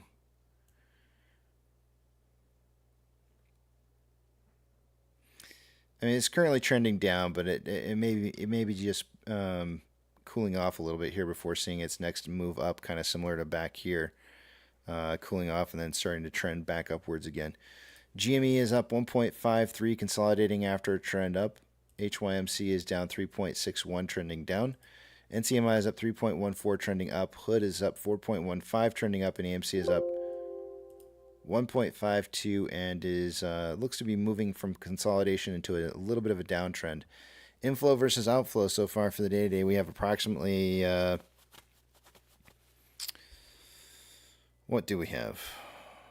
$1.5 million more outflow than inflow. And $1.5 million more outflow than inflow. 3.64 million shares traded so far for the day today. After 150 54 minutes worth of trading. We're on a pace right now for about 9.21 million shares traded by the end of the day today. That's a little bit higher of a pace, I think, than what we were on an hour ago. So that little extra volume that we saw on that run up at around 10 o'clock or 11 o'clock Eastern Standard Time helped to drive up the pace a little bit for the day. But we're still sitting at a pretty low pace in contrast to the volume from the previous portion of this week. On a 4-hour time interval, we have more buying pressure than selling pressure. The divergence on the Vortex indicator within the last 4 hours. RSI at 52.26, which is above or at average. 1-hour time interval, more selling pressure than buying pressure than RSI of 64.95, which is above average. On a 30-minute time interval, more selling pressure than buying pressure than RSI of 66.29, which is above average. And on a 5-minute time interval, more buying pressure than selling pressure than RSI of 50.77, which is average. And with that,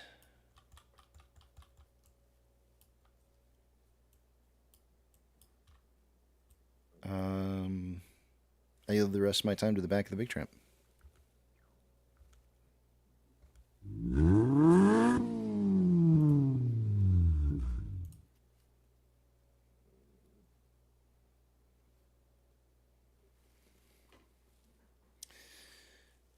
Actually, I yield it for the rest of the day because you guys are you're up to bat. So let me zoom on out of here, and I guess I'll put my message on the screen here. Happy hunting today, man. Good luck. Good luck with your job search. Thank you. Every day, a few more to apply for. It's kind of interesting. There are jobs being posted every day that I see. So it's not. I felt like there was, based off of what I was hearing, that I wasn't going to be able to find anything showing up at all. But there is new stuff every day so far,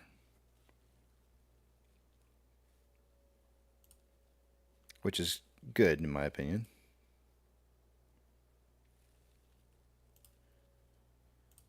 Let's see here. I guess I should put this on time and sales.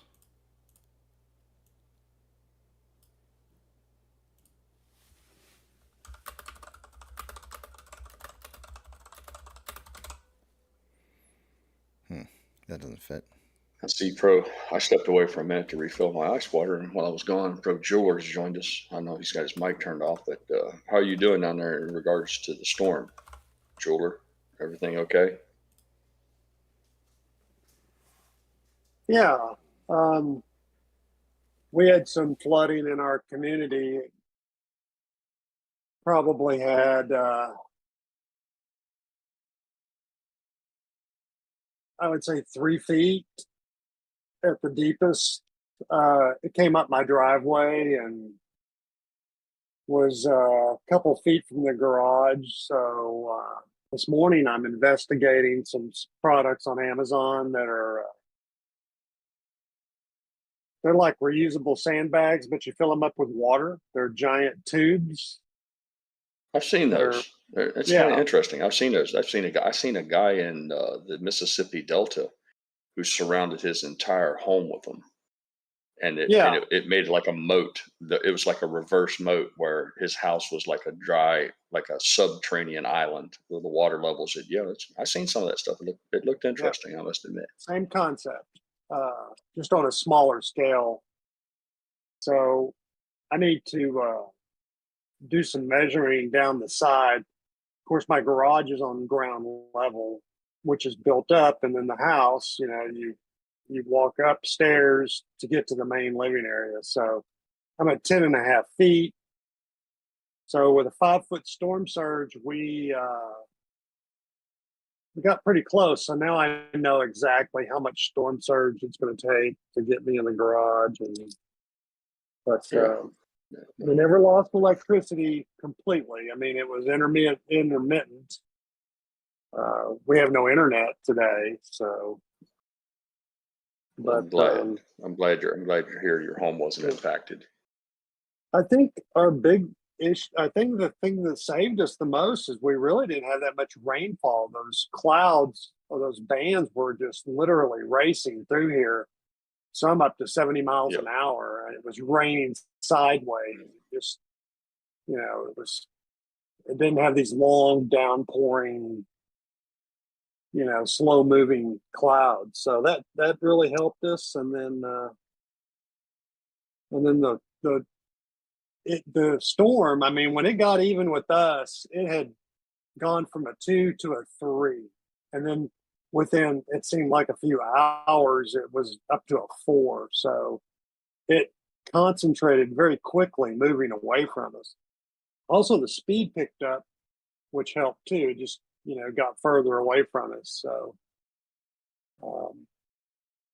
there were some communities that are closer in. Of course, Fort Myers Beach was, underwater. They're always going to be underwater. I mean, it's an island. So,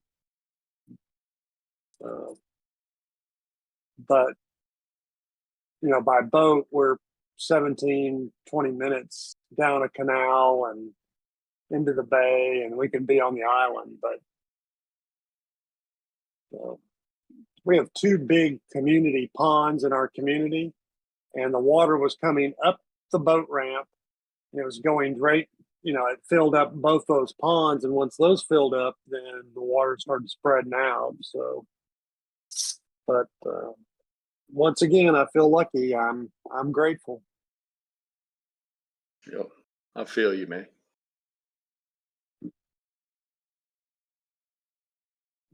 You'll have some good storm surge up there, or high tides.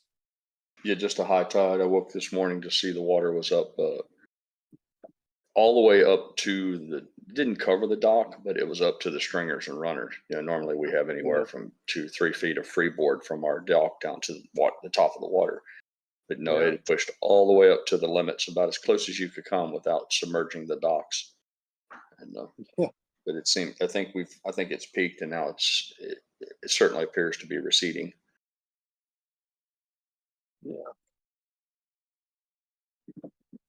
So I think I'm going to try to get those ordered. I'm going to look at those, take some measurements, and then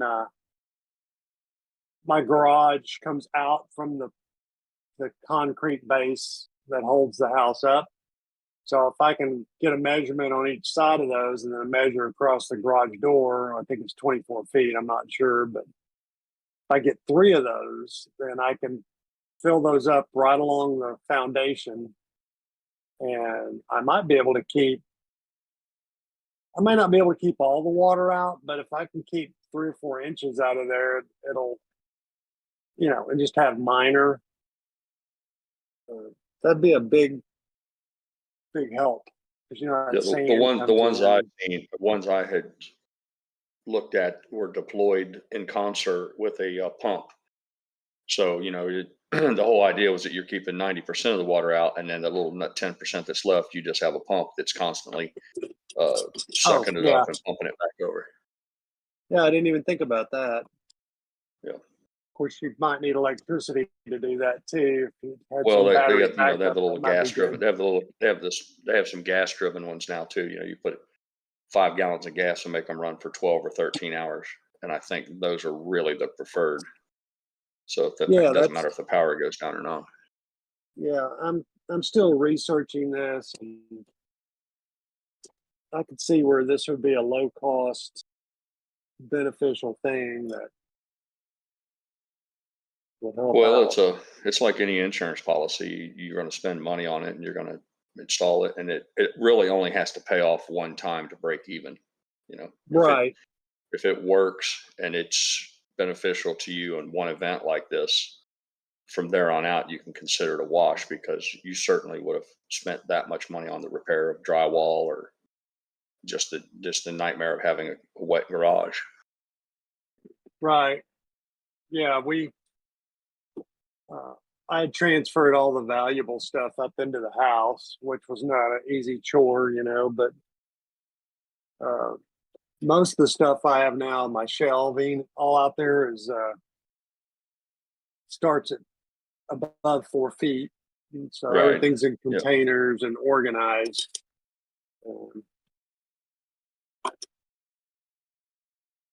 But yeah. Fun.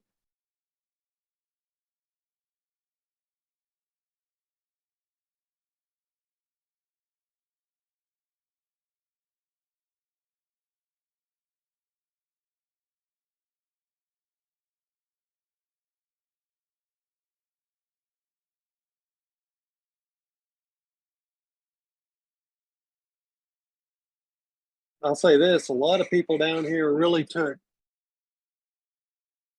it serious and were moving cars to higher ground and stuff. So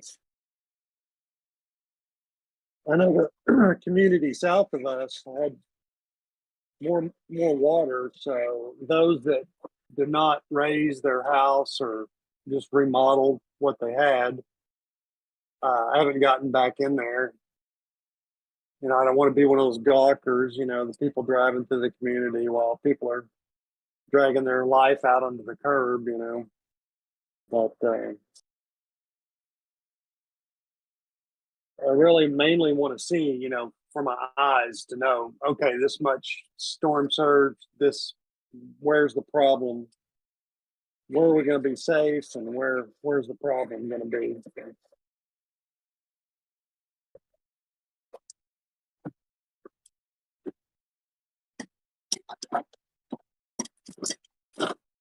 I haven't even seen the news of what's going on up north. I'm sure it's water everywhere.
Let's see, an emergency management announcement that they're predicting the catastrophic dam failure in Rutherford County, North Carolina.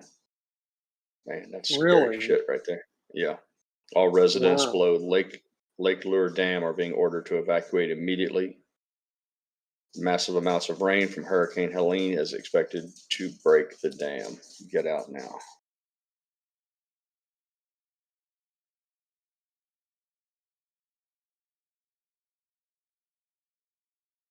You know, if you're not used to evacuating and somebody tells you that,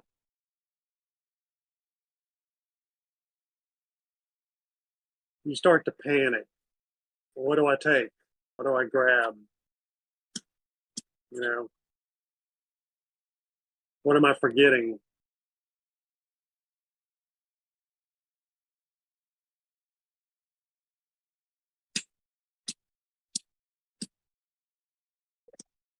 But my wife It'll force is you. pro. It'll force you real quick to reconsider what's important to you. I can tell you that. Yeah. Well, my wife is from South Louisiana, so she's a real pro at.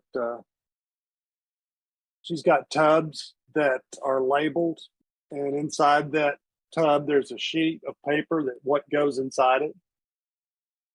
So she'll make me bring those in, and we open them up, and we start grabbing the things that go inside those tubs. And all our documents and stuff are in black boxes. They're not in a file cabinet. They're in portable file cabinets. So pictures, albums, stuff like that. You know, pack clothes and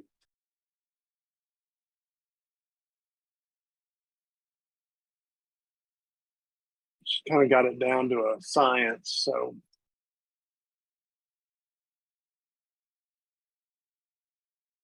when I get home and I see those suitcases by the door, I know I'm already behind.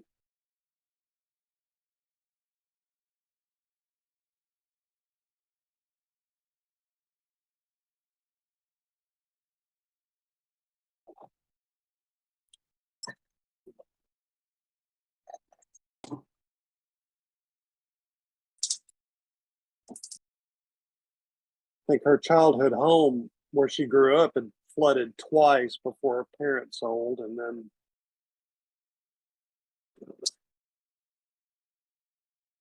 they bought property on the highest part of the parish. So if they have hurricanes now, they get flooded in like an island. They can't leave. I mean, they can. Right. They Yeah, they're stage. just They trapped. stage their.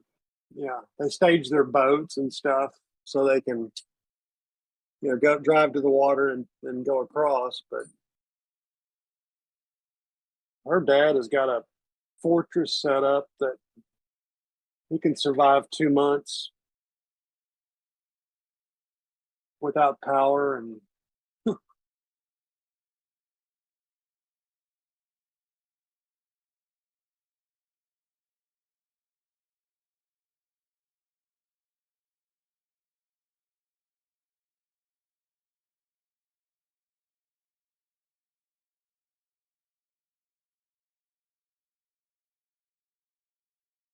I guess she said, what do you grab? I guess find out real quick.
It's like 12:30. I'm gonna grab some lunch. I'll be back in a little bit. We'll see you, bud.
I stepped away for a moment and just got back, and I'm trying to catch up with some of the questions here. Mike Carroll's asking if they still have butane. Mike, I'll be honest with you. I wasn't aware that anybody used butane in Ohio or Indiana. It was always either liquefied, well, not liquefied natural gas, but propane.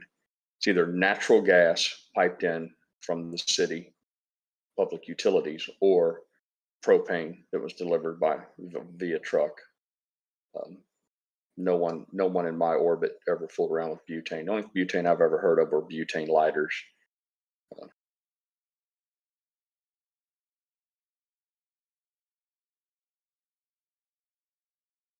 But those propane tanks that are breaking loose and floating around, yeah, obviously they're dangerous. I mean, it's an energy source, but those things are really well built, and it takes a lot to rupture one of those.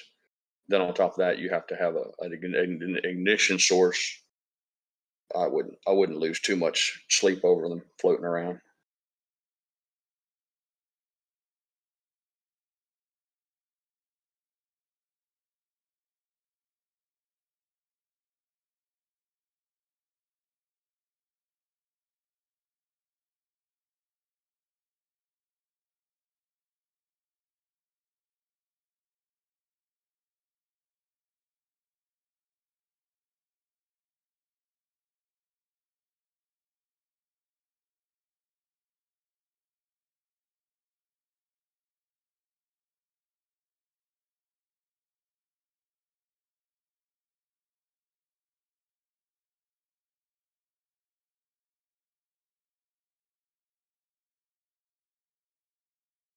Daniel Monson, our family plumber here, he says butane is a more volatile gas, but it doesn't burn as hot. That's why you see butane tanks for small torches and things. Yeah, that's also why you have to change the orifice out if you buy a barbecue grill and it's set up for propane. And like at my house, we have it hard piped in for natural gas. You have to change the orifice out inside because there's a difference at the amount of volume that's required if you're burning natural gas versus propane. Because of that difference, you need to have a different orifice to achieve the same level of heat. One requires more flow.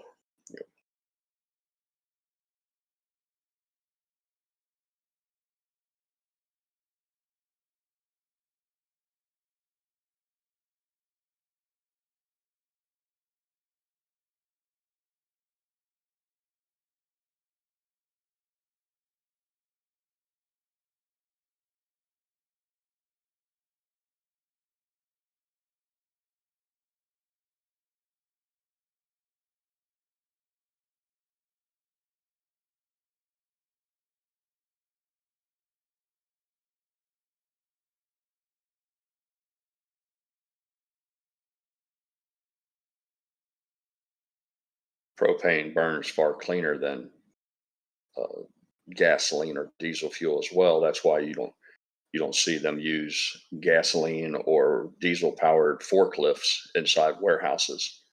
They're predominantly electric now, but even before that, most people used propane because I don't know the science behind it. I can only assume that it gives off less carbon monoxide or less noxious fumes in an enclosed space. So I know for a long time they were the go-to in terms of forklifts, but they have been largely replaced by electric as well.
At the moment, we have a steady parade of larger boats making their way back towards Destin.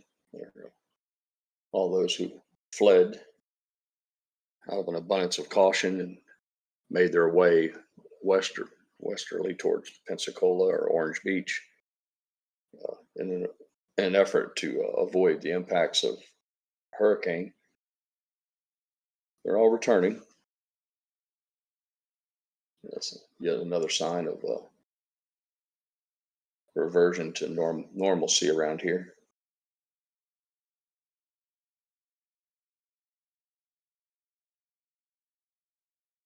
Mike says, do you have to change the amount from natural gas to propane? Yes, Mike. That's it's one of the requirements. It's not terribly difficult. Anyone with common sense. And usually, Mike, well, I shouldn't say always, but the grills that I have bought came with the alternate orifices.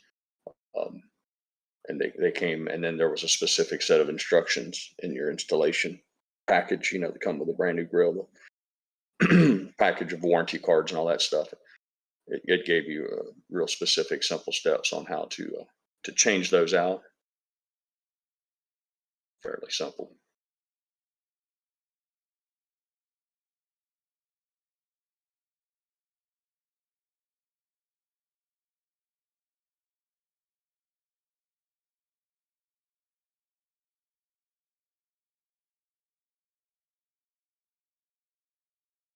The only thing that required a little bit of knowledge, I guess not knowledge, but you had to pay specific attention to it, was that after you changed the orifice out, you had to adjust.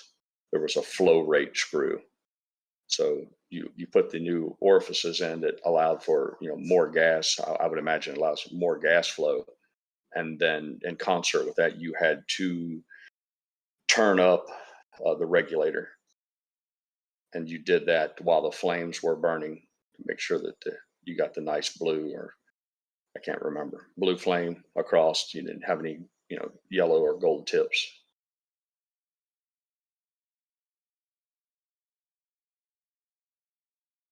It wasn't difficult.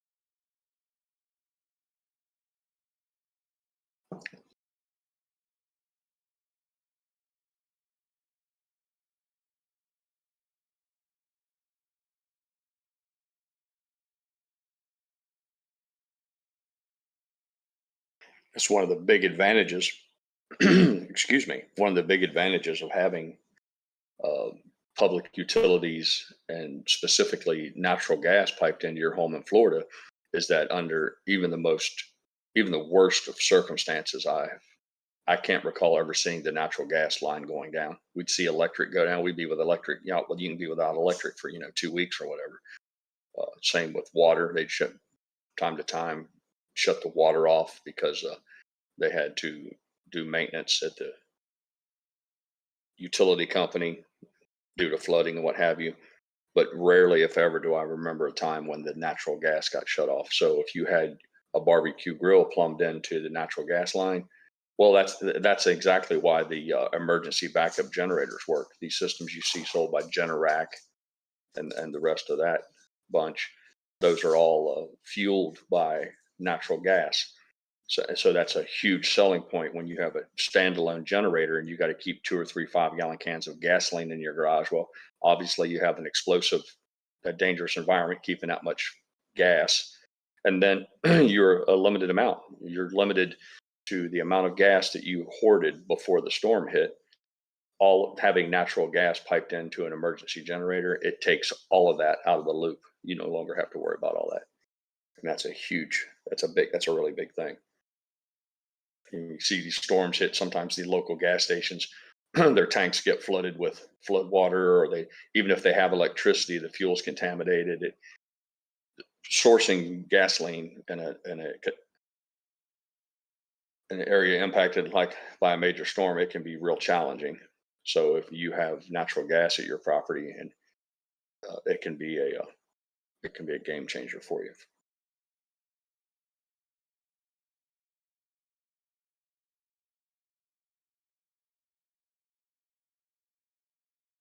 Mike says it was over 20 years ago. He's 64 and he has brain farts. I feel your pain, Mr. Carroll. I understand completely.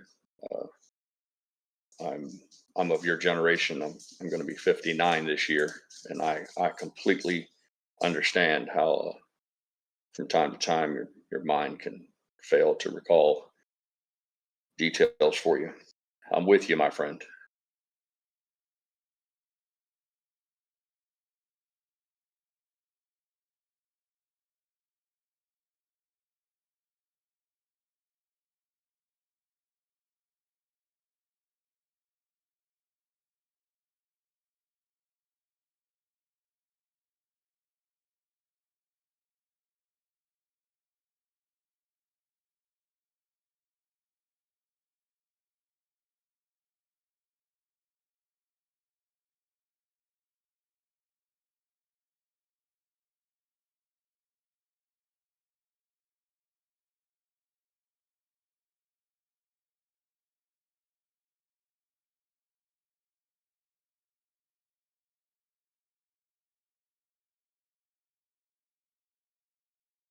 Yeah, Mike was sharing his thoughts that he has said he has natural gas there as well, but he's never seen it go down.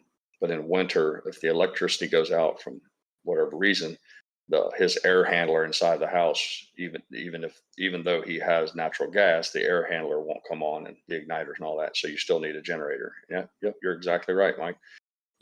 Even if you have the fuel, a lot of times if you don't have the electricity that manages all that, you're still not going to have it.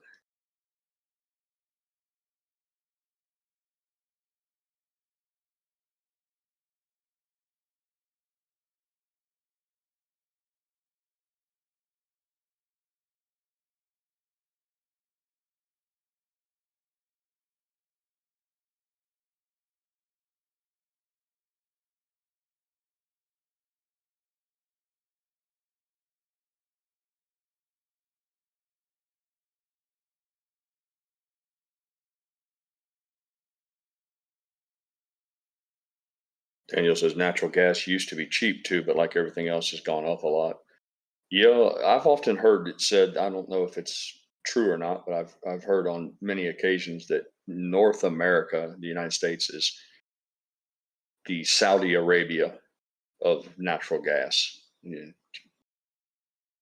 that it's that abundant here.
A few minutes after 12, my time. AMC's trading at $4.60 on the never ending barcode. GameStop at $22.45. There's your lunchtime update for those of you who are listeners only and unable to see the charts. I hope your day is going well.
Why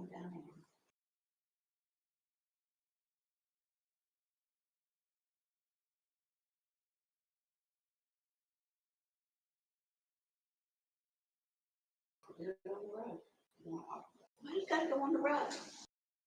I'm just stupid age.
the ticks.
Looks like the VIX is climbing up 4.36% to 1604.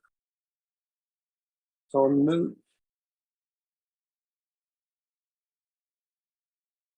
AMC 458. GME 2240. Both green.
What's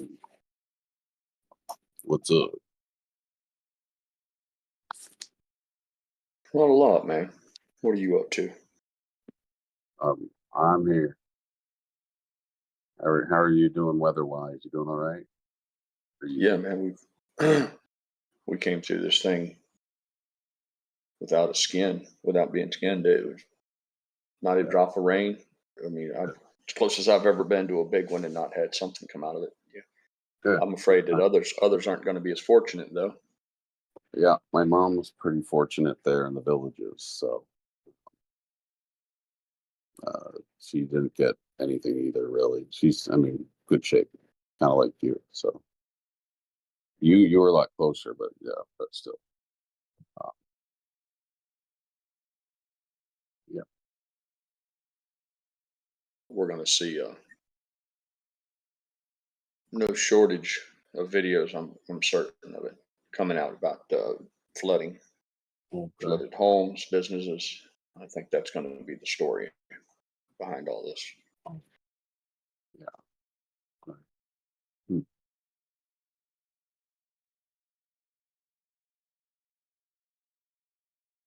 Yeah.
Watching the options orders come in right now on GameStop as we speak. Let's see here. Seeing a lot of calls, including over the past 20 minutes. I see a lot of calls for the October 4th $30 call strike.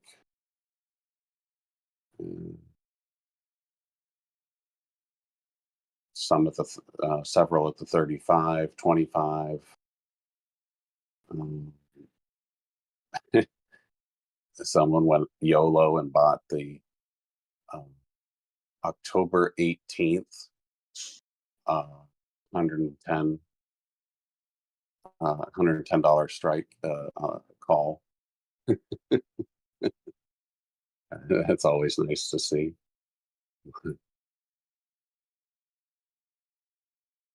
Yeah. That is one good thing about watching Thinkorswim is you can watch these options times and the time and sales kind of roll in real time.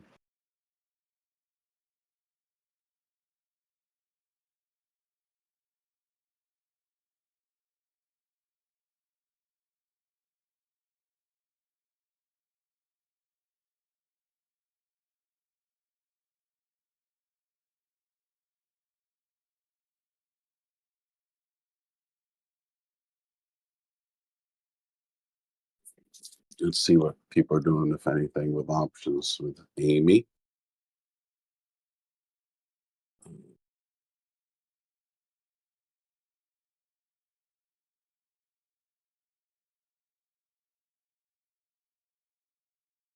Let's see.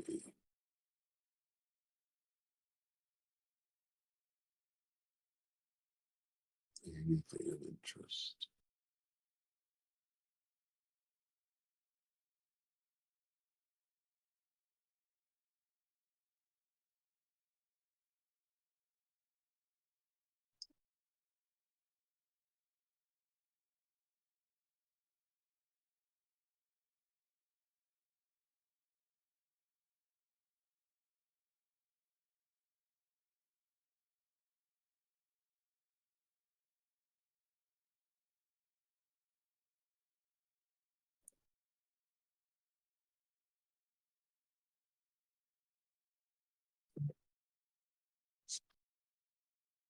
Nothing too crazy.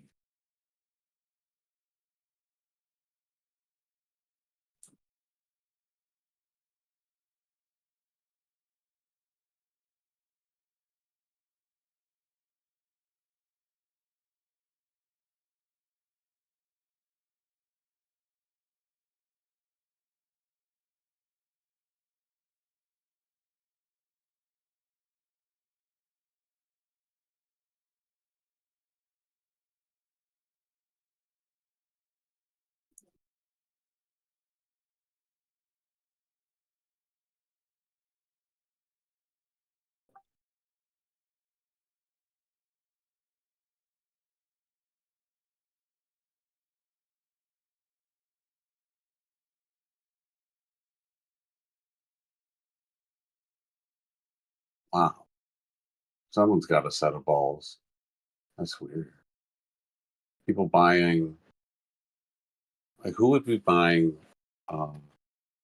650 calls for today, expiring today? That's kind of weird.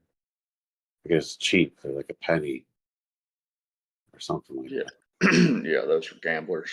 They're like, they know going into it, it's not going to pay, but it's the big, they're practically free. But if they hit, it's going to pay big. And, you'd be better off just roll the window down, throw the money out, go down the highway. But yeah, you could be buying some shares instead.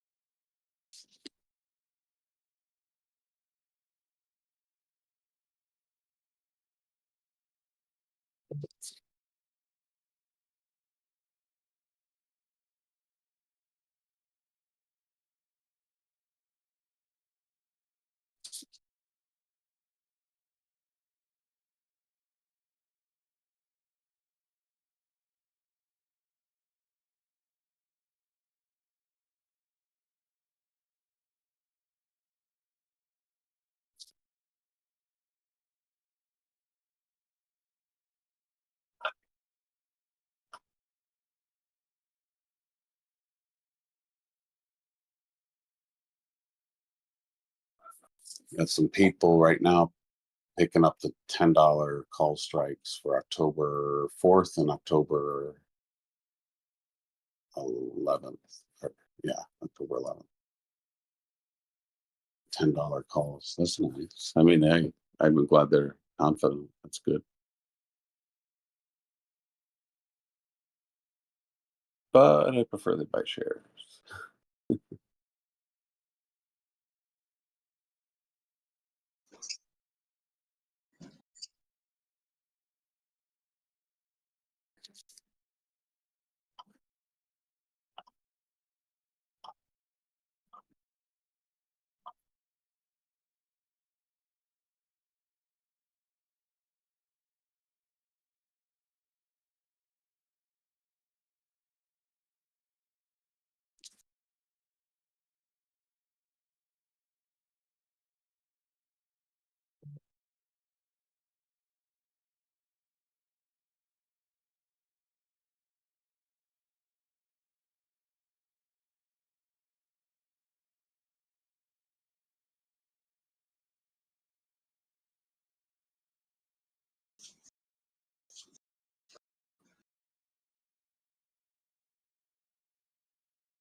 I just need to get this coffee.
just found out some information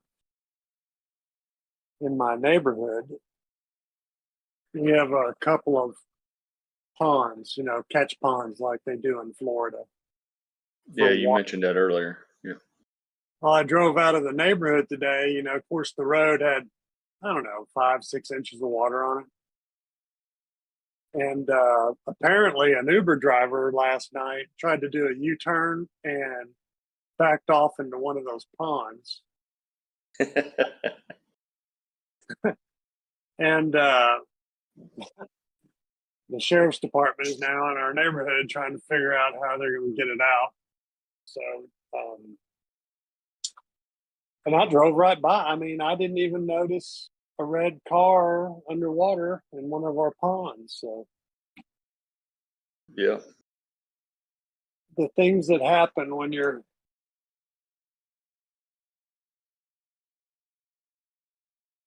I hope he got a good tip because a car's a goner.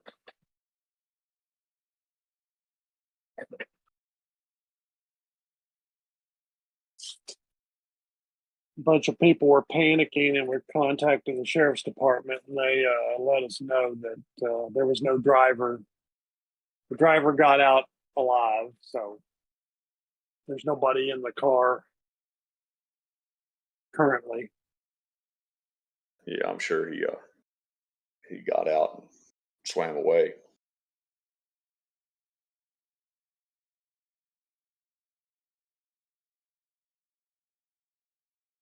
My son had his first little mishap, I guess, yesterday or the day before. He was telling me a story. He was in a hurry. He said he come out of the pizza place, had 2 pizzas. He set one on top of the roof, opened the door, got in, passenger side, set the first pizza down, and forgot the one on the top. So he jumped in the car and he hauled ass down the road. He said he made the first turn and he caught it out of his eye. He saw the pizza go shooting like a frisbee across the road.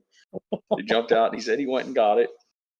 And he said he took it to the guy and he said he was honest. He knocked on the guy's door. He said, "Look, dude, I ain't gonna lie to you." He said, "I launched this thing off the roof of my car." And he said the guy was real cool about it. He said he commended them for being honest. They opened the box and I guess it had shuffled the cheese and stuff around a little bit, but the dude was like, "Yeah, we'll make this work, man. Don't worry about it." Yeah. My son was like, "Man, I just wanted to be honest with you, and didn't want you to, I want to try to hide nothing." He said, "If you call the store, they'll send you a new pie out." And the guy's like, "Nah, don't worry about it." But yeah. Honesty is the best policy. Yep. Yeah, that's what I told him. He said he left there feeling pretty good about it. I said, "You will, man." I said, "What's the guy gonna say? You made a mistake. They can't take your birthday away." I said, right. The worst part is worst thing to try to lie or wiggle your way out of it, and then you riddle with the anxiety of you'll be discovered and that. And sometimes the cover up's worse than the fuck up. So yeah, I think he handled it well. But yeah, he said it was a bad feeling. He said, well, yeah, turn, hit on the brakes and to make the brakes, and you look up on your window. He said it's one of those things where he's seen it flying. He knew immediately what it was. He's like, "Oh goddamn, that's my other pizza." That's pretty funny.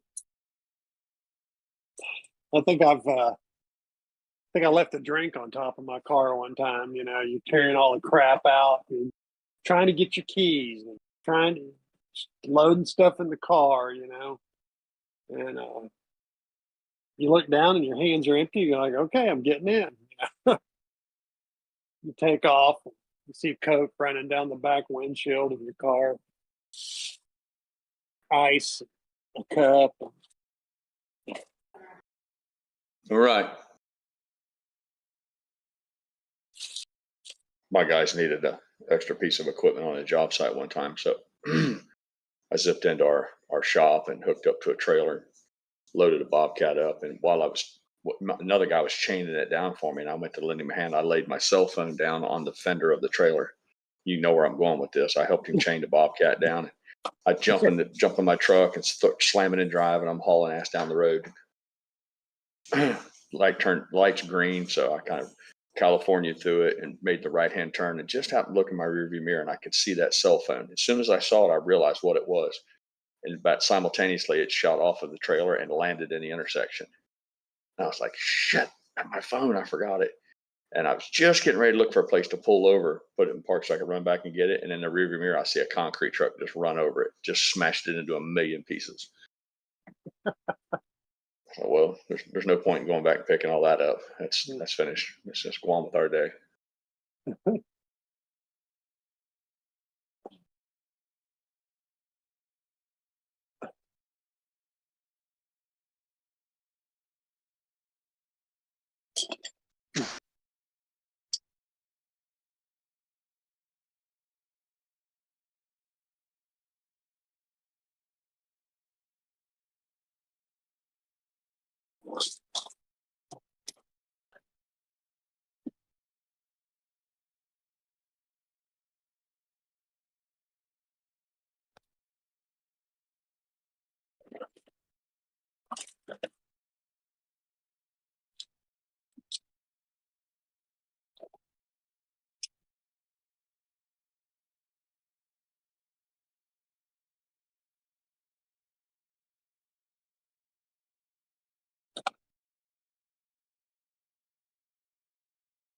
Did the VIX stall out or did it keep climbing? Let's see.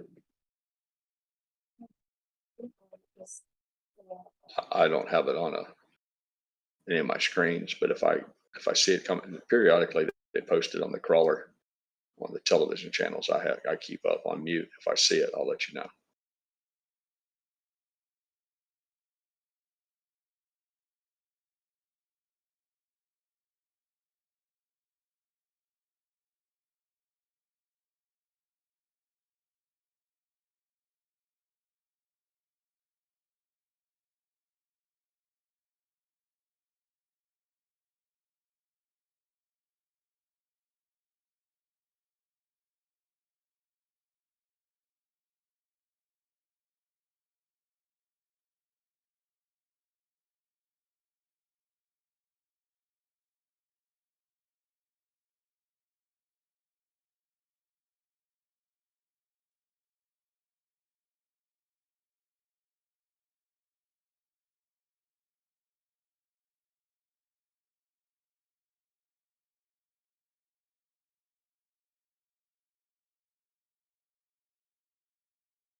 Morning. Nice day for fishing, ain't it?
Burn this place down when I had a chance.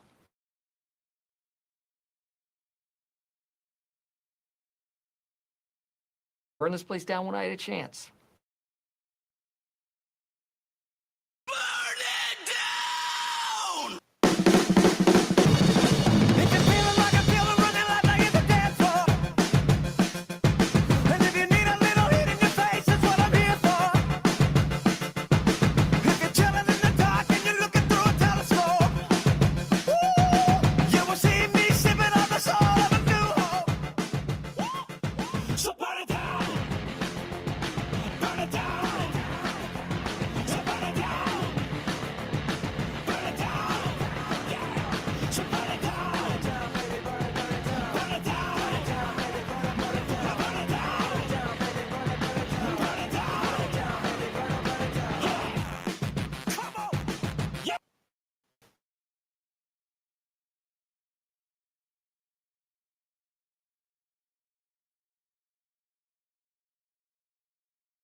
Well, you want to burn it down for censor content.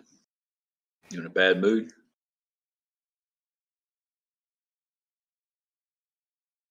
Why not?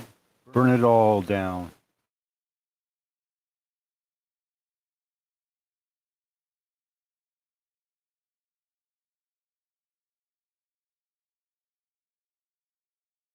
So we can rebuild.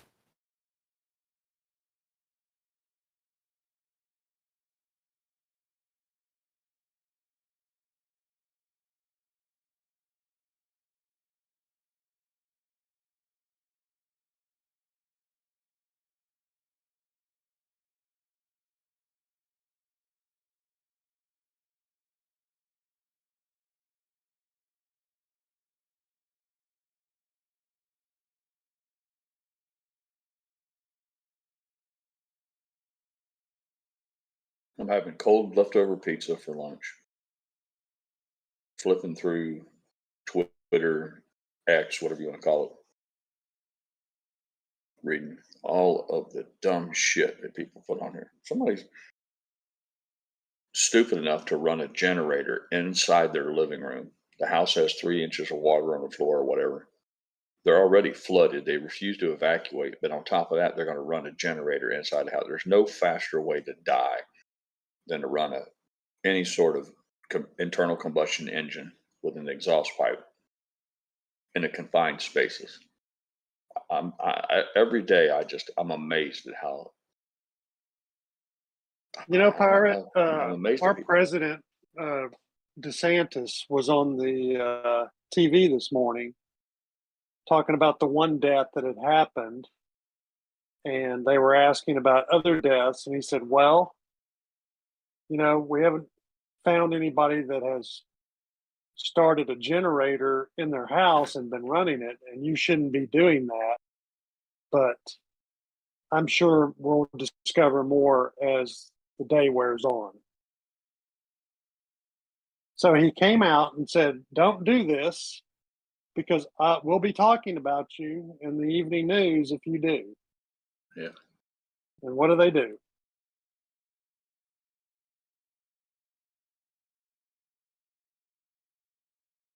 Also, if you're one of those people in a disaster zone, make sure you got your bra on or your t-shirt's not wet. Doesn't have a Slitch malt liquor t-shirt on or something like that. Make sure your teeth are in. Put those bridges in, dentures, whatever. When you find the Man. news crew, then think about what you're saying and what you look like going out on the national broadcast there. Do us all a favor.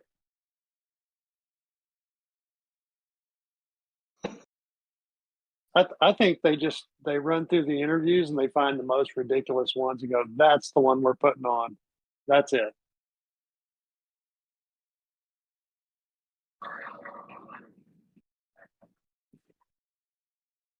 I don't know. Maybe it's all just part of the evolutionary process, just a way to strengthen the gene pool, I guess. Yeah, we've definitely become a weaker species based on the breeding outcomes of the last 40 to 50 years. So Yeah, I really do enjoy that movie Idiocracy. If you haven't seen it, you should watch it. Oh yeah, it's pretty funny. it, it explains it all. Stupid people keep having kids. well, they have more kids. They don't just have children, they have lots of them. Yeah, they have the shotgun approach to targets where I think the deep thinkers, I had one of each. I had a boy and a girl. And Yeah, that you know of. that's what, no, I know. That's where we stopped. Well, nothing's come out of the woodwork, so you knock on this wood over here. But yeah, we had one or two. We had two. We didn't do the shotgun approach where we're trying to, we don't have a farm, so there's no need to have 13 kids.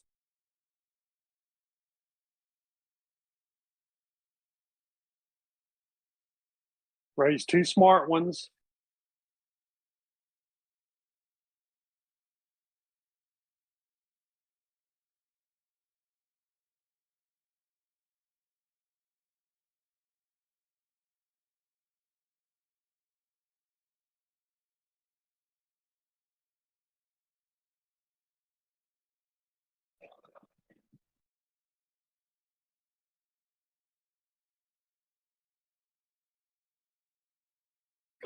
Excuse me.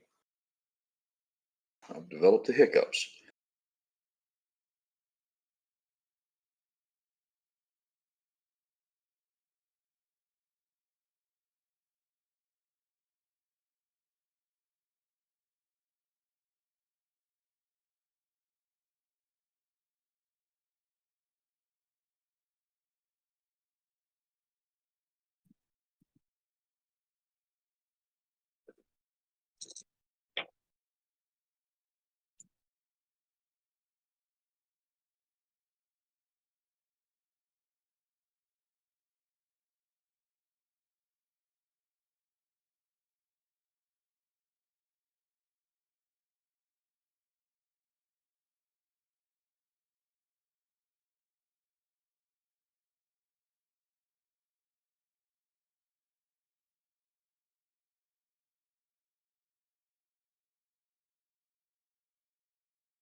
What's that censored? I'm afraid to click on it.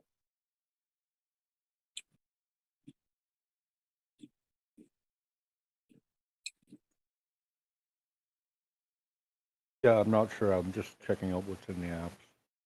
Well,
I just stumbled upon a pretty crazy photograph of Interstate I-40 eastbound lane between Tennessee and North Carolina.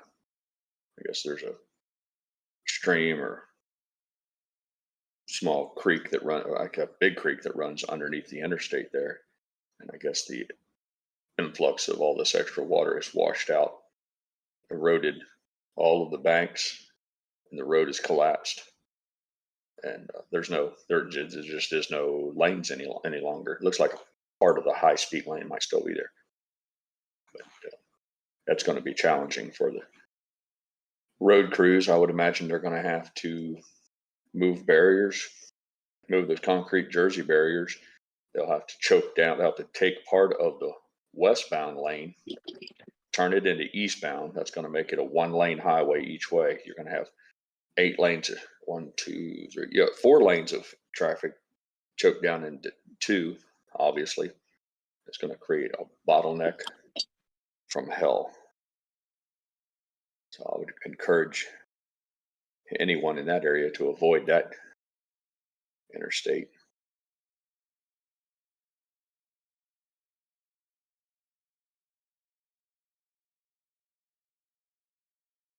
thought we were going to build back better. Apparently, they were talking about trying to build Ukraine back better. Mm-hmm. Yep.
Good afternoon, gentlemen.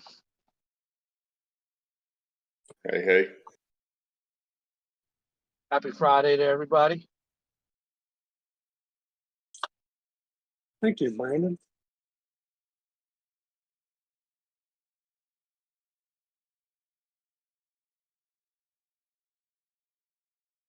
An hour and a half.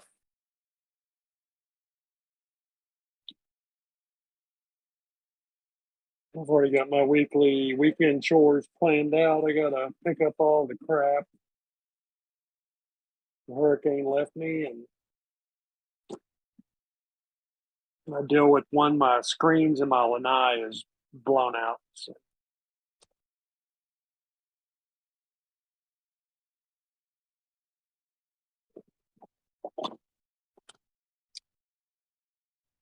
I love the idea of a lanai. I wish that people had them in New Jersey. They're great for keeping the insects out, you know. We spend a lot of time out there once the cool weather comes in, and got a TV out there, watch the football games out there. It's great.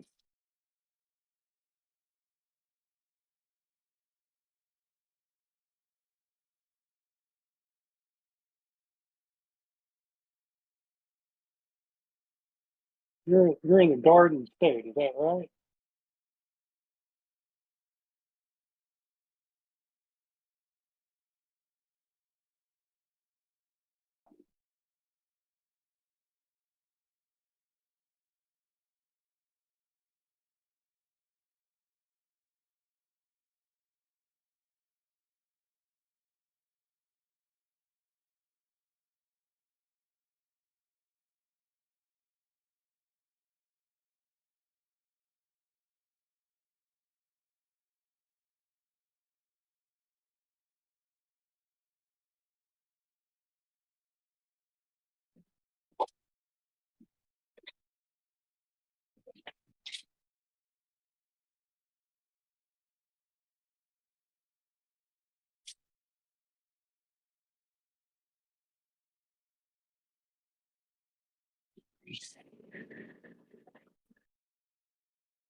Well, that was a pain in the butt. What to make on that? $750? Yeah.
Howdy, howdy.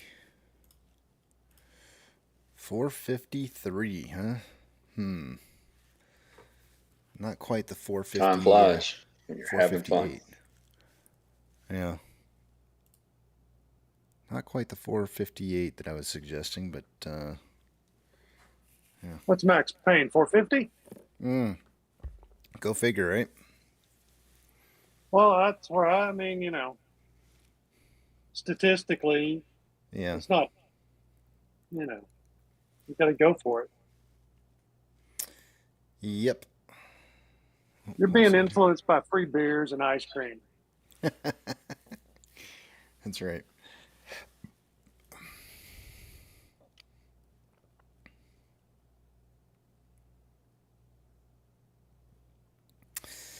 I saw this really weird looking post, and I'm not sure like how much of this is actually even possible. Before I got on here. What did you have to? You have to put some stuff up. Well, this is posted by Jack Straw on Twitter. He's got 1.9 following and 239,000 followers. He joined in September of 2020, so it's a big account. But let me just read what he's saying here, because I mean, some of this stuff just seems like Jack Smith. Jack Straw. Oh, okay. Sorry. And some of this just seems outlandish. He says, and we do have a government shutdown that was supposed to happen, but did they sign a bill? Did they sign anything that The extended it? Republicans caved. Yeah, they caved, and all the same old nonsense. Okay, all right. So we're still in business then. So some of this doesn't seem like it would make very much sense then from what he's writing in here. Seems like a bunch of just kind of. We'd actually save money if we shut the government down. That's another story. Go ahead. This is all like. It's very, very doom and gloomish. He starts off with saying, "Be prepared on Tuesday, October 1st, 2024. U.S. Incorporated Corporation dissolves, ending the fiat monetary system and closing U.S. incorporated government. The privately owned Federal Reserve and IRS will shut down. Its fiscal year ends, and it's been bankrupt since 2008. No congressional budget approvals, just running on fumes with a fiat dollar. The cabal's BlackRock, the deep state's financial arm controlling more wealth than the entire nation, has already declared bankruptcy. 45,000 ILA workers at major ports will go on strike as unions push for a 77% wage increase. Half of U.S. goods go through these ports. For each day of the strike, it will take 1 week to recover, severely disrupting the supply chain. Stock up on goods." I don't know how much of this is fear-mongering. Has there been talks of ILA workers going into a strike? I haven't heard anything. Well, I think there was a successful strike a couple of weeks back, and they pretty much got what they wanted. Mm-hmm. That was a while ago. What? Yeah. Well, yeah, it could have been a couple of months ago. I don't know. Time flies. So. It says all banks worldwide not Basel III compliant have gold backing to their monies will be closed. The Basel III regulations could alter the real estate market in unprecedented ways. In the first week of October, the emergency broadcast system will activate and broadcast documentaries 24/7 on the state of the world. This is so doom and gloom. Some of this stuff, it's so crazy. With QFS activation, government, as we know, will shrink by 90 to 95% if new elections aren't held within 60 days. My goodness. And Melissa just texted me and said, "Your license is in the mail today." I got my license. Yay! Congratulations. I got my license before the government shut down. Once they shut down, I mean, you don't really need it. I mean, that's right. And what do I need a license for? Oh my gosh, so much doom and gloom in that. There was so much doom and gloom in there. Let's see here. Andrew says GME made a nice recovery, but AMC didn't feel like it. Let's see here. GME did pull back up a little bit. It's up 0.4% at 22.38. Oh my gosh. Let's see. What else? AMC is down 0.62 at 451.5. Brandon, good afternoon. Mayor, good afternoon. Tom, good afternoon. Yucca, good afternoon. Pirate, good afternoon. Perjuler, good afternoon. Hola. ¿Cómo estás? So before I got cut off on the road I was on, I was letting you know that October 1st, there is port worker union that's going on strike potentially. Son of a bitch. Are you kidding me? So some of this stuff might be actually true? What the hell? Well, I read what you wrote. I reposted that same tweet, but a lot of it seems pretty far stretched, you know? Yeah, it seems very doom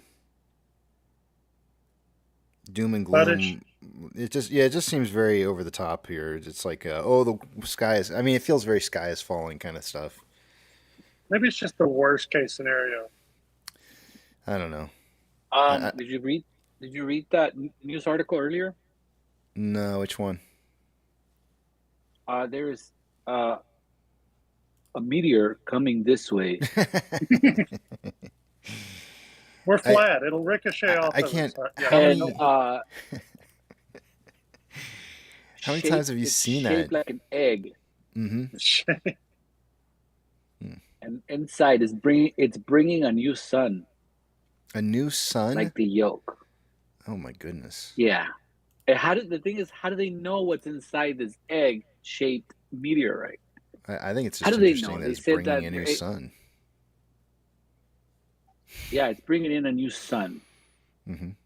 So, hey, Yucca, have you seen the videos are you sure of it's the not a fake moon? sun that China I've created? seen the China, yeah, I seen that. So maybe it's something like that. Crazy, huh? You know, I just made all that shit up right now. Sure. I mean, why not? You don't say. Yeah. I think you should post that. Mm-hmm. I did too. Develop your own little cult following. Mm-hmm. I'm planning on selling. I'm planning on selling that article that I just wrote in my mind. Yeah, and then all, you with all the other. Then you can grow your own eggs on your printer, and because you said prizes and stuff. Bacon. What's gonna happen to the bacon? I don't know. That's got me worried. What's going to happen to bacon? Yeah, and then I'm like, what about eggs? Let's get eggs involved. I don't know, but I'm excited. Whatever next month brings, I'm excited. Where is Fu? Where is Fu? My birthday's next month. Ooh, look at that! Look at the GME candles. Your birthday's next month. Congratulations. Yeah. My wife's birthday is on the 31st. Wait a minute. I have to tell you guys a quick story. This is so fun. I laughed so hard. I've never Melissa had the people that call up and advertise. She had a phone call or whatever it's called for advertising, asking her about. I don't even know what they were asking her about, but they were like, what's your payment like on this or that and the other, and trying to sell her on something. And she goes, she said they ask her what she's if they can try to beat the cost that she's currently paying, and she goes, "What do you want me to do? Pay in cookies?" She goes, "I'm broke. What do you want me to do? Pay with cookies?" I started laughing so hard. I've never heard somebody say that, so I'm just waiting for somebody to try to approach me about payment on something, so I can say what do you want me to do? Pay in cookies? I so want to use that now. That's going to be my new favorite saying going forward. I'm gonna pay with cookies. Yeah, I'm gonna use that now with my creditors. Yeah. Yeah, because I remember I spoke with you guys about how business was slow, and yeah, I'm at the edge. I'm at the ledge pretty much. I'm gonna jump off, and they're gonna start calling me. Not literally jump off, but I'm gonna that's it. I'm done. Mm-hmm. I'm gonna continue the business, but I can't either survive and not pay my credit cards and I know I'm irresponsible, but what can I do? When they call you, Yucca, when they call you up, say, what do you want me to pay? Tell them you have a strict protocol. You put all your bills in a hat at the end of the month. You shake them up. You take out one hat. You take out one bill at a time, and you pay it. You take out another bill, and you pay it until the money's gone. Tell them if they keep calling you, they're not even going in the hat. That's a good one. I like that one. What do you want me to do? Pay with cookies? Yeah, what do you want me to do? Pay with cookies? That's my favorite thing of all time. I so can't wait to use it.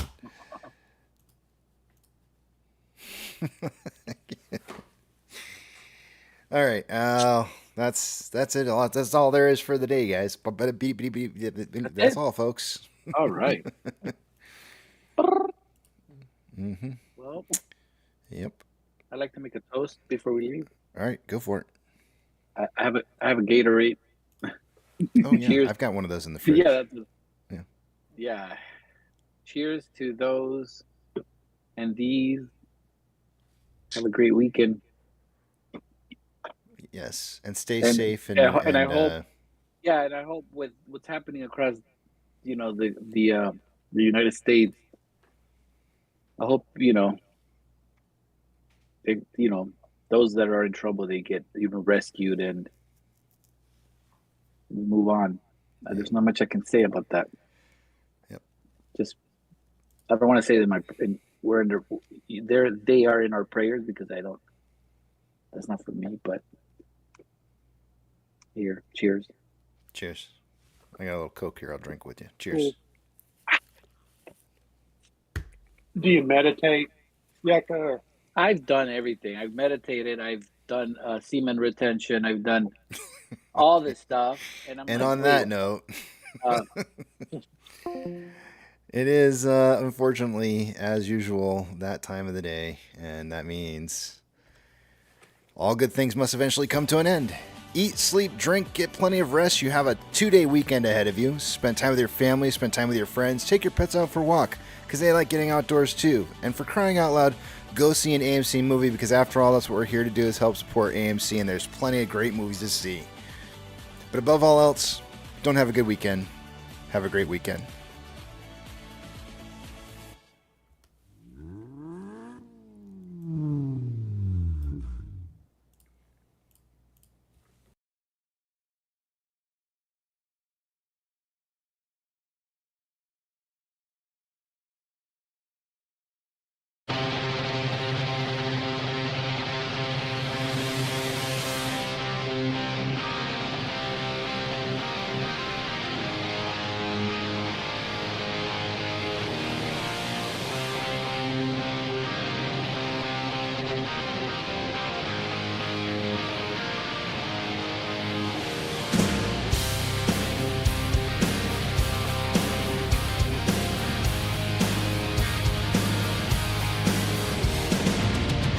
When the nights are getting cold and you're needing a shoulder, puff out your chest and be a little bolder.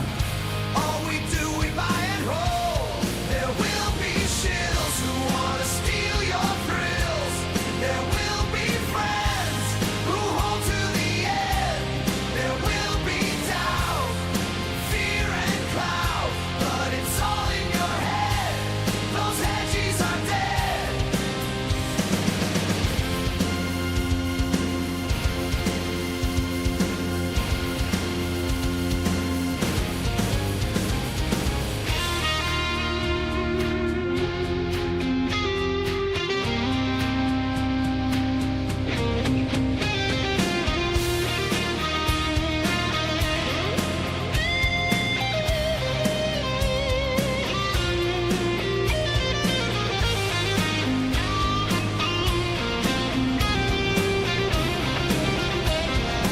T-minus 90 seconds. All systems are go. We're about 90 seconds. Now just make sure that it's done.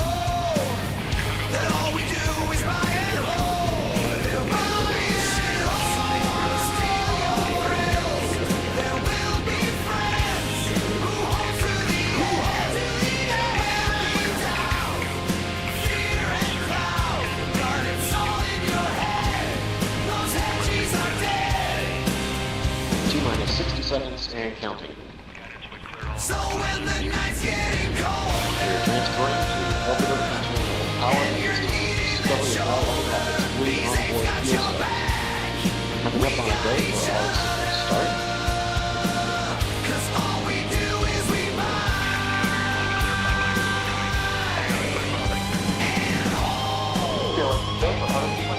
And we have a day where all the systems start.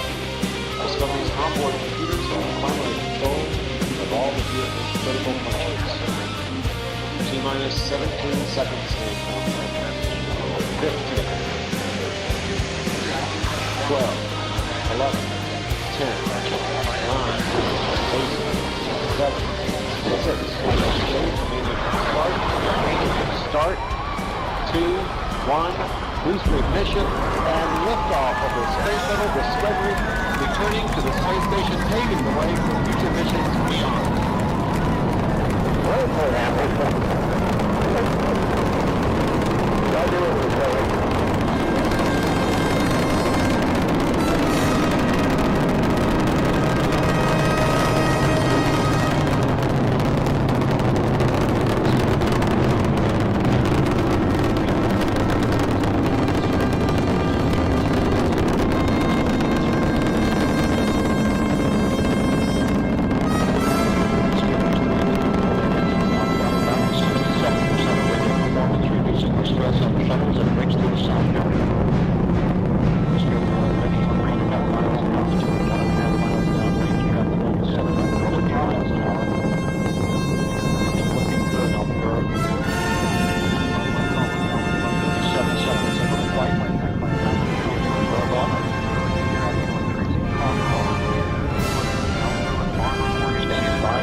Solid rocket booster separation confirmed. Guidance now converging. Discovery's onboard computers commanding the main engine nozzles to swivel, aiming the shuttle for its precise target in space for main engine cutoff. Should have a good forward link now and okay, you sound good.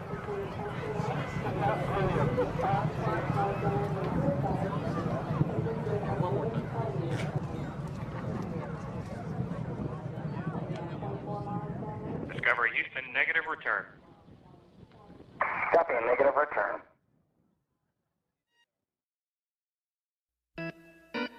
Yeah, come on.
When the music's over,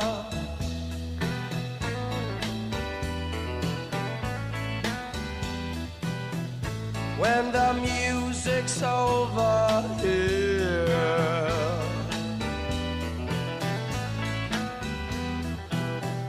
when the music's over, turn up the lights, turn up the lights, turn up the lights.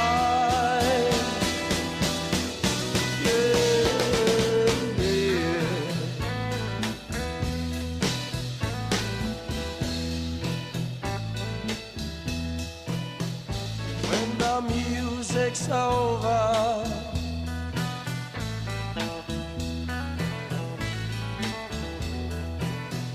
When the music's over.